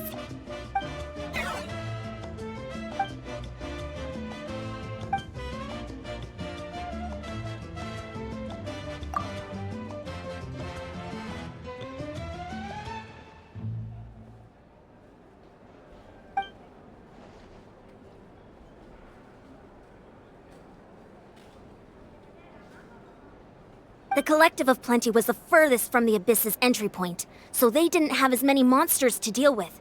From what I hear, they got off relatively unscathed. But it might have been a different story if Chaska hadn't gotten there when she did. That's good to hear. All's well that ends well.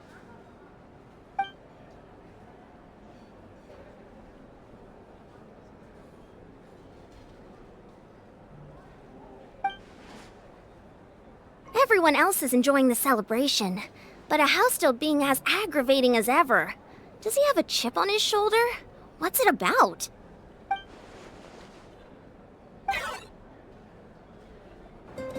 I must congratulate you on your efforts during this war. I'm told you have proven yourself to be an outstanding adventurer and warrior. You remind me of the Prince. The similarities in your approach are striking, especially when you told me you wanted to win. I hope you will see him soon. Hey, Auroran! How are the Masters of the Nightwind doing? Granny Sealolly's been there the whole time, and she's a tough one. I think we should be fine. I'm sure there'll be some patching up to do, though. That's a job for the young folks. I should probably head back so I can pitch in. Do you need support from the Fatui? Probably not. There are a lot of older folks in our tribe, and I suspect they would find your comrade's presence a little distressing. Right, 'cause often they look like a bunch of intimidating thugs. Well, also in my tribe, excessive use of elemental energy is bad for your eyesight. Oh, right. Okay. I'm still somewhat in disbelief that a united people prevailed against the Abyss. Do I sense some regret in your words? A degree of regret is inevitable. But above all, I feel profound admiration. Ah, welcome. seem a little out of sorts. Are you just tired, or...? I guess I am. You know, when I was up there in the sky, I could see all of Natlan stretching out below me. People everywhere, giving everything they had for a chance at victory. If only I'd been quicker. Maybe they wouldn't have... And Koichi, maybe she'd still... I'm sorry. Now is not the time for that. Fruit juice, right? Make it a large? True. My 500-year plan has almost come to fruition. Just one last step to go. Namely, my final battle against the Abyss. But battle is second nature to me, so I'm not feeling a huge amount of pressure. It was so awesome. The way you exploded that thing in the sky with one almighty punch! Are you always gonna have that kind of power from now on? Oh, that was the Divine Throne unleashing my full potential. And it was only temporary. I can't wield that power for any length of time. My body wouldn't be able to handle it. Likewise, the amplified power of the Ode of Resurrection was also temporary. From now on, it's back to ancient name-bearers only. Correct. We dealt the Abyss a critical blow. So for the time being, it's too weak to sustain regular invasions. I hope the people will be able to enjoy this period of peace. Or rather, assuming all goes to plan, eternal peace. We've had centuries of war with the Abyss, and it's high time we brought that chapter to a close. Anyway, there's something I've been wondering about. I know you've been at the center of some major events in other nations too, and fought many powerful foes. In this war, you were in the thick of it once again, dashing around tirelessly, supporting the fighting on all fronts. So tell me, what drives you to do this as a mere traveler passing through? Why risk life and limb for a cause that's not your own? You know, it's that mindset that distinguishes the heroes in every story. They're the natural protagonists. What I'm really trying to say is, I would love for you, with your extraordinary talent and your sense of justice, to join me in this final step. You and I together, finally putting an end to the ever-looming threat of the Abyss. But I also don't want to take advantage of your good nature and readiness to help others. The final battle will be very dangerous, and you have the rest of your journey to consider. I'm sure you must be weary. Sleep well tonight. Let's talk again tomorrow in the speaker's chamber. I'll give you more details on the final battle, and then I hope to hear your verdict. My mind is still flooded with scenes from the war. I can't get the images out of my head. Maybe I need another drink. Hey, Traveler, Paimon! There you are. I've been looking all over for you. Oh, hey, Sweet Lolly! What's up? Listen up. I have something really important to tell you.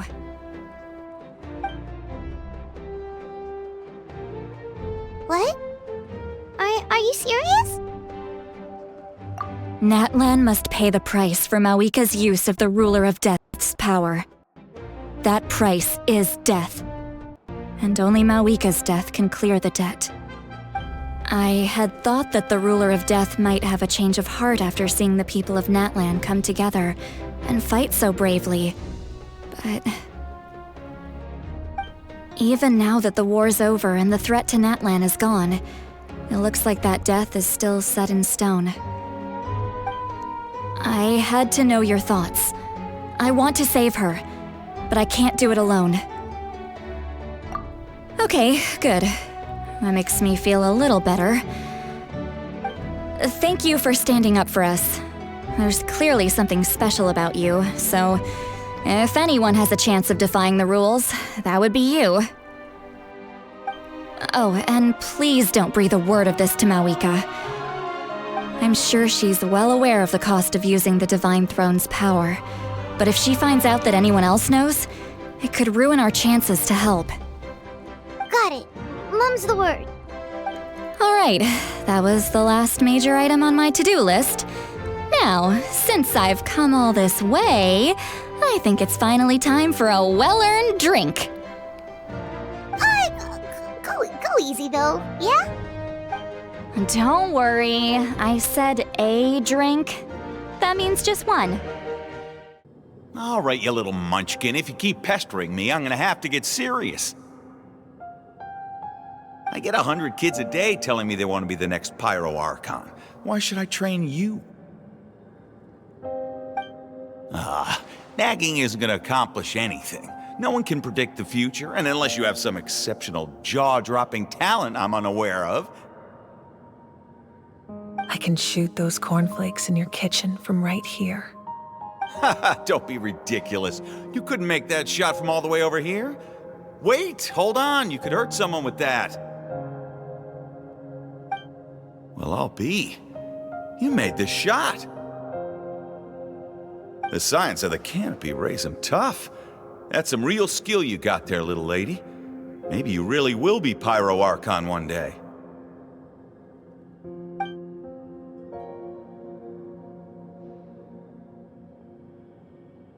See this? I'm the first one of us to get an ancient name. And it's not just any ancient name, but Mollypo. If you ask me nicely, there's still time to join my team for the pilgrimage, you know. No need to scowl. You lost and I won, it's no big deal. You want me to be happy for you when your turn comes, right? So cheer up. I'll get my own ancient name soon enough, and it'll be an even better one than yours. Oh, really? Well, good luck with that. What ancient name could beat Mollypo in our tribe? Unless... surely you don't mean Kiangozi? That was fantastic. I can't believe I beat you in a wrestling match for once. Can't be more than a few days now until you're officially made the Pyro Archon. Imagine me trying to schedule a wrestling session with you after that. Excuse me, Pyro Archon, but would you be able to take a day off from running the nation to wrestle with me? I heard that the Pyro Archon inherits the knowledge stored in the sacred flame. And apparently it can change your personality. I can't help but feel a little worried. Worried that you won't be able to beat me in a wrestling match anymore? Why would I be worried about that? Never mind. Clearly I'm just overthinking things. Why would you forget about me just because of some new job? Even if that job happens to be Archon. Come on, one more round. After the darkness will come the dawn.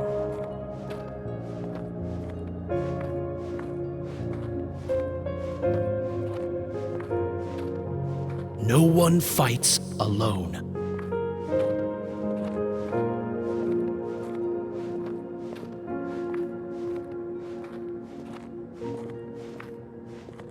For Natlan!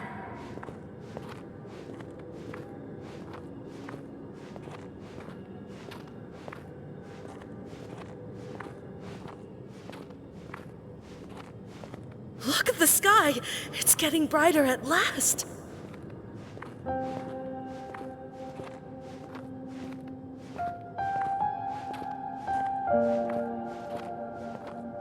We walk the righteous path, and the Pyro Archon will guide us.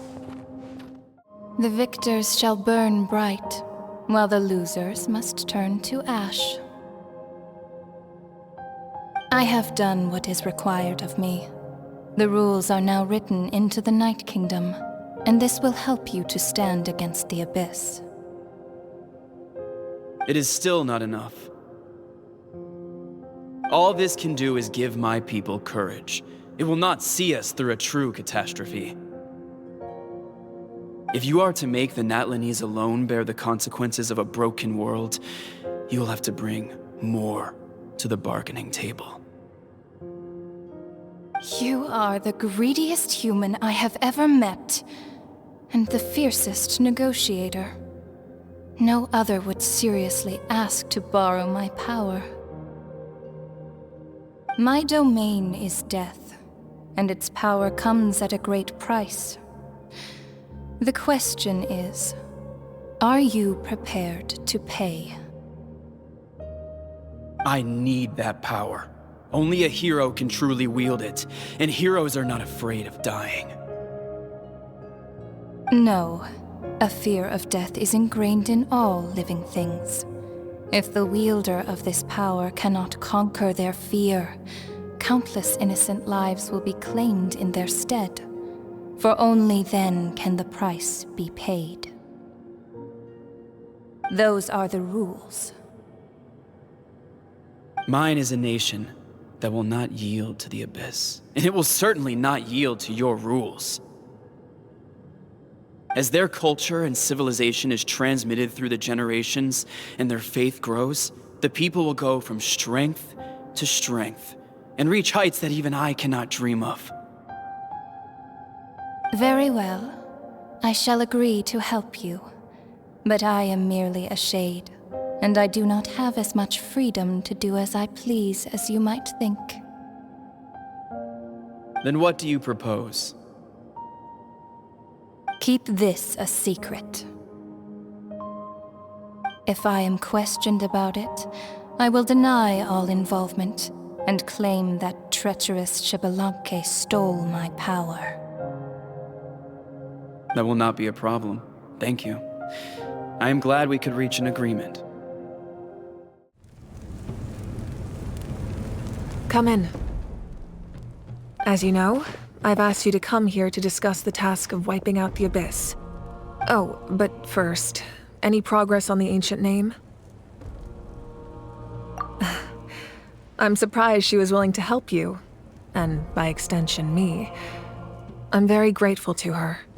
Wait, hold on. Wasn't the whole point of the ancient names for winning that huge battle? Why would the Travelers still need one by this point? That's right. The Abyss has retreated to the depths of the Night Kingdom, a place that has long since been corrupted by abyssal energy. If we don't finish them off and restore the ley lines, the threat they pose to Natlan will remain. The battle we fought yesterday, we may one day have to fight again. This is the fate Natlan has always been resigned to. For thousands of years, we have struggled on the brink of a looming darkness and never known true peace. But this time, I want to break the cycle and free us from this fate for good. With the sacred flame, I can protect myself from the abyssal corruption, but beyond that, you are the only other person who can resist it. If your ancient name can't be forged, I will go alone. But if it can, I'd really love your help. Not completely. After all, the Night Kingdom is still plagued by abyssal corruption.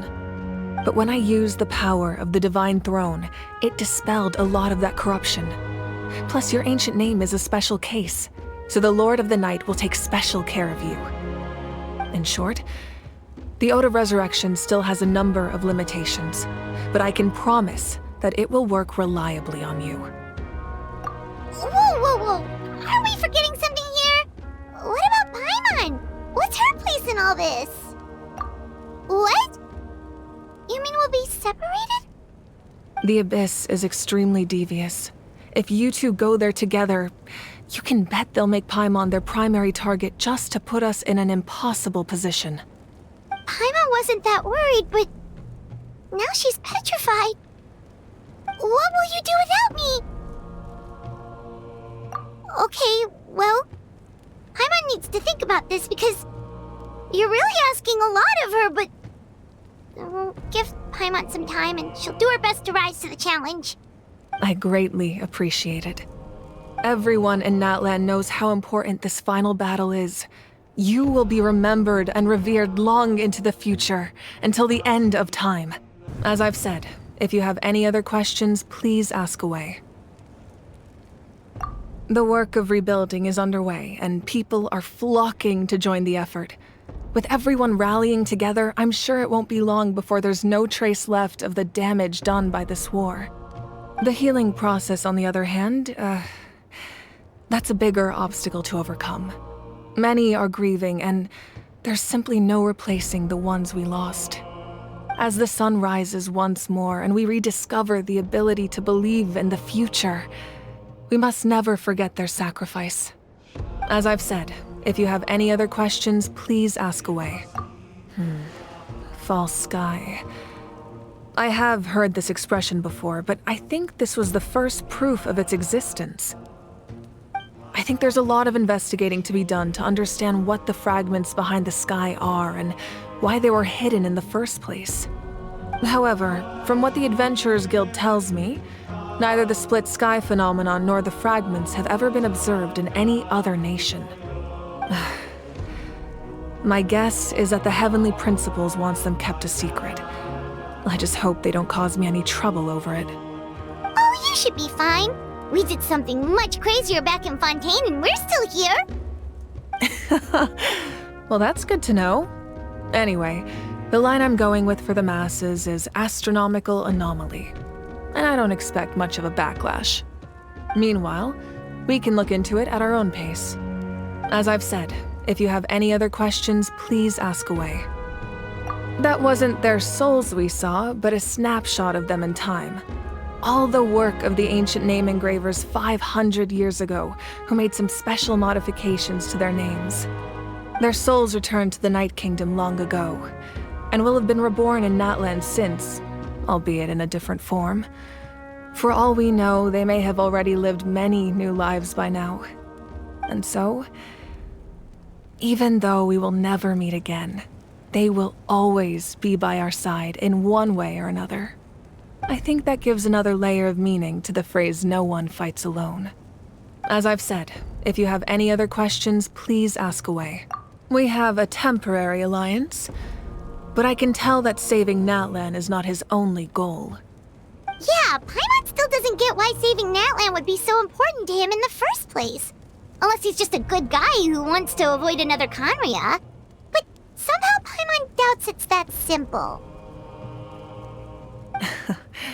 I wouldn't worry too much. Based on all the interactions we've had with him and knowing more about his background, I have a lot of respect for him. I don't think he has any ill intentions. Now, we should focus on the final battle. The Outlander with deep ties to this land returns. And this time, he is alone. The power that the Pyro Archon used to strike back at the Abyss came from the Ruler of Death. From what I know of her rules, she will demand death in return. How do you know this? I see. So, the Ruler of Death sent you on your long journey. Natlan still has a final battle to fight, and I too have a final foe to face. For the sake of those countless lost souls, and a hope for Natlan's future, I need your help.